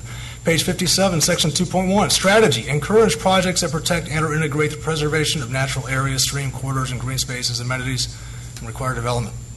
I think we're looking at that here. Page 64, Section 5.6, we will be open to land planning and development concepts that may be new to our area, but have been tried successfully in other places. And I have to ask, are we open? Are we open? Page 65, Section 5.6, strategy. Consider conservation subdivisions in rural and environmentally sensitive areas. In addition, consider a conservation subdivision classification that incorporates gravel roads. Page 71, Section 7, Item 3, ordinances and design, conservation design include conservation design techniques and new development. Study the use of conservation subdivision regulations and transfer development rights, and prepare ordinances as needed to implement them. Page 76, Section 7, Item 3, development controls regulations. Consider creating a conservation subdivision ordinance. Implementation matrix, ordinances, regulations. Conservation design is a short-term item to be initiated within 1 to 5 years. And we're just past that. Development controls regulations. Create a conservation subdivision ordinance. 2011 short-term work program, LEDC, Section 11, develop a conservation development design ordinance that is compatible with the vision and policies of the comprehensive plan for the city of Milton. Page 108, the definition of a conservation design. Page 108, definition of a conservation subdivision, which is great because it refers to the design of a residential subdivision that maintains its zone-permitted project density, but configures the home placement arrangement in such a way that it maximizes open and green space for conservation. Now, there's some subjective thought on what the actual density is on this process, but I got to ask, is a conservation subdivision high density? Current AG1 standards means 1 acre, greater than 1 acre per house. What we're dealing with Ebenezer property is 64 acres and 50 houses, which is 1.2 acres per house, which is greater than 1 acre per house. On that end, it fits in that criteria. And everything else is subjective as far as the number of homes that could be in there based on the soil perk test. Here's the thing, one is done by this Doug Patton with the CPSC, Matt Frey, RLS. Of course, Sam Asadi, we talked about them before. The staff has agreed with their concepts. We have others that may disagree. But while we're sitting here arguing over the validity of that, where Carter Lucas says if there's ever been any changes, it's usually 1 or 2 homes in a process. But if we do AG1 subdivisions, we're already seeing the precedent that we currently have in those pictures I showed everybody before. So I'm just asking the questions. Is clustering homes a good idea? Well, I went driving all over the place looking at cluster homes. It's our job to work. I went up to Montaluce up in Dahlonega. Beautiful subdivision. Winery. If you look at it, the homes are fantastic, and they're got to be in the $500 to $1 million range. Chestatee is a golf course community, and conservation subdivisions are like a golf course community without the golf course. But that's a cluster home community. It's something to look at. It's not the high density that I'm necessarily seeing, although the interpretation may be high density, but I'm looking at the pictures of it. Here's Woodview. I've heard about this on many different occasions, and I went down Trickham Road, and these are the pictures of Woodview. Now, it's 200 homes on, 60 acres? 70 acres? Which in and of itself you would think would be a pretty bad-looking process, and if you look at the homes themselves, are not what we would regulate here. I agree with that. But what's good about this, and you got to look at the good about it, everything, is from the rural viewshed, you hardly see those homes. The fact that we might be able to place homes in a better light could give us some options, give us some opportunities. I went to Serenbe. My wife and I went there yesterday. And, I tend to say I don't take people's word for it, just take it. I go see it. I go look. And I'm looking there at what people say is high density. And those are beautiful homes. And what I saw there was really something I think we're missing out on. I saw elder people sitting on porches talking with younger people.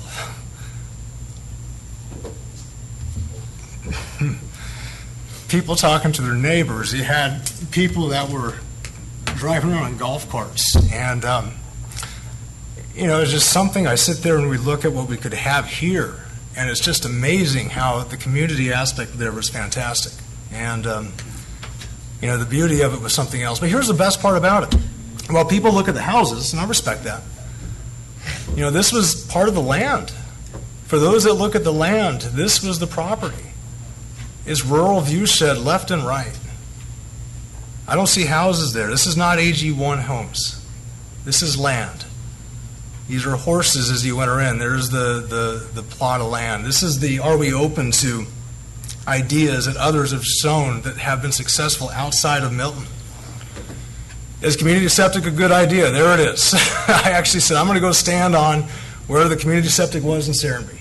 That is a path that you can walk on. That little shed there on the right is where it is. And in front of me where I took this picture was actually a $1 million house.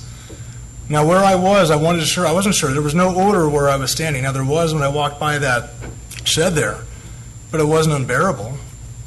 Wasn't the best, but it was something that was there that was interesting. The funny part is that people were walking up and down there. I saw seniors walking with walking sticks on this thing. I haven't seen seniors walking with walking sticks anywhere around Milton.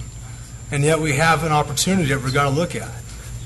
And one question I have is why not be open to conservation subdivisions?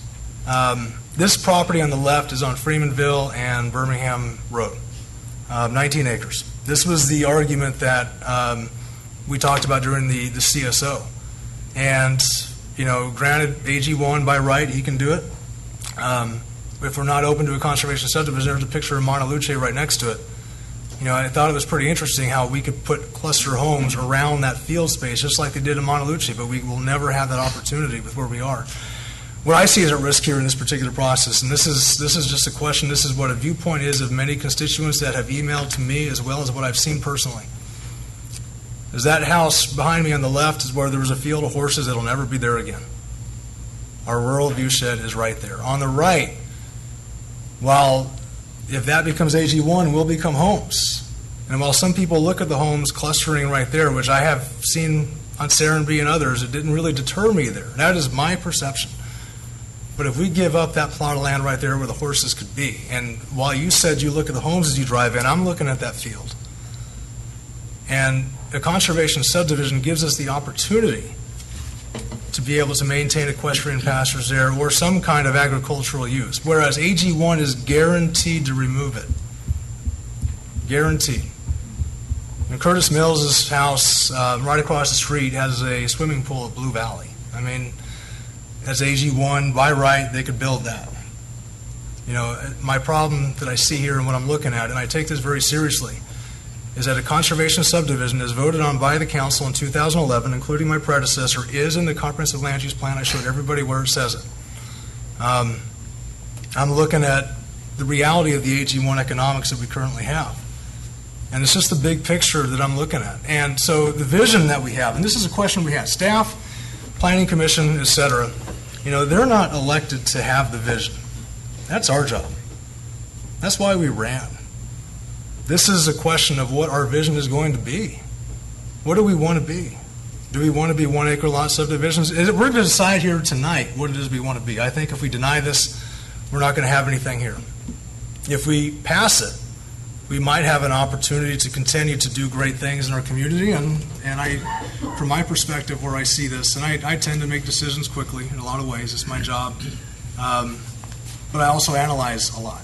And I speak to people, and I look at things. And in my mind, I can't get past the fact that we've got equestrian property that's disappearing. And I made a promise when I campaigned to do everything I could to preserve what we had in that rural viewshed of what we have. To me, the horse on our gateway signs is not just an emblem. It's not just a symbol of what used to be, but it is still a symbol of what could be. And I think we need to have these considerations as we consider this conversation tonight. Thank you for your time. I appreciate it. Okay. Anybody else have anything? I just, you know, again, I'm going to say I'm strongly opposed to this. I'm not opposed to conservation subdivision. Serenby's beautiful. All these pictures are beautiful. If we had 1,000 acres somewhere, we could do it and put all the buffers around it. It might work fine, but in the location that this is proposed, the area, the surrounding homes, you know, again, like I said earlier, you put, you know, basically we're taking AG1 land and we're doing 1/4 acre lots, and it's all perception. When you may have a lot of buffer, you can look at Crabapple and look at those homes, and you can look at the woods across from them, and you can say, hey, you average this out, and these are 1 acre lots. But what do you think when you're in Crabapple neighborhood? You don't think of you know, large AG1 lots. It's all perception. So I think we'd be doing not only the folks that live around here, but on Ebenezer Road and ourselves a big disservice if we went, you know, for approving this. So I'm strongly against it. Dirk and Rick? Let's talk a little bit more about yield. So as things sit today, we already talked about earlier in the meeting that it's 3 parcels with 2 owners. Mr. Bostwick, you haven't purchased it. It's under contract, correct? As things sit out today, that 15 plus or minus acres, whatever it is over there on the Sweet Apple side, how many lots could yield off of that parcel individually today? I think if we looked at the yield plan that was presented and based it on that, I think you have 12 or 13. No, I'm not about it. Not anything. If that person wanted to develop that 15 acres, I can help out a little bit because y'all answered them earlier for me today.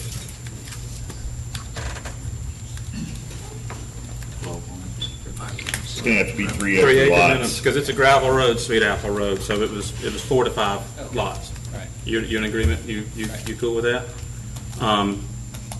The other parcel, the other 2, well, I'll call it 1, is whatever it was, 26-ish, something like that acres, or give or take, I can't remember. Do you remember what that? I don't know if how involved you were, Carter. How many lots that could possibly yield? We had a 25 and a 23 acre lot, those 2 combined. Yeah, it was about 37. 37. So as we sit today with these 2 parcels separate as they are, that gives me 42. If I take the 5 and that, and they're asking for 50. Correct. Correct. So that's 8 or 9 homes as it sits today. If this wasn't coming in front of anybody by right, that's what could be done on that property in theory today. Excellent. Without assemblage. Without assembly, as it sits today. So with assembling it, and if we take the yield plan that shows the Ag 1 50 lots, which I don't have the ability to refute that or not. I will say that it's, some of these houses on that have 16 to 20 feet of slope across them. I'm not a house builder, but I've moved some dirt in my day, and that's a big slope across a house footprint. But assuming that they could get the 50 in there, that's still 8, 9 houses more than we could sit in there today, as the land is owned and sits there right now. So I do see this as not density neutral. In my mind, I see it as 8 or 9 more houses that could be in there. They're going to tax Ebenezer Road, going to probably 140.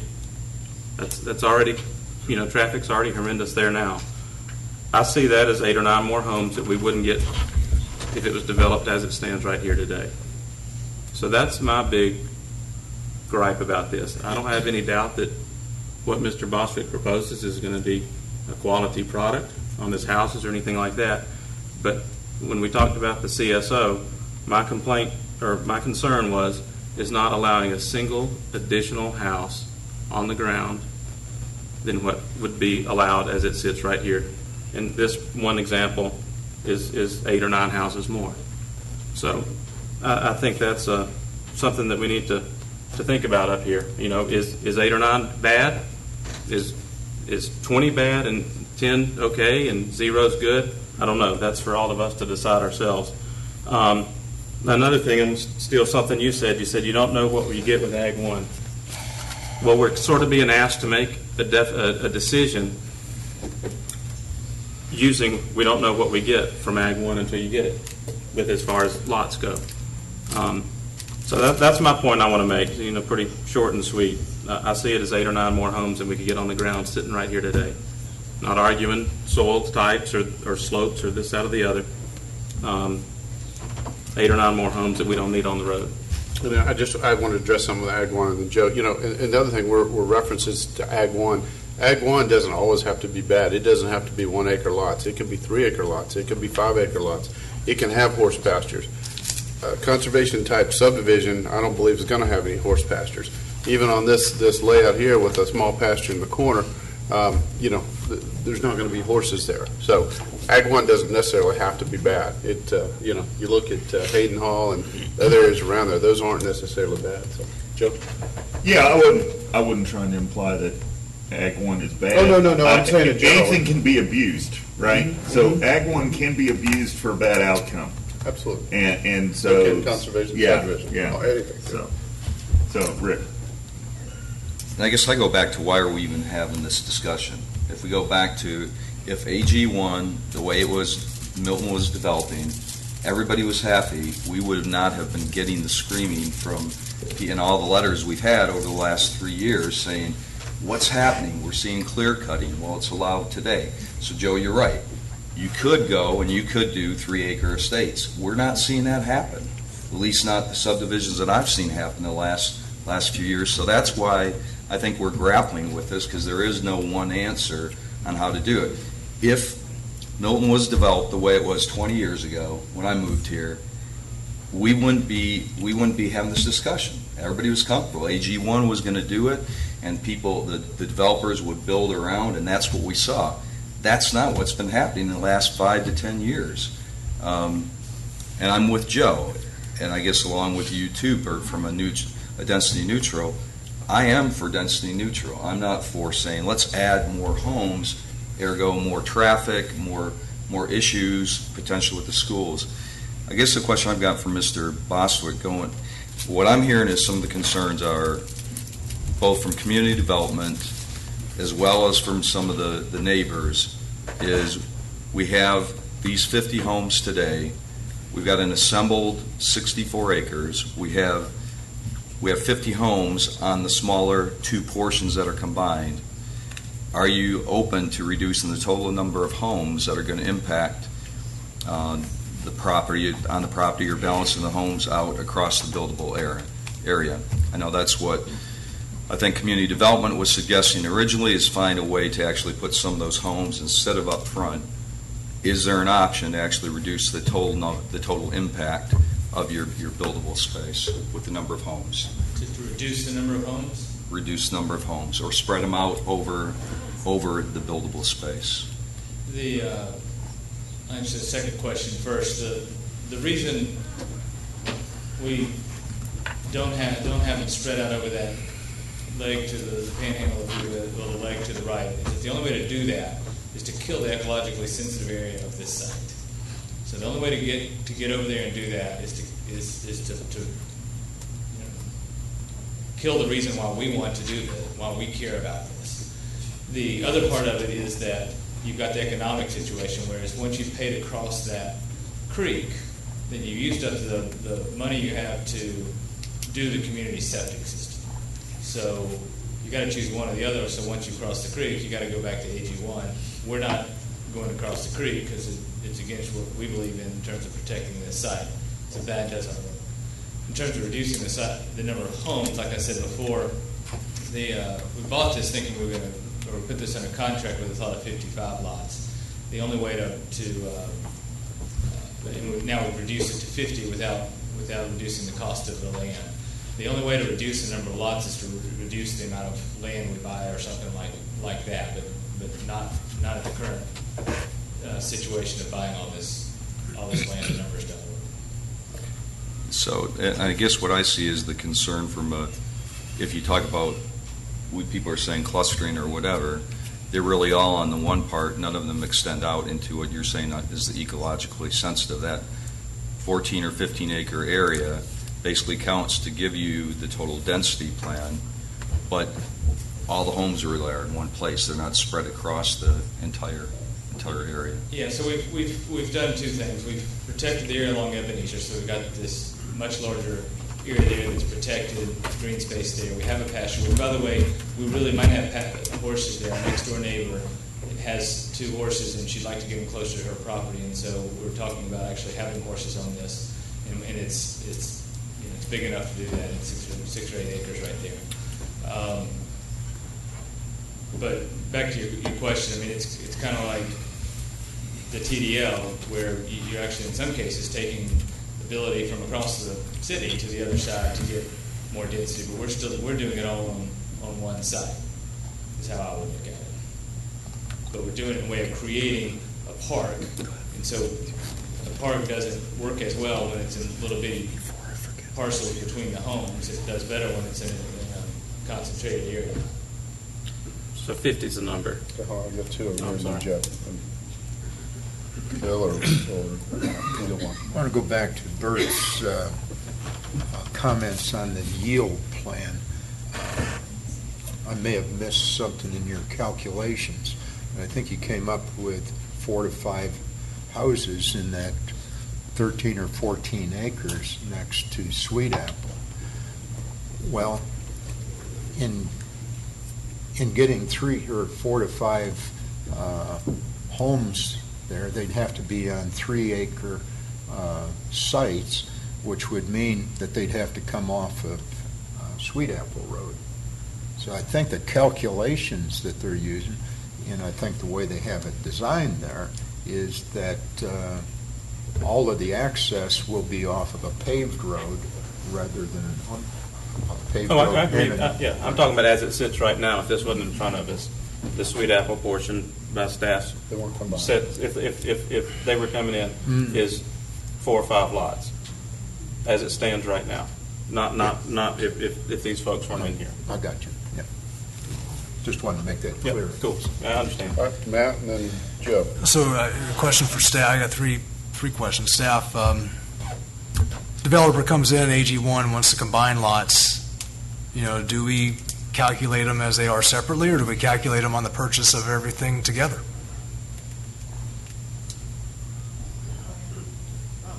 Let me take that. Yeah, well, when the application comes in, it's looked at in terms of the total package that comes Right. And usually what happens is a developer will get an option, and if he gets the zoning, then he'll acquire them. So, and with all due respect to Mr. Heward, I'm sitting here looking at this. The reality is people under AG1 can buy lots and build what they have, not based on gravel road or whatever. They just do it. Is that right?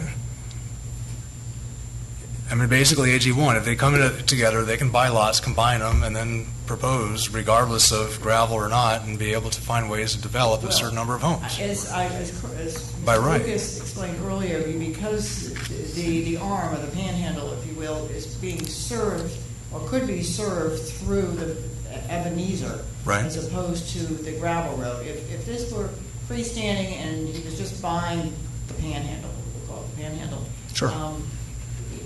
His main access would be off the gravel road. But the reality is, economically, if the builder wanted to build a bridge to combine the properties upon the purchase, then he could build the 8 homes that Bert Hewitt says he couldn't or shouldn't do.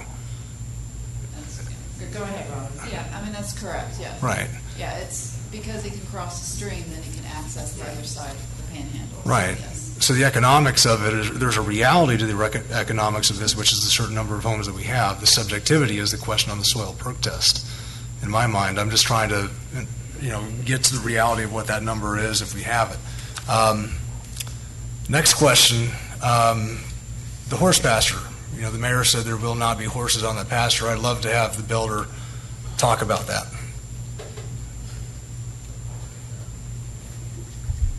Well, I said a minute ago that we have a next door neighbor that's got two older horses, and she'd really like them closer to her property. And so we've talked with her about having a situation where we'd actually have a stable on our property. It's actually located on the plan on the right-hand side, just behind the pasture area. The pasture area is actually a little bigger than I think it's graphically shown there, but it's more than big enough for a couple of horses there. And we'd love to do it. I think it'd be really great to really say, we're Milton here.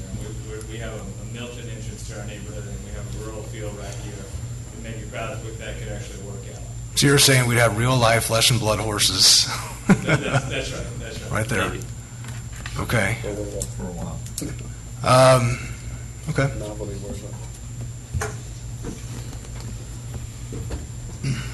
I guess I have another question since unless you want to go ahead. Ken. Sorry.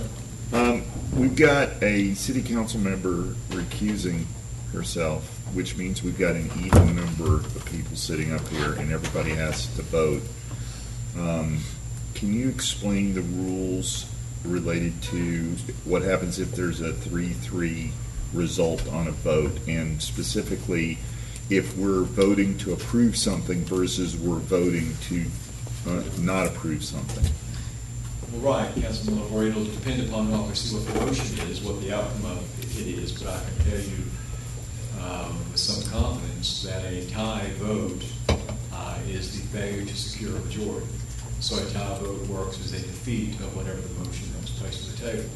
So that's obviously something I'll be monitoring to see. So if there's a tie vote on a motion to approve, then that is an unsuccessful motion. If there's a tie vote on a motion to deny, that's an unsuccessful motion. I will tell you that if ultimately at the end of the day, the council, and I'm not forecasting, I have no idea what the council is on this, but I will tell you that if the council ultimately cannot undeadlock, cannot take some affirmative action, then for purposes of what became of this zoning item, it will be deemed ultimately defeated. The reason I ask the question is if we vote to deny and we tie, we can't be approving. That makes no sense. Right. And if we vote to approve and we tie, we can't be denying, because that doesn't make any sense. Right, but you have an affirmative action, and that is you have an application that is in front of you for zoning. And so if the practical result is the council, by failure to secure a majority, cannot take action on that application, then I think due process will mandate that ultimately we'll have to say it's effectively denied, because what you can't get is an approval by no action. Okay, so just want to be clear, because I've been playing these scenarios in my head. Any kind of a tie is going to wind up being equivalent to a denial. We can't move forward with the proposal. Well, that's right, but obviously the expectation would be we try to figure out a consensus that might yield some result that would achieve 4 members. I mean, I think that's the best of all possible worlds that we achieve. Oh, yeah. I'm not saying approval, I'm saying something that achieves 4, whether it's even a vote of denial that achieves 4. But if at the end of the day, we can't get to any action that results in 4, then the practical result will be that would be Okay. by default. All right. The other thing is that and we had a very astute citizen point out earlier, rezoning to CUP requires that it's tied to some restrictions or some conditions, right? In other words, we can't just rezone the land CUP and wait to see what else could happen. Right. I think Captain Robin could, of course, speak to that better, but I think there's the expectation that there will be performance standards, et cetera, built into it, of course, and in addition to Right. No, I guess it's tied specifically to the site plan that we have been looking at, okay? And it would be tied to whatever other conditions that we put on top of that. So as much as I like to think that a rezoning action is actually helping us, the reality is it's predicting a singular future for the property because nothing else could be done other than what has been presented. Right. Okay, thank you. Okay. Matt? And this is an idea, we've had a couple residents came up here who were in opposition but had a suggestion, and I'd like to just throw it out there to see what happens, because the question is, the trail system itself is private right now. Would there be any way that the developer might be able to see that we might be able to make those trails public to the residents of the city? Yes. Well, see if it's a question if the developer might have an interest in it. Well, but that answer is good too. So I'd like to hear Mr. Boswick we had a couple of residents that asked that question and thought it was an interesting idea. We've contemplated that question. We would be willing to make that area off of Sweet Apple public area and donate it to the city as a public park in exchange for the impact fee credits for parks for our lots. So okay. For virtually nothing, we'd be willing to donate that to the city if that mattered. We would still want to restrict it from clearing of land. We'd still like to put it in land trust as well if that can be worked out logistically. And of course, we want to be able to have those trails in the little portion. It's only a couple acres. We'll need the portion for our septic as well. So let me hear that right. So you're saying you'd be willing to donate? I'm telling you right now that we care about this project so much that if this is what it takes to get this done, we'd be willing to donate that land to the city in exchange for the park impact fee credits. Yeah. I got some real issues with that. And Ken, you can say that I'm all wet when it comes to this, because there was a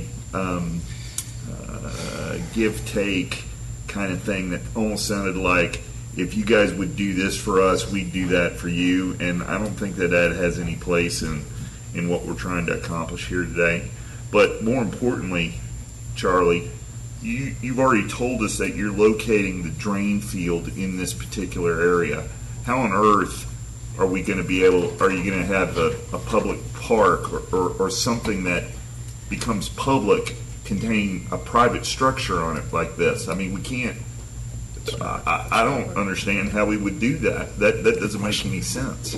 Yeah, I mean, having open access and allowing the public to walk through, that's going to be complicated enough because of all the liability issues. But having this piece of the property as donating it to the city, I don't think that'll ever work.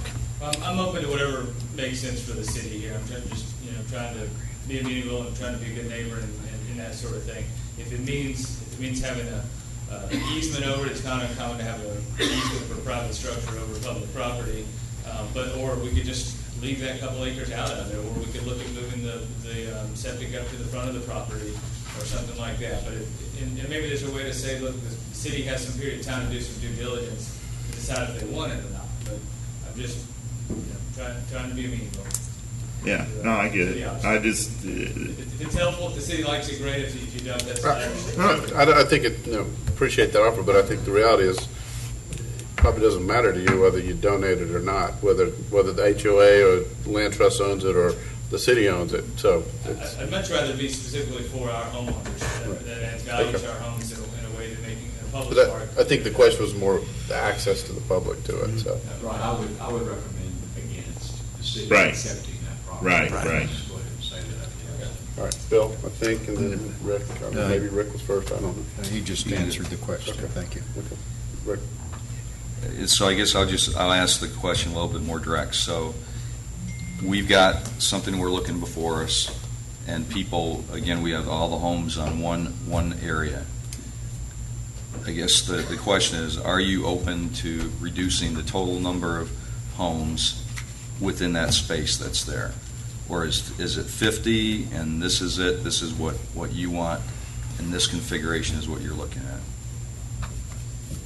Got two answers to that. One is, look, if one lot or something like that makes the difference to make this done, we care about it enough, we'll figure out how to make that work. If it's a matter of reducing it to some significant number that's going to make a difference to those around it, we have to lose a portion of the property to make that work. We couldn't do it and also buy the full amount of property. but Ken, Sir. help me out. If we somehow change the number of lots, the plan that's been submitted with this all of a sudden isn't valid. Your standard language says that site plan is conceptual only. There's language right in there when it talks about the density. It says it does not guarantee the yield on the density. You all could set a number on what you perceive to be the number of lots, and that would not be exceeded. That number would not be guaranteed. If you'll look, whatever your paragraph is, Robin, under your recommended conditions, where it talks about the density being 0.79, and it says this is not a guaranteed number of lots. And then it goes on to track through, as Carter was saying, you've got to go through the process of the evaluation as you go through the LDB and the building permit process to see that you can get that yield that is specified in that condition. Okay, but what governs whether or not we can get that yield? Because normally, under AG1 terms, it's the soil that dictates that. It'll be the It can't be the same thing because we're specifically saying that we're building homes on that aren't where they should be. We've moved them all. But you're going to have your evaluation on each one of your assessed lot specifications. Each one of those lot specifications will have to go through an evaluation on appropriateness for the building permit. Which lots are you talking about? I think Joe's talking about, right now, if you developed or your yield plan on the AG1 is just perceived, it's just preliminary. And if you're going with this, the proposed development, you'd actually never, ever know, truthfully, what you would have, because you'd never go through that process. You'd never actually develop or grade that Yeah, let me property. take as an example the quarter-acre lots that you guys were looking at developing. You've got 8 of them. They're surrounding the park. What good does it do to certify the soil that a home that's going on a quarter-acre lot does? Does no good whatsoever. Yeah, you wouldn't do that. There's no reason to do it. Exactly. That's your point, right? So, yeah, so what are we basing the certification on? So I think what we're doing is basing it on the yield plan, which meets all the city's requirements for yield plan. Okay. So are you telling me that you're going to go to every single lot that you've depicted in the yield plan and you're going to make sure that you've got the ability to build a home on that lot, that ghost lot? I think that's essentially what we've done already. I mean, we have a plan. It's a $35,000 plan with the soils engineers Yeah, no, I get that. I'm not trying to question Maybe I'm that. not This is what understanding. I know, and I'm doing a bad job of obviously asking my question. I think it's past my bedtime, but It's only 11. here's the point. Here's the point. I mean, we've got, what is the guarantee tied to? If we say we want to get 0.79 homes per acre, and it's not to exceed, what dictates you're going to be able to do that? Exactly. I have no doubt. Right, and I So- think we have the septic yield plan, is it, vetted in every single way? No, but again, my engineer Yeah. told me at the break that we could have actually. I'm going to ask my buddy Bert to help me out here. So maybe it might not answer your question, Go ahead, but Ken, listen to this, please.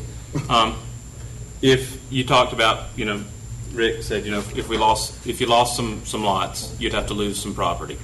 So if you dropped out the finger, let's just say, and cut out 8 lots or something like that, doesn't that materially change this application where you'd have to basically go through this again? Right, not necessarily. Okay. The rule is that, particularly when you're talking about a zoning, that you can reduce the acreage and reduce the density. You can increase the acreage and you cannot increase the Okay. density.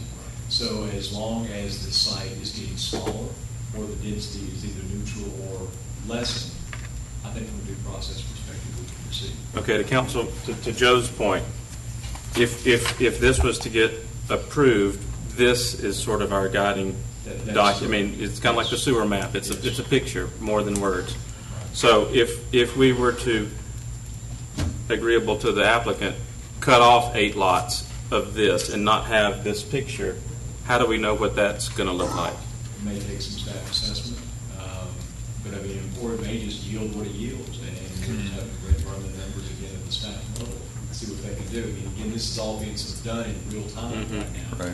I'm just simply giving you a. So we wouldn't have that Right. picture tonight if we were going to vote I'm on it simply tonight. giving you the rule, though. The rule is it doesn't require a redo. Understood. You're I got making that. the intensity less. I hear that. Gotcha.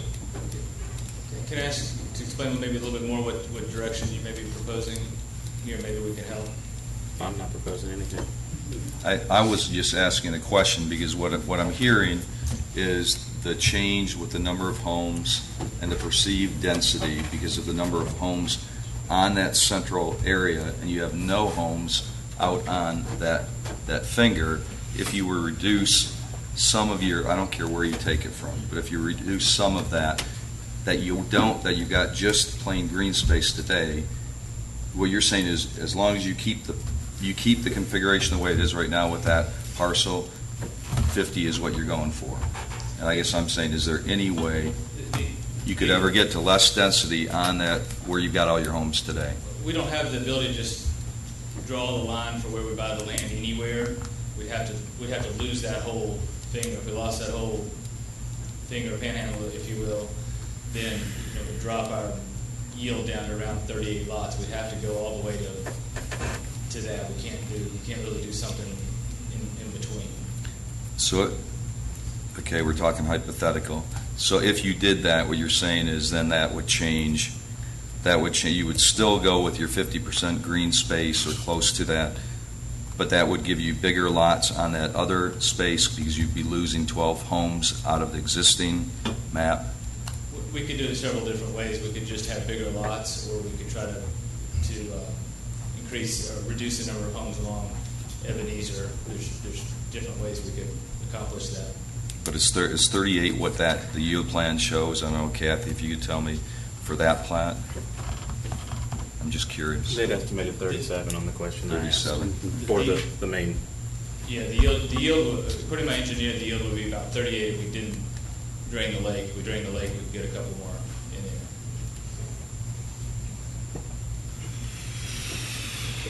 there. All right. Anybody else? Questions for Charlie or staff? Any other comments? Anybody want to make a motion?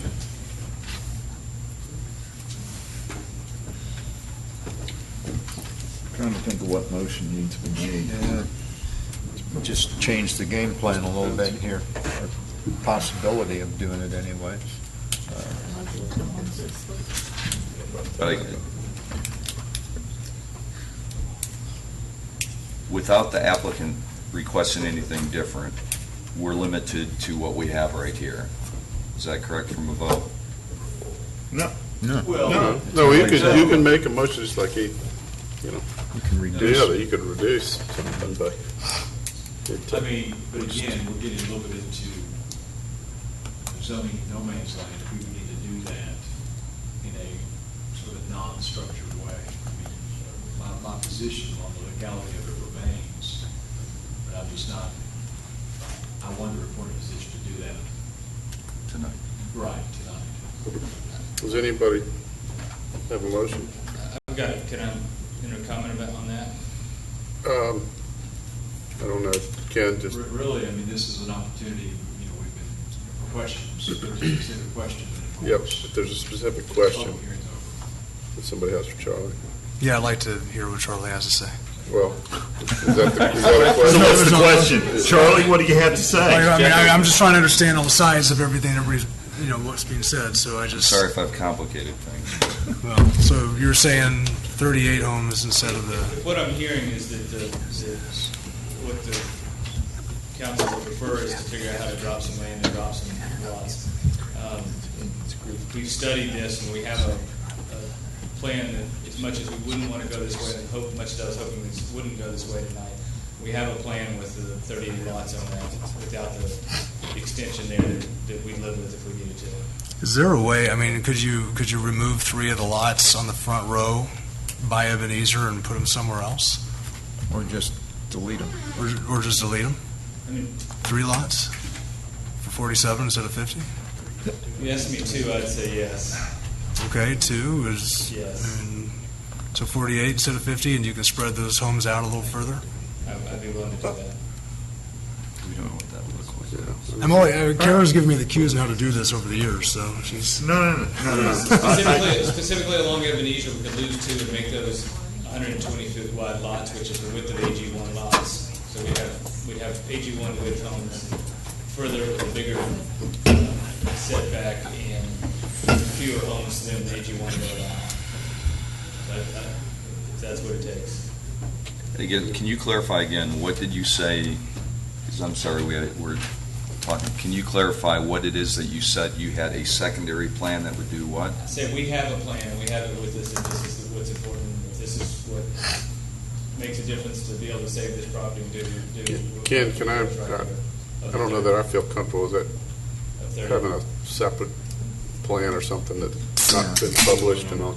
Well, I mean, again, it goes back to the issue of what does the plan do? I mean, is it in fact less acreage and less density? I mean, that's something. Right. Well, obviously, if it's less acreage, then it would be less density. But is it equal density to this other one? Is it substantially less dense, I guess, would be the question. Right, Ken? It is. That's the question. Well, could that be, if that were to happen, could we make that a condition of approval, that the density would not be any greater than what's proposed in this original application?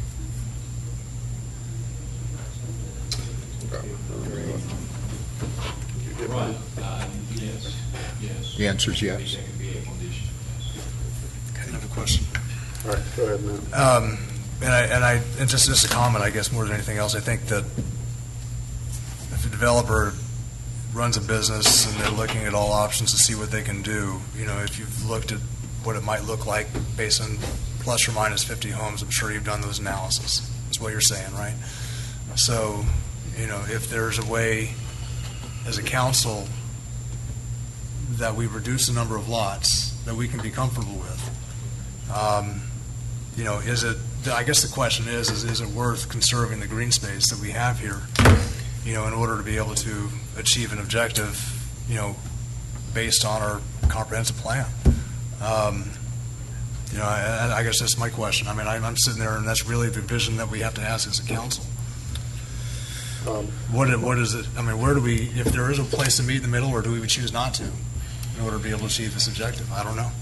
I think from what I'm hearing, though, you eliminate lots and eliminate land. I'm hearing that from Rick. I'm just trying to understand on that end. And the only reason, I guess, I even said, and again, I'm not gonna draw up a plan. This isn't my property. I'm just wondering. I hear concerns about the perception of how many homes are on that parcel. So that was my question to say, okay, Mr. Boswick, is there a way, if that's what the community is concerned about, what's the option to try to reduce the total number built on that, or spread some over into the other area? And that's my question is there, are you willing to, is that a proposal you want to put forward? Because I don't think I can propose to you that I'm going to change your thing. I think that's only something you can decide to do. Okay. Yeah, we're not willing to move homes across the creek, because it just avoids the reason why we're trying to do this. We're willing to drop to 48, and keep the existing land like it is in the other conditions, drop them off of Ebenezer, make wider lots. We're also willing to submit a plan this evening for 38 lots on the 49 point something acres and remove the 14 acres that are off of Sweet Apple. We've got that plan with us. We're willing to submit that and accept that if we can. I just don't think we can accept it. I mean, if there's going to be the submission of an alternative plan, it needs to be taken under advisement and deferred. I mean, it's one thing just to draw lots. That's fairly easy. But a whole new plan.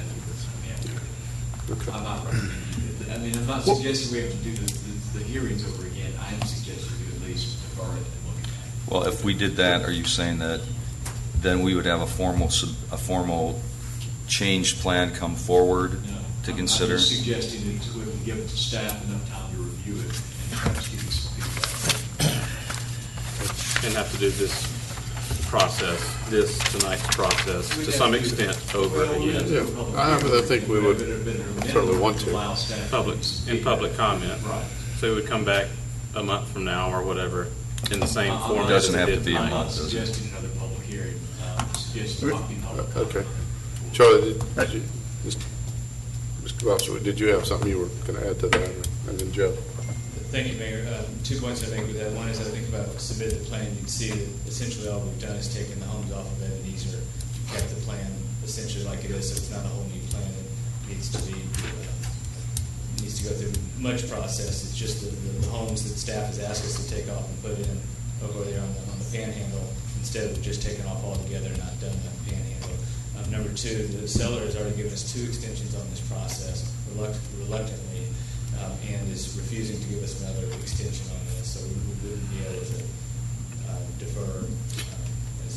Just a question, if you remove the panhandle, reduce the lots and remove the panhandle, then you really don't have that's not the intent, then you don't have the greens area and the walking trails. We still have 50% green space, and no, we don't get 2 miles of walking space, but we think we can get about 1.5 miles worth of walking space. So we still have a huge amount of green space. It still protects the most sensitive areas on the property. It still protects every single specimen tree that's been located on. It still protects the rural viewshed that matters so much to Milton. Okay. Rick, go ahead, and then Bill. So if that's what, because I hear you saying that's one proposal that we haven't seen, but you're saying you've got that proposal with you. If you eliminated that 14 acres, you say then on that existing plat, you still would have 50% green space, and it would go down to approximately 38 homes on that same plat. That's correct. Okay. Bill, you want to say something? Yes, I'd like to make a motion. Okay. Move to approve RZ 16-02/VC16-01 to rezone from AG1 agricultural to CUP community unit plan to develop 48 single-family homes on 63.57 acres at an overall density of 0.79 units per acre in a concurrent variance to increase the maximum lot coverage from 20% to 50% for each individual lot, section 64-1141D1B, including the conditions recommended by staff, and entertain any other conditions that we might have. Before that gets Second. seconded, I think your math is wrong, because you said .79. It's .75. Sorry. With what he said is .75. No, it's point. I did misstate. Okay, but just Okay. a clarification, Ken, as Councilmember Luss said, you made it state his motion, but then you said with any other conditions or whatever. So, Right. but does he need to specify, and then somebody seconds it, or? Right, so what'll have to happen is that notwithstanding, there needs to be a second, and with respect to any other amendments, those Amendments, have to yeah. come from council members. Second. Okay, we have a motion for approval from Councilmember Luss and a second from Councilmember Kuntz. And You just- Councilmember Luss, just to confirm, with respect to the ratio, what was the ratio we decided on? You decided on, Councilmember? It was .75 units per acre, which is 63.57 divided by 48. What you were, I stand corrected. Yes. thank you. Okay. All right, any, Bert? Why is it not .79 units as it is in the, Two less lots. so it's just taking it down to the same density ratio as it is now? No, I believe No, it's at 50 in the proposal. he's saying 48. Bill Saying is 48. suggesting 48. Okay. Any comments? Again, I certainly don't think this is, I can't support this. I think we're certainly going against our comp plan, the look, the feel of the area, and setting a precedence here. But that's my opinion, so I certainly can't support it. Anybody, any other comments? Yeah, I mean,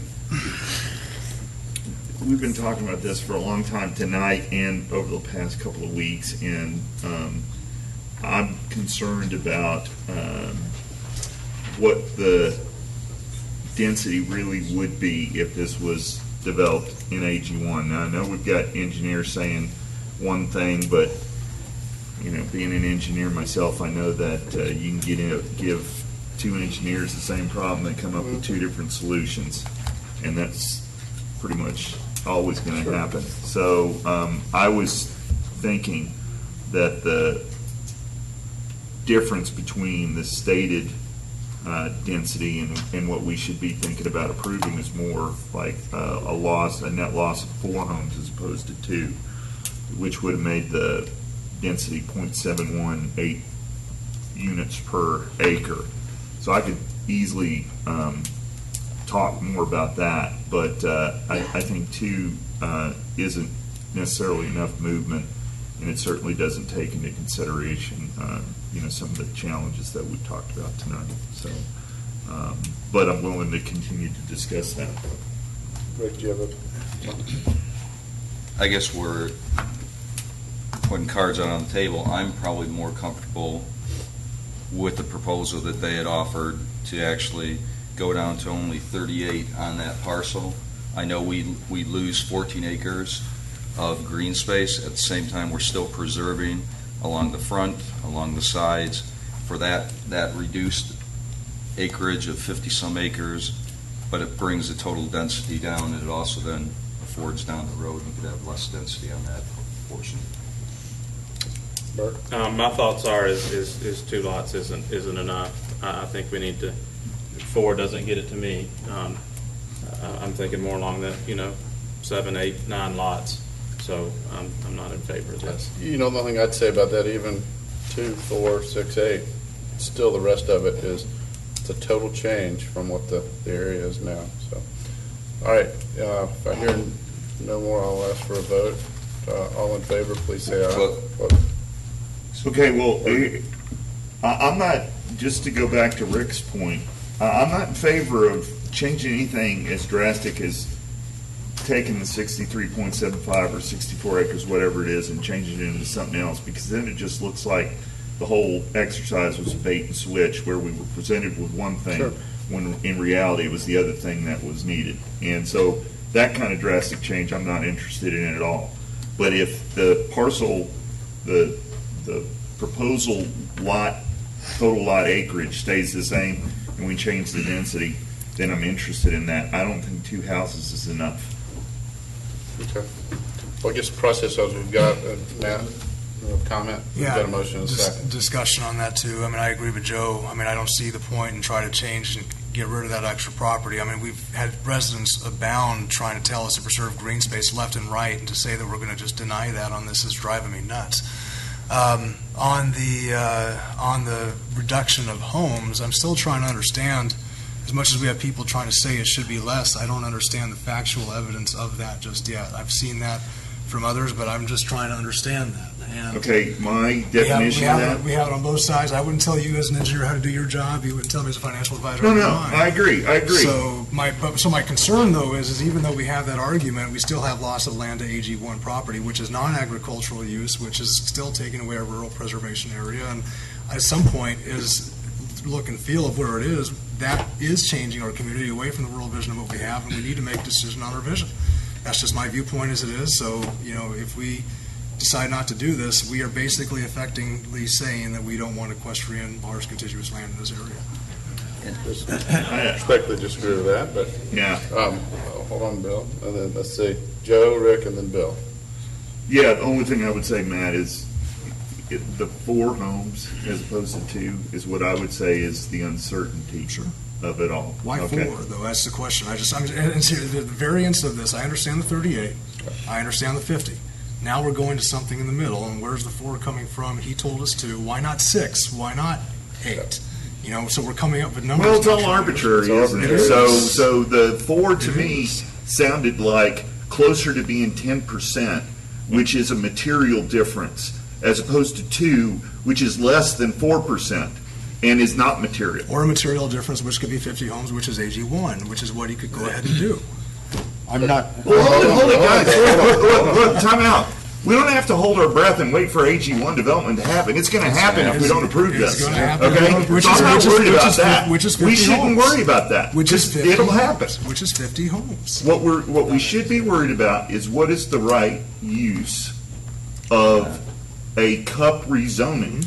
Okay? I agree. We've got 25 at least subdivisions out there that are developed like AG1 property, 1-acre homes. This would be number 26 if we developed it to AG1. Sure. There's nothing special about that. We're looking for something special, okay? I tend to think all of our contiguous land is special. But I'm trying to find a way to do it. It's just a viewpoint that I have as well, and it's an argument that we're having. Rick, you had a question and comment, and Bill had a question or a comment. And again, when we get into how many do we reduce, is it 2, is it 4, is it 5? What will the developer even offer?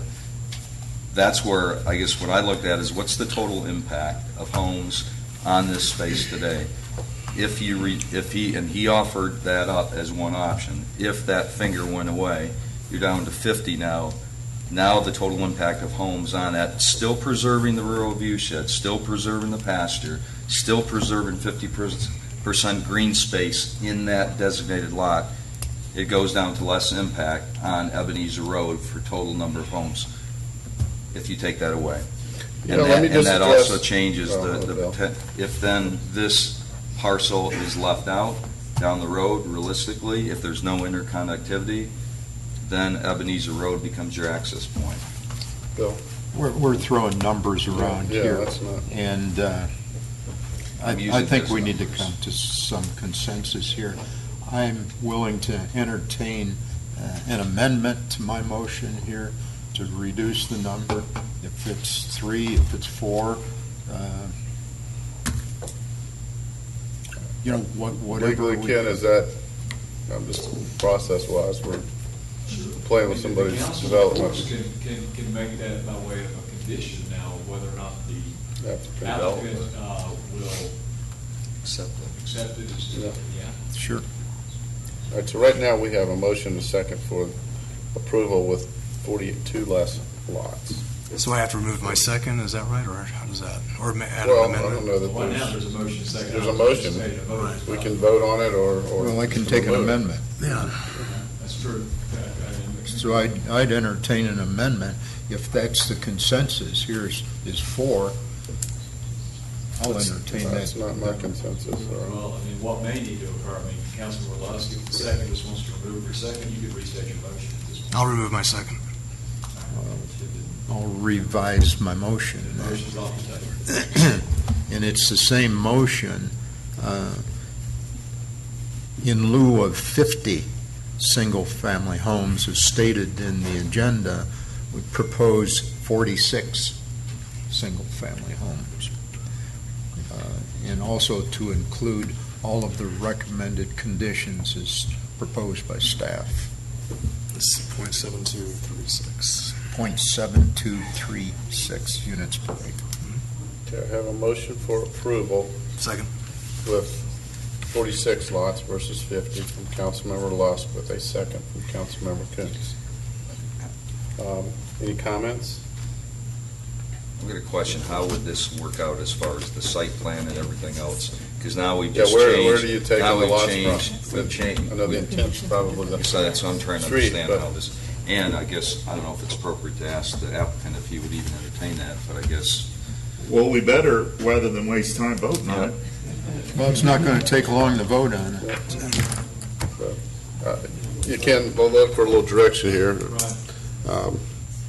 Again, now we're going back to, is it changing the substantially, and I say substantially, I know it's just 4 lots, but then is it, are the lots back here, is it along the road, is it, Removing the number of lots and making the project less dense does not concern me from a due process perspective. I think it's very appropriate to ask the developer what their position is going to be on that before this council Before we takes vote. action. Before this council takes action that, has legal, the force of law.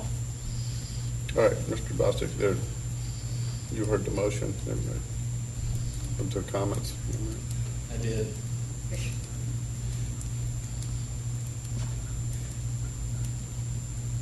If we can have the flexibility as to where we remove these lots, such that we can do it in the most economically feasible way, we will accept the 46.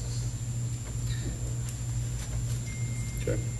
Any other comments? Again, in all due respect, too, I think, I'm sure you guys, I've seen your work, you do a fine job, you guys are upstanding, great reputation, but I just, I still have heartburn, even if we took 10 lots out, based on these size of lots, where it's at, based on our comp plan, AG1 and all that, I still cannot support that, and would strongly hope that the majority of council wouldn't either. But that's my comment, and I'll leave it up. If I don't hear any more, I'll leave it up. We'll vote. I've got the motion, a second, for approval with 46 lots versus 50. Go ahead, Bert. I was just going to say that I appreciate your willingness, but that doesn't pull the trigger for me in this aspect, especially with not knowing which lots they would be.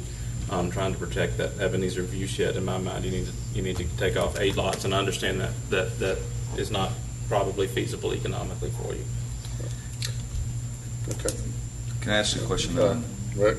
on process? So if this were to be voted down in its present form, does it then come back for another motion, or does this end? We could go all night, couldn't we, Ken? It's going to have to come back. At some point, we either have to take some sort of action to address the zoning, or we have to decide that we're going to pass. And if you were to ask me how many votes we have to take before we're going to pass, I think we'll all know it when we get there. So, I mean, when we've had this before, we've had a motion and it was tied or tied, and then the opposite motion was made and it was tied, and that was the end of it. And that's right. And so we'll just, if the council sort of runs out of steam, because it doesn't feel like anybody has anything else to offer, we kind of get a sense that there's just nothing that's going to be feasible or viable tonight, then we'll end it and go to the next agenda item. The takeaway would be that we'll have the effective result of denying the zone. Okay. Bill, and then I'm going to It's now 11:30. We're running up to our midnight mandatory adjournment times. Right. So we do have a Rule We've got 23 another. of the council meeting minutes. Internal rules requires that we end at midnight unless an emergency exists as established by council. All right. If it's okay, then I'm going to ask for a vote. All in favor of the motion, please say aye. Aye. Those opposed, please say nay. So that was a tie vote on a substantive motion. Okay. And not- I don't normally make a motion, but I'd like to make a motion for denial of this application. Do I have a second? I'll second. I have a motion by myself and a second by Councilmember Hewitt for denial. Any discussion? Hearing none, all in favor, please say aye. Aye. Any opposed? Nay. So the matter continues to be on the table, as it were.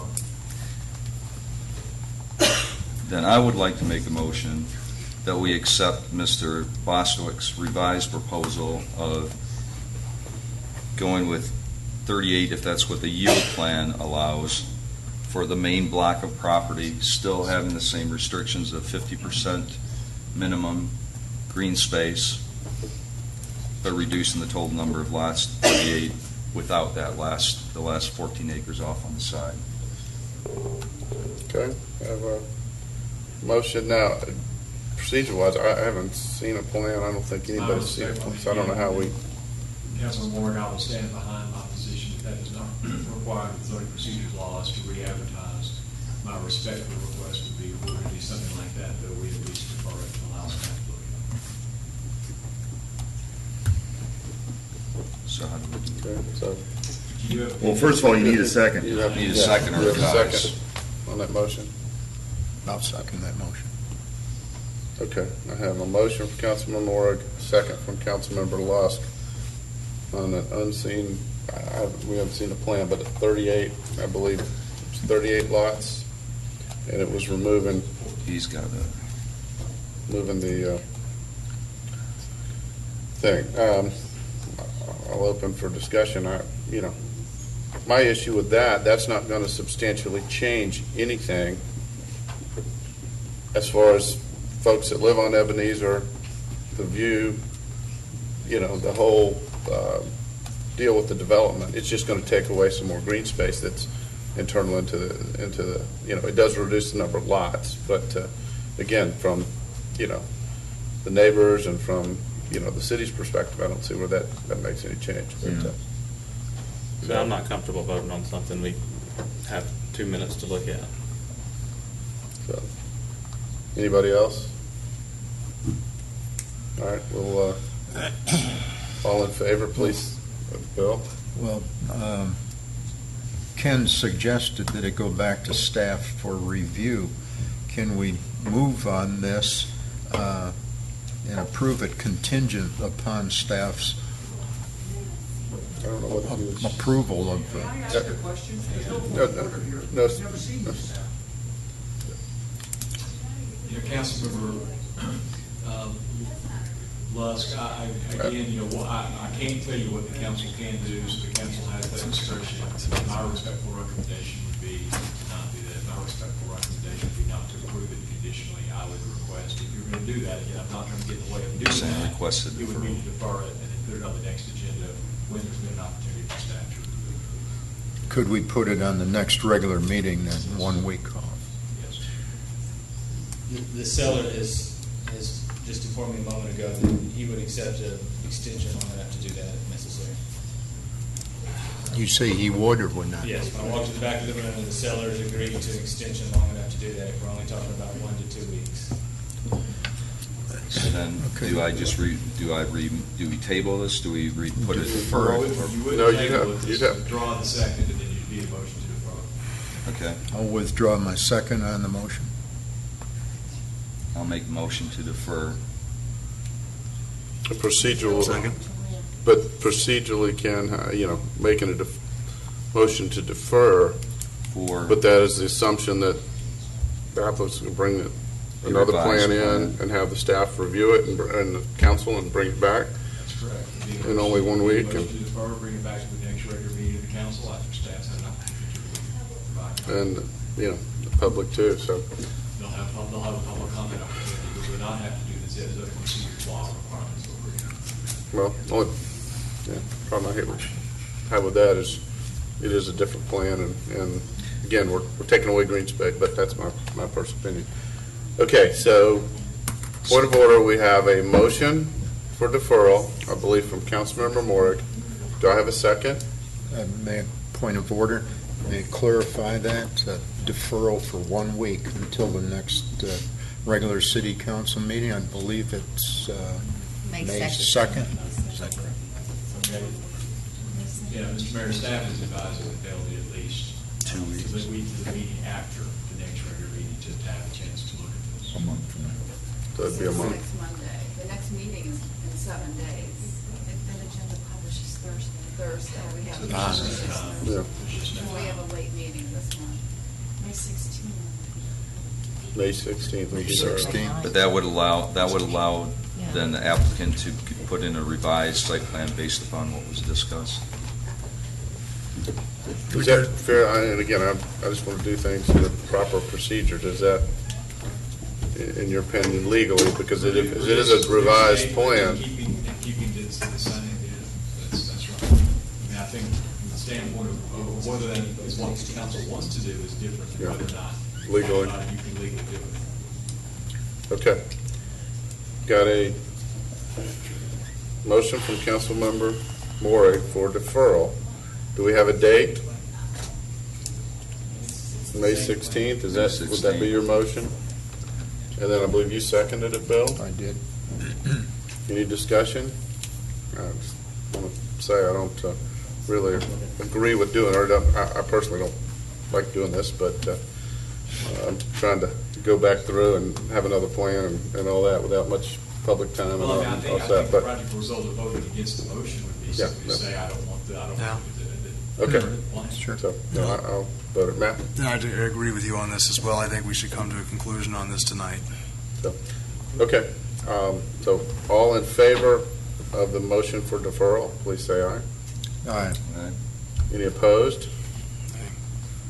Fails 4-2. So at this point, matters remain on the table, Mr. Mayor. Okay, now it remains at the table to what point? At this point, with no action, it's basically been deferred if we didn't go any further than this, correct? I mean, not deferred, but denied. Well, remember, I forecast. Remains on the table. At that point in the meeting where we feel like we have exhausted our ability to reach consensus, if we feel like we're at that point now. That's what I'm saying, we can still move on, but at this point, if we all packed up and went home, it would It'd be effectively. effectively denied. Yes. So, Hold it. Doesn't parliamentary procedure provide for a motion that is not denied or approved to remain on the table to the next meeting?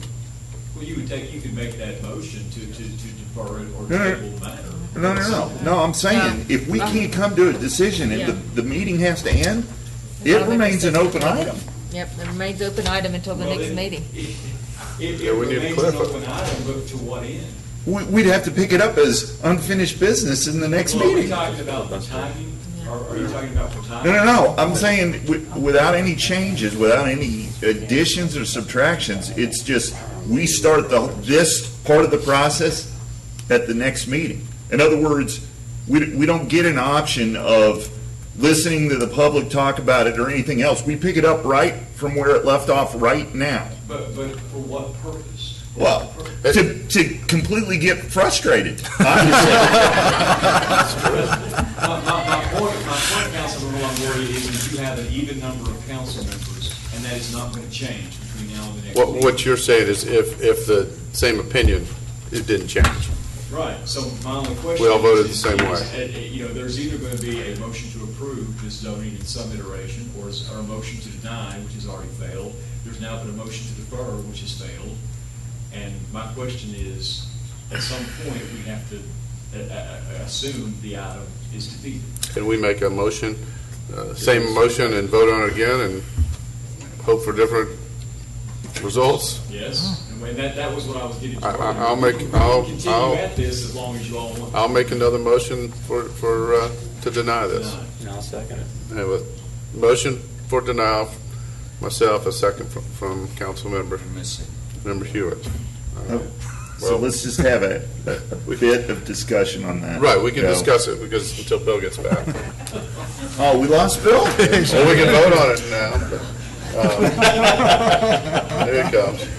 He needs to know what the All right, motion is. Bill, we've got a motion. I made a motion for denial, and Bert has seconded. Bill, I'm open up for discussion. Joe, you wanted to say something? Well, guys, look, I had some support for this, and I had some support for it because primarily that this is a predictable outcome versus an unpredictable outcome with AG1. Or I guess you could say a predictable outcome that's not as advantageous to us as what was being presented. I had some questions related to the density, and I wanted to address those. And actually, I thought that would be enough to get the council to support it. But if the council can't support it, then that's a problem. And to me, it should have been obvious. It should have been a no-brainer. And making a rezoning issue some kind of device that we squeak in or we finagle in. That's why I'm not really in favor of lobbing off parts of the parcel or anything else, because that's not really what this was supposed to be about. I don't think it makes sense for us to try to fit a square peg in a round hole, and we certainly can't go on ad infinitum tied. So I don't want to see that happen. Let me just. Yeah, go ahead. And just one more. Again, I know folks are using AG1 as the fallback and the bad thing and all that, but and the reality is whether that true number, which we will never know unless it were developed, AG1 is 45 lots, 42 lots, 50 lots. But that's the word that when you talk about having it known, that's the worst case scenario as far as somebody could come in and develop it 5-acre lots, 3-acre lots. There's other neighborhoods like that are very successful. So it's not the worst case in the world if it stayed AG1. No, I'm not saying that at all, Joe. And that's not directed at you, Joe. I get it. But let's face it. Let's face it. We've seen this time and time again here. Is that when we leave stuff AG1, we will go to sleep one night with a big pasture. We wake up the next day with a bunch of 1-acre homes. Okay, and there's nothing special about that. And this was all supposed to be about making Milton special. Milton is not special if that's what we do, okay? And I want the end result of our decision-making to support people that want to recognize that Milton is a special place, and our specialty comes from being a great place to live. We're a residential community. That's the only thing that sets us apart from the surrounding cities, is the fact you don't come here because you want to start a business. You come here because you want a nice place to live, okay? We don't have the commercial base that Alpharetta or Roswell or Johns Creek or any place else does. But they don't have the residential capability that we have. And so I want to make that special. And to me, making that special is offering something that nobody else has. Everybody has AG1 development, 1-acre homes. Nobody has what we were trying to do tonight. And that's what I wanted to see if we could do. But it is less risky to leave it as is in favor of something else happening later on. And it is, and that's a more difficult decision for me to make personally. And but the reality is that 64 acres of land in Milton is not going to get developed into 3-acre homes. It's just not. If this was 20 acres, yeah, maybe we have a chance, because there's less you can do with it. And the Chambers who live right on Ebenezer, I've talked to them a lot, and they made a decision to buy 5-10 acres, whatever it was, but we don't have somebody making that decision in this property, and somebody's going to figure out, if this fails tonight, that I can put those 3 parcels together and I can do 1-acre subdivision without getting any approval from the city, and we'll go to sleep. It won't be that way. We'll wake up the next day, and that's where it'll be. Okay, but the only thing I would say to that is that's the worst case scenario. Somebody could do 3 acres, 5 acres. I mean, look at, was there River's Edge just went in, 3 to 5 acre lots. They could have done 1-acre lots. Somebody that looks at that area and realizes the value of that and the beauty, could certainly do that and sell the homes for a lot more and come out the same with less development costs. So what I'm just trying to get at, the what ifs, yeah, we could go back and forth, what it could be.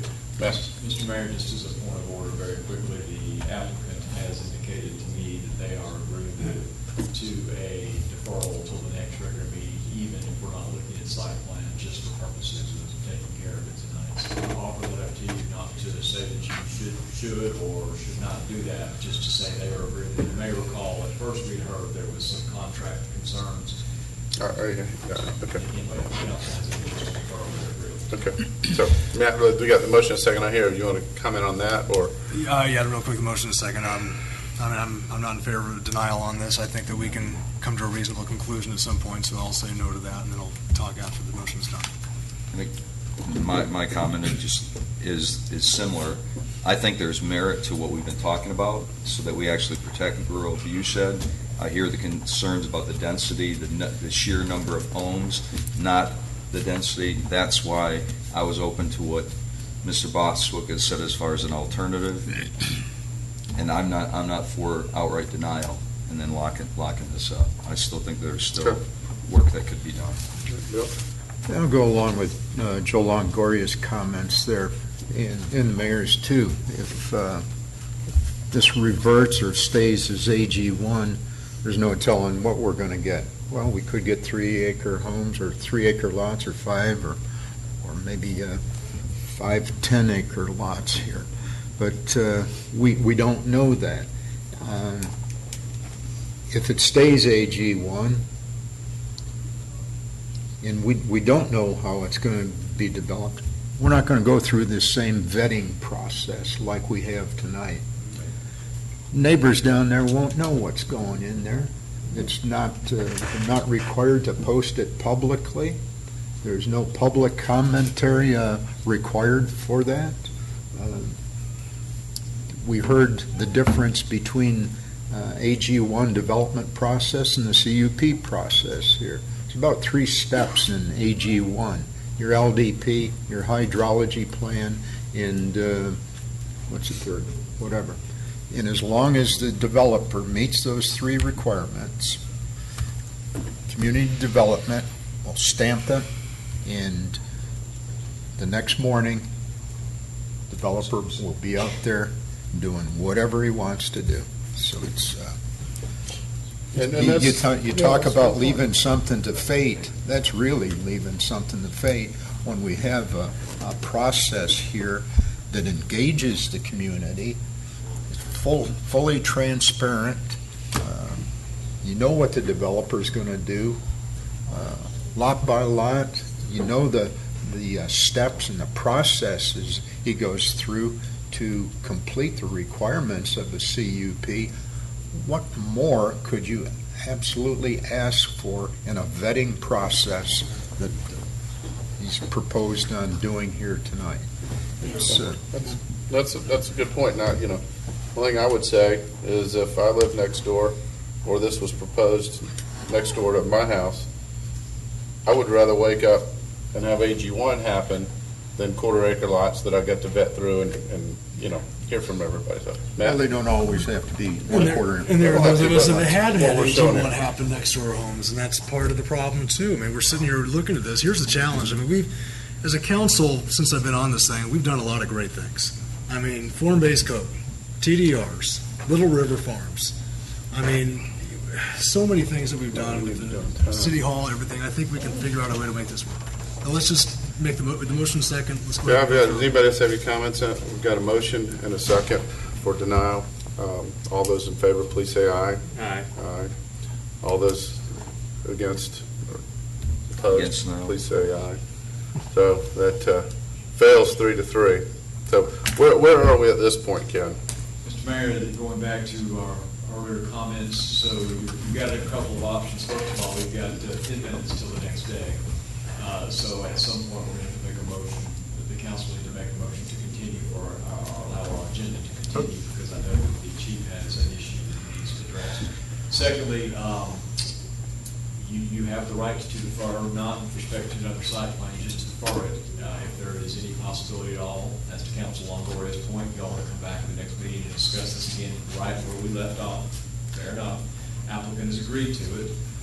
Or we could simply cry uncle and just decide that there's no more action to take on. Yeah, something didn't happen quite right on that last vote, and I wanted to call for a roll call vote there because we had the same outcome with people voting differently. And so I'm a little bit confused as to what just happened. Well, there was a motion to The motion deny for that- denial. And I voted to deny. Yes. Right. And I didn't vote to deny the first You did, time. but Councilman Moore did. So we had you flip-flopped? He changed. No. Yeah. I did not agree. I voted against denial. All right, well, that's what we, Okay. I believe, I I'm thought you confused. voted twice to deny. No. You voted once tonight. So, City, did we? is it appropriate to ask if Huh? I think it's midnight. Rick and Against denial? the first time. I did not vote for denial the first time. No, City. Rick did. Maury. No. the last vote, We had- I voted against denial both times. For outright denial, I This may be- voted against it both times because I still wanted to have us consider the option that was out there. That's why I voted against So that denial was our second both motion to times. deny, was it not? There's already been This was the motion. second motion to deny. So, Madam Clerk, can you tell us what the first motion to deny? You have. I think it was 4-2. 4-2. Okay. You know what, it's, yeah, it may have, Then it it was a became 4-2. Yeah. Okay. Did you want to say? It was 4, yeah, what was the 4-2 vote though? Is it motion denied? 2-4. To defer, okay. So didn't we have two motions to deny? I made two You did an motions. earlier one as well. And what was the vote on that one? It's different. 3-3, wasn't it? 2-4. Yes. Ask- Okay. 3-3. Ask if you can address. We're gonna have to go back and confirm that, but, Talk to the attorney. okay, Ask the attorney if he can say okay, something. One was 2-4. If you okay. wanted to say something, All right, ask the so, attorney. all right, so at this point, you know what, I'm gonna call it order. At this point, we, you know, if we left it right now, it basically, it was denied just by default. We have, you know, there's the option of somebody wants to make another motion. You know, whether Point of that's. order, I think if you leave it like this, it's not denied, it's tabled. Okay, well, confirm that with me, Ken, because that's just what you had said earlier. tabled. But, you know, due process that is tabled is effectively denied. I thought tabled automatically comes back. Okay, I guess because the definition of tabled is, it just kind of goes off on the shelf there unless the majority wants to bring it back. So We can bring it. it could be both. We've denied the applicant their appellate rights if they wanted to appeal because we have basically pocketed the action. Right. So right now, it's sitting on a table. That's correct. A majority of council could bring it back. I believe that someone that voted against the motion on the reduction of the 4 lots, if they voted against that motion, I believe they have the right to bring that motion back again. And I don't know, and all due respect, Mr. Hendricks, I want to make sure Ken guides us on that. So, I mean, candidly, the action to take now at 11:55 would be effectively a deferral to council's logic, clear mind to think about this at the next meeting. That would be the typical thing before we give up, taking any action at all, which I don't know the Milton have done on his own. It might be better just to defer to the next meeting. Yeah, I don't know. Again, I'm not in favor of deferral on it, so I'm not going to make that motion, but. The only thing I can think of from the standpoint of just kind of shutting the issue down would be some sort of a benign neutral motion, just a motion to declare it passed. The inability to achieve consensus on anything, again, that would at least clear the decks. But what does that do with this? It's effectively a denial. It's effectively a denial. So what would you call, what do you call that? A motion what? A motion to declare impact. I have a question. The ability to All right, Matt. achieve consensus. Matt has a question. I have a question for Rick. I mean, obviously, we got that piece of property up there on the upper east side. And Bert, how many homes did you say would be on there if it was quarter acre? If it was as it is now, If it as it is it's now. 4 to 5 homes is what staff 5 or 4? Staff? We don't know. We don't know? We don't have enough information. On the soil protest. Before 5 at this point. And we're thinking there's 38 there on the left side? 37. 37. So 42 would not be in your purview? 37 plus 5? Because what would happen is if we don't have that large contiguous land, it's gone. That'll become 4 or 5 homes anyway. I prefer that we have that way preserved. If we have 42 on that end is one thing, just a thought. But if we can do that, is that a possibility? I'm just searching.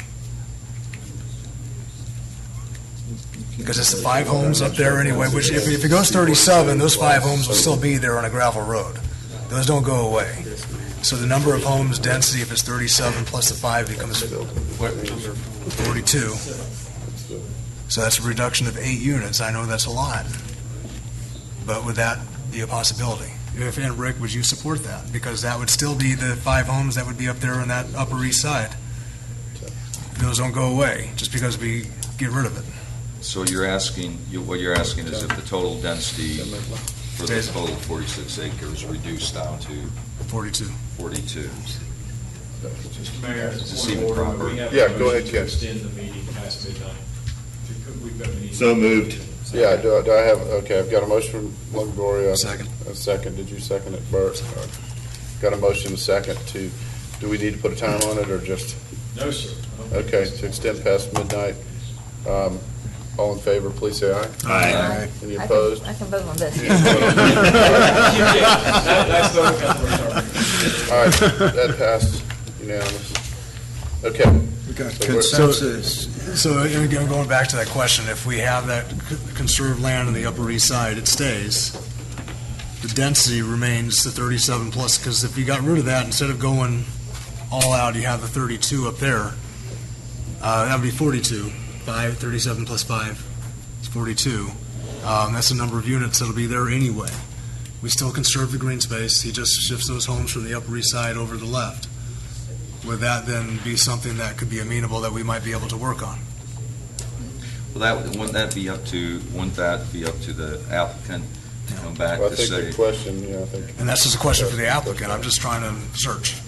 It's a tough question. Yeah. Just throw it out there.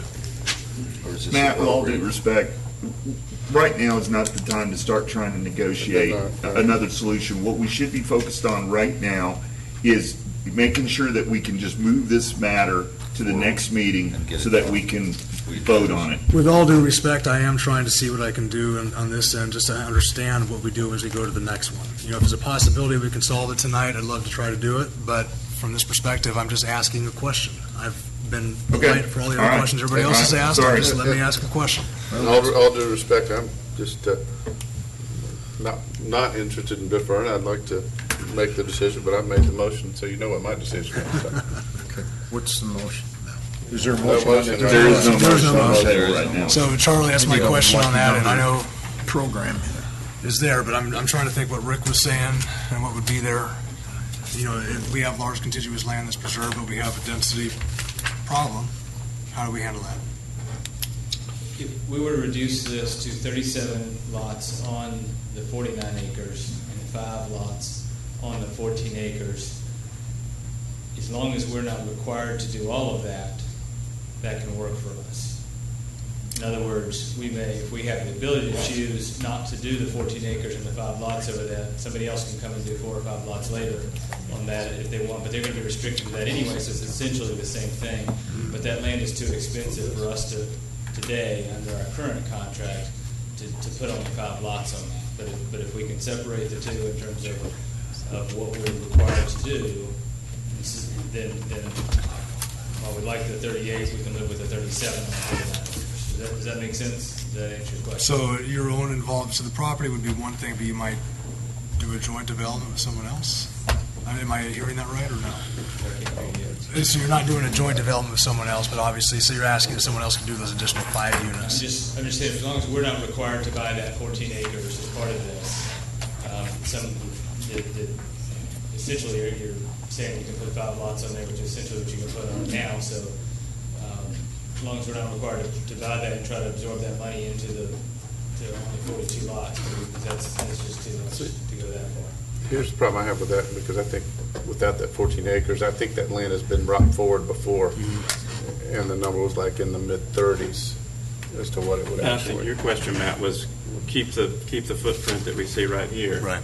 With 37 and 5. Right. Well, not necessarily. If we can move the 5 over, and then he just continues on, but that would, you know. You're saying 42. I think it's 42. 42 would be total. 42 is total on that plat. On the left. Yeah, we'd have to separate it into the 37 on the 49 acres. That can work for us. The numbers don't work with the 5 on the 14 as it's currently under contract. The seller may be able to sell it for some other number in the future for that or something. As long as we're not required to buy that other 14 acres, then yeah, that can work. Okay. So, you're talking about 37 lots on 50 acres? The other plan that he has, basically. Yeah. Oh, no, that was less acres, right? Was it? And I can share this plan. This plan is identical to that plan. It just has fewer homes on it, so I don't know what there is to review on it. Okay. Identical without the 14 acres in the Upper East Side? I mean, does that stay remaining, or is that gone? I'm just trying to understand. You say it's identical to that, so is that upper? You asking me? Yeah. Yeah. It's identical. That plan just has fewer lots on it. The field, it's only 2 acres, so we could probably still fit back there, but if we need to pull it up here, then we can do that. Okay. But the plan is identical, it just has fewer lots. Okay, we're, going back. Well, for purposes of just giving you options, again, the option I mentioned previously was a deferral to the next regular meeting. Then, of course, you have the ability to declare impasse based upon the inability of the council to achieve a majority vote on the Now, that ends it. The motion for impasse ends this item. That will be a de facto denial of the zoning. Deferral keeps it alive for the next meeting. and as we sit now, it's tabled, correct? If we walked away now, the item is tabled. I'm going to request that you take some action on the item. The declaration of impasse is. I'll make a motion for impasse. Do I have a second? Second. I have a motion by myself and a second for Councilmember Hewitt on impasse. Any discussion? Okay, so basically, this is a vote for denial, is what this is. Right, because it technically is, yes. And the rationale for denial is because we can't come to terms with what we could approve. That is correct. Thus far, this council has been unable to make a motion that has generated a majority vote in favor of any motion.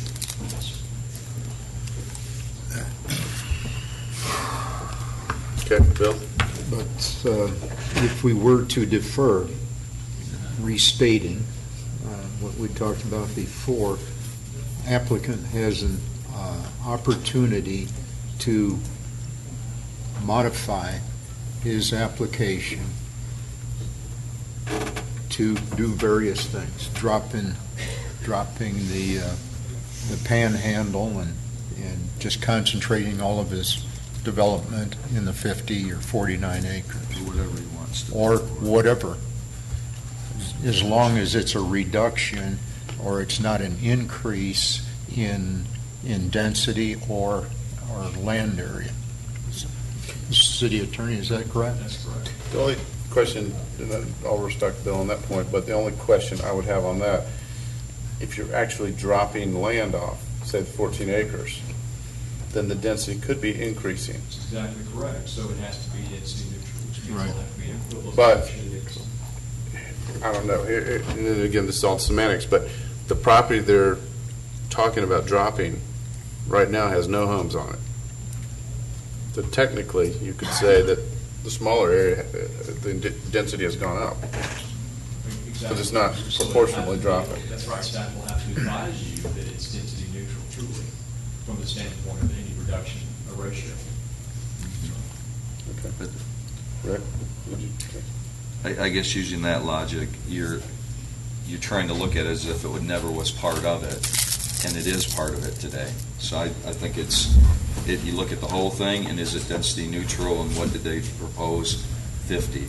If it's gone, then you have to look at what that plat would yield from a yield plan. I think it's you're looking at apples and oranges on trying to count. You can't count it two different ways.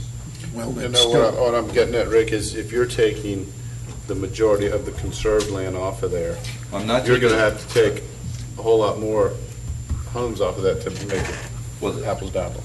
Right. You're taking not the majority of the conserved, you're taking 14 acres out of what is, they're saving a total out of that 64, they're saving 50% green space out of the buildable property based upon the yield plan. So now you're taking 14 of those 64 acres and removing it, and you have to then still support whatever the yield plan were if they've reduced the footprint. That's all I'm saying. Again, the only thing, and I respect all that, but the only thing I'm saying is that from the citizens' perspective and from what I see the vision is the citizens of Milton and what our people want, our citizens want, you're still getting the same type of development, the same small lots and the same. I think the difference, Joe, would be you would be potentially adding more of a buffer along the front, along the sides, because you're going to add more green space as you reduce those homes. You could potentially eliminate quarter-acre lots. I get that. But I just, like I said, whether. It's going to be a similar ratio. Yeah. All right. So we have a motion and a second for impasse, which would. Effectively a denial of the application. Okay. All right. Any more comments? All in favor, please say aye. Aye. Any opposed? He did, so it was. Looks like it's 3-3. Two and Rick denied the impasse. So that too has Make a motion to failed go to sleep. so it is still before the council. Okay. Any suggestions?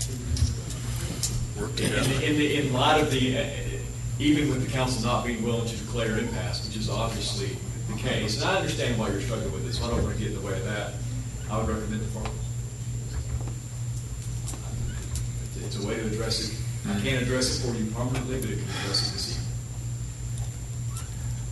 I'll make another motion to defer this matter to the next regular meeting, at which point in time we'll pick up exactly where we left off. Well, we'll get Hey, I this made a up. motion. If nobody wants to Okay. second it, that's fine. I'll second it. All right, I have a motion by Councilmember Longoria for deferral, just to pick up where we left off. Same application, same everything, is that correct? Correct, right. What I want to make sure we're not doing is we're not changing anything. We're not adding new public comment. We're picking up right from this moment right here. The council is not doing that, that is correct. So your intent is basically just to, because it's late now. Yes. Just extend it there. All right, Councilmember Morg, did you second that? Yes, I did. All right, Bill, you have a comment? We talked about the next regular meeting. Yes. It would be on the 2nd of May or the 16th. No.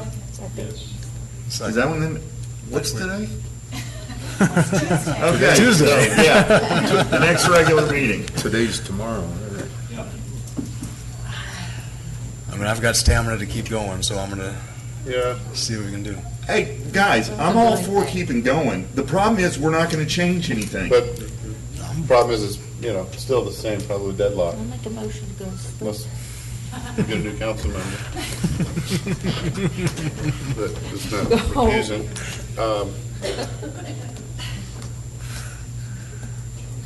We have a motion and a second. So I have a motion and a second for the next regular meeting. I don't know that I think what you can get out of a deferral, because I know there was some concern, if, with the plan that's in front of you right now, if you were to reduce, where would those lots be reduced? And Hold on. I want to make sure, is this the right discussion? What do we got here? any comment coming from the applicant? Yeah, then all due respect, Mr. President. Okay, I have a motion to defer. Is 1 week enough, or? Go back. All right, all in favor, please say aye. Aye. Any opposed, please say aye. Aye. We didn't even mean to make this fun. I'm going home. All right, let Bill go, and then we'll vote. All right. Look, So that might if it'll motion move to this thing, sleep. if it'll move this thing, I'll go to vote Charlie, 25 Charlie. months. Joe would have to ask him to get to Yeah, I don't know that, No more, well, yeah, that's right. This is public comment. This is a public hearing, so it's just the council and staff, right? yeah, I guess the question, the applicant would have to have some, we would have to ask address it. Right, you have to ask Yeah, questions. somebody Well done. make a motion. So we've denied 50, we've denied 48, we've denied 42, or we have No, not we even denied gone to 46. 42. He couldn't do But 42. we're not gonna make a decision. Yeah. So, Yeah, I mean, somebody, we can do another motion, but, Okay, so is there? Hold on, let Ken say, and then Well, Jeff. just for purposes of where we are, motion to deny the application has been denied twice. Motion to approve have been all been denied. Motion to declare impasse have been denied. Motion to defer with conditions or some sort of a review has been denied. And a motion to defer without conditions has been denied. All of them because they haven't reached a majority. I've got very few options left to give you as far as your parliamentary options. Well, let me say this. Technically now, this item is tabled, correct? If, I say technically, if we were to step Leave. away, we were in the meeting. Right. What that means, if it's tabled, it's sitting over there on the shelf, correct? It is. And it could be brought back, if the majority council wanted to bring it back, it could be brought back and started up. If the majority council didn't want to bring it back, it would basically die. Is that? But my respectful response to that is that this is a due process exercise. Zoning is a due process exercise. The applicant has paid a fee, got into a process, set up a code to deserve. The applicant deserves, and candidly, the public deserves a result. And so and Mr. Mayor, you're right, but my only respectful position is if we're able to table, then it effectively says they're not able to exercise their right, for instance, to seek appellate review in Superior Court of Fulton County.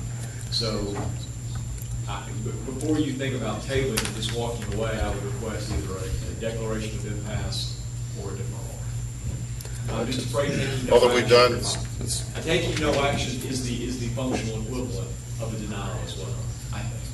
right, yeah. So I'm going to throw something out there and just keep seeing what happens. Obviously, 42 would be what would be there if we move those houses over. We've asked the developer to come down, so I'll just make a motion to approve consideration of RZ 16-02V C 16-01 to rezone from AG1 agricultural to CUP community unit plan to develop 45 single-family homes and 63.57 acres at an overall density of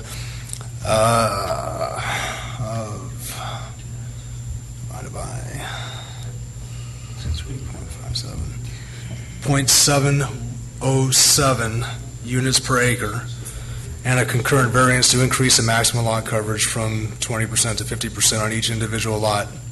Section 64-1141D1B, agenda item number 16-086.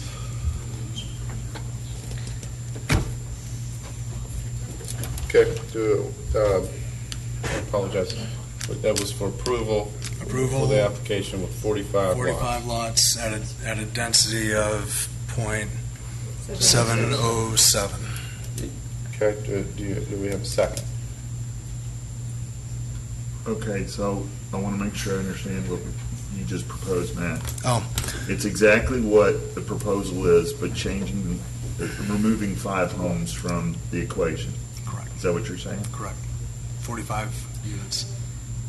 You don't know where. Without a site plan, do we know where Well, that that's configuration? Yeah, I mean, if there's a second, then we can discuss it. If we don't have a second, then we're back. Do I have a second? I'll second the motion. Okay, have a motion and a second. Councilmember Coots and Councilmember Lusk for approval for the application, but eliminating 5 lots down to 45. Any discussion? My comments would be, again, it goes back to the same issues and same concerns. We could take 10 lots, 20 lots out. It's still going to, without a site plan and without specifics, the neighbors are could be negatively impacted just, the same. I don't know necessarily arbitrarily taking lots of, that's my opinion, so open for discussion. We've got a motion and a second. So, Ken, can I ask a question? When we make a change like this and we remove 5 homes from a plan that has homes sited in specific locations, we have some kind of an approval in terms of the revised plan? So the developer has to go and make good on what we agreed to if he wants to support it. Now, of course, it's his option not to if he doesn't want to, but let's say he says, okay, I'll do that. He figures out where he's going to take the 5 homes out, and we approve that? We have to approve that, right? It would be and when I say we, the city staff, or somebody has to approve it. That's correct. I mean, because what you've got now, I mean, even the application, even the site plan in your application is a conceptual site plan. So it's always anticipated there are going to be differences between what the site plan may have looked like in the zoning processes versus what was actually built on the ground. So that would be the same case. Usually it would just be less.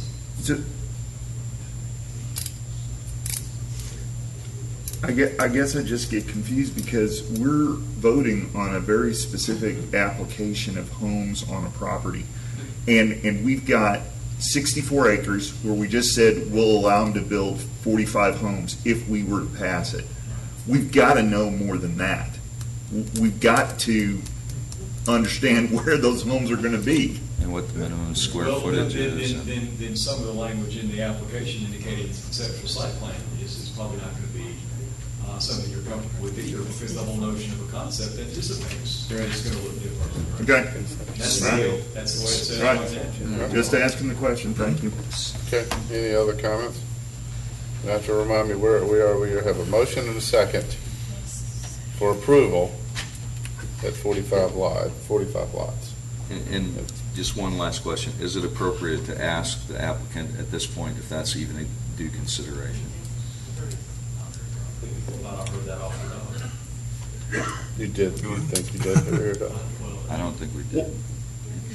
Or why won't we? We need a confirmation of that? Yeah, why aren't we going to defer it? Well, let's just ask the applicant if. Yeah, who made the? I made the motion. You made the motion, so you're obviously welcome to ask the. So, applicant. 45? So particularly if you'll add the submitted revised conditions that we sent tonight, I don't know if you said that or not in your motion, but with that, we'll keep the plan very much the same as it is. We won't be changing the plan, and we'll accept it 45. Okay. Just for the record, that's not the motion.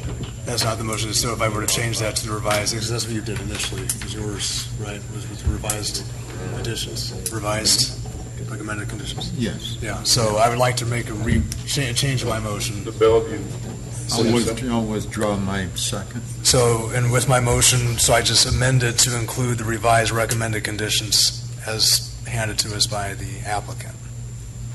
Second the motion. There we go. Okay. Any other discussion? Again, I would say that the concern I would have about this, even if I were supporting it, is you're taking 5 lots out of there, but where are you taking them out of? That's up to. It may not make any material impact difference on the look, the view shed, or anything. So well, it's a 10% reduction in number of homes, and it keeps preserved green space, and it has a horse pasture, flesh and blood up there, and conceptual. It's a concept. It's a concept plan. It's a concept either way. Mr. Mayor, just for the record, staff is telling me they have not had, they have the conditions, they handed out conditions, but have not had a significant amount of time to review them. And I don't know if the staff. Yeah, I haven't either. So. These are the same as submitted to Planning Commission a month ago. Okay. All right. So, any other? If not, all in favor, please say aye. Aye. Aye. Any opposed?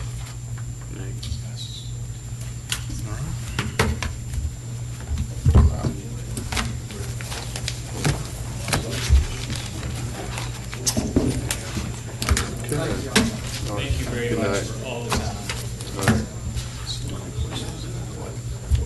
Okay, we have no items under unfinished business. we'll move on to new business. Cindy, will you please call the next item?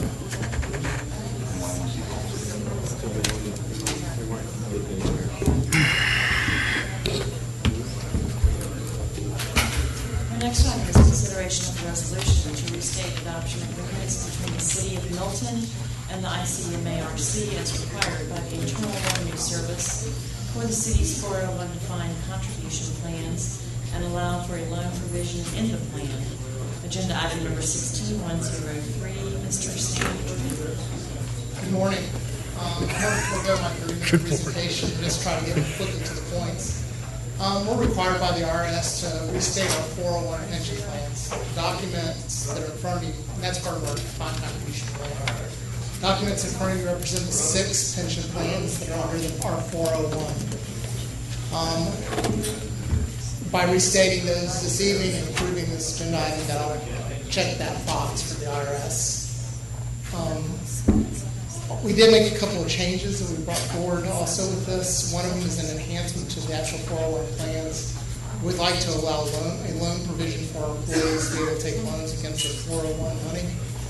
That's included in there. Also, we included a provision that would allow for our employees to take in-service distributions of their rollover contributions, which means that if they move money from their previous employer into our 401 plan, they'd be able to take that money out while they were in service with us. It'd be the same as if they had just taken it out when they were with their former employer. So that's my brief presentation. Again, it's a restatement of our plans, which is pretty straightforward, allowing a loan provision and also a rollover in-service contribution. Are there any questions? Any questions?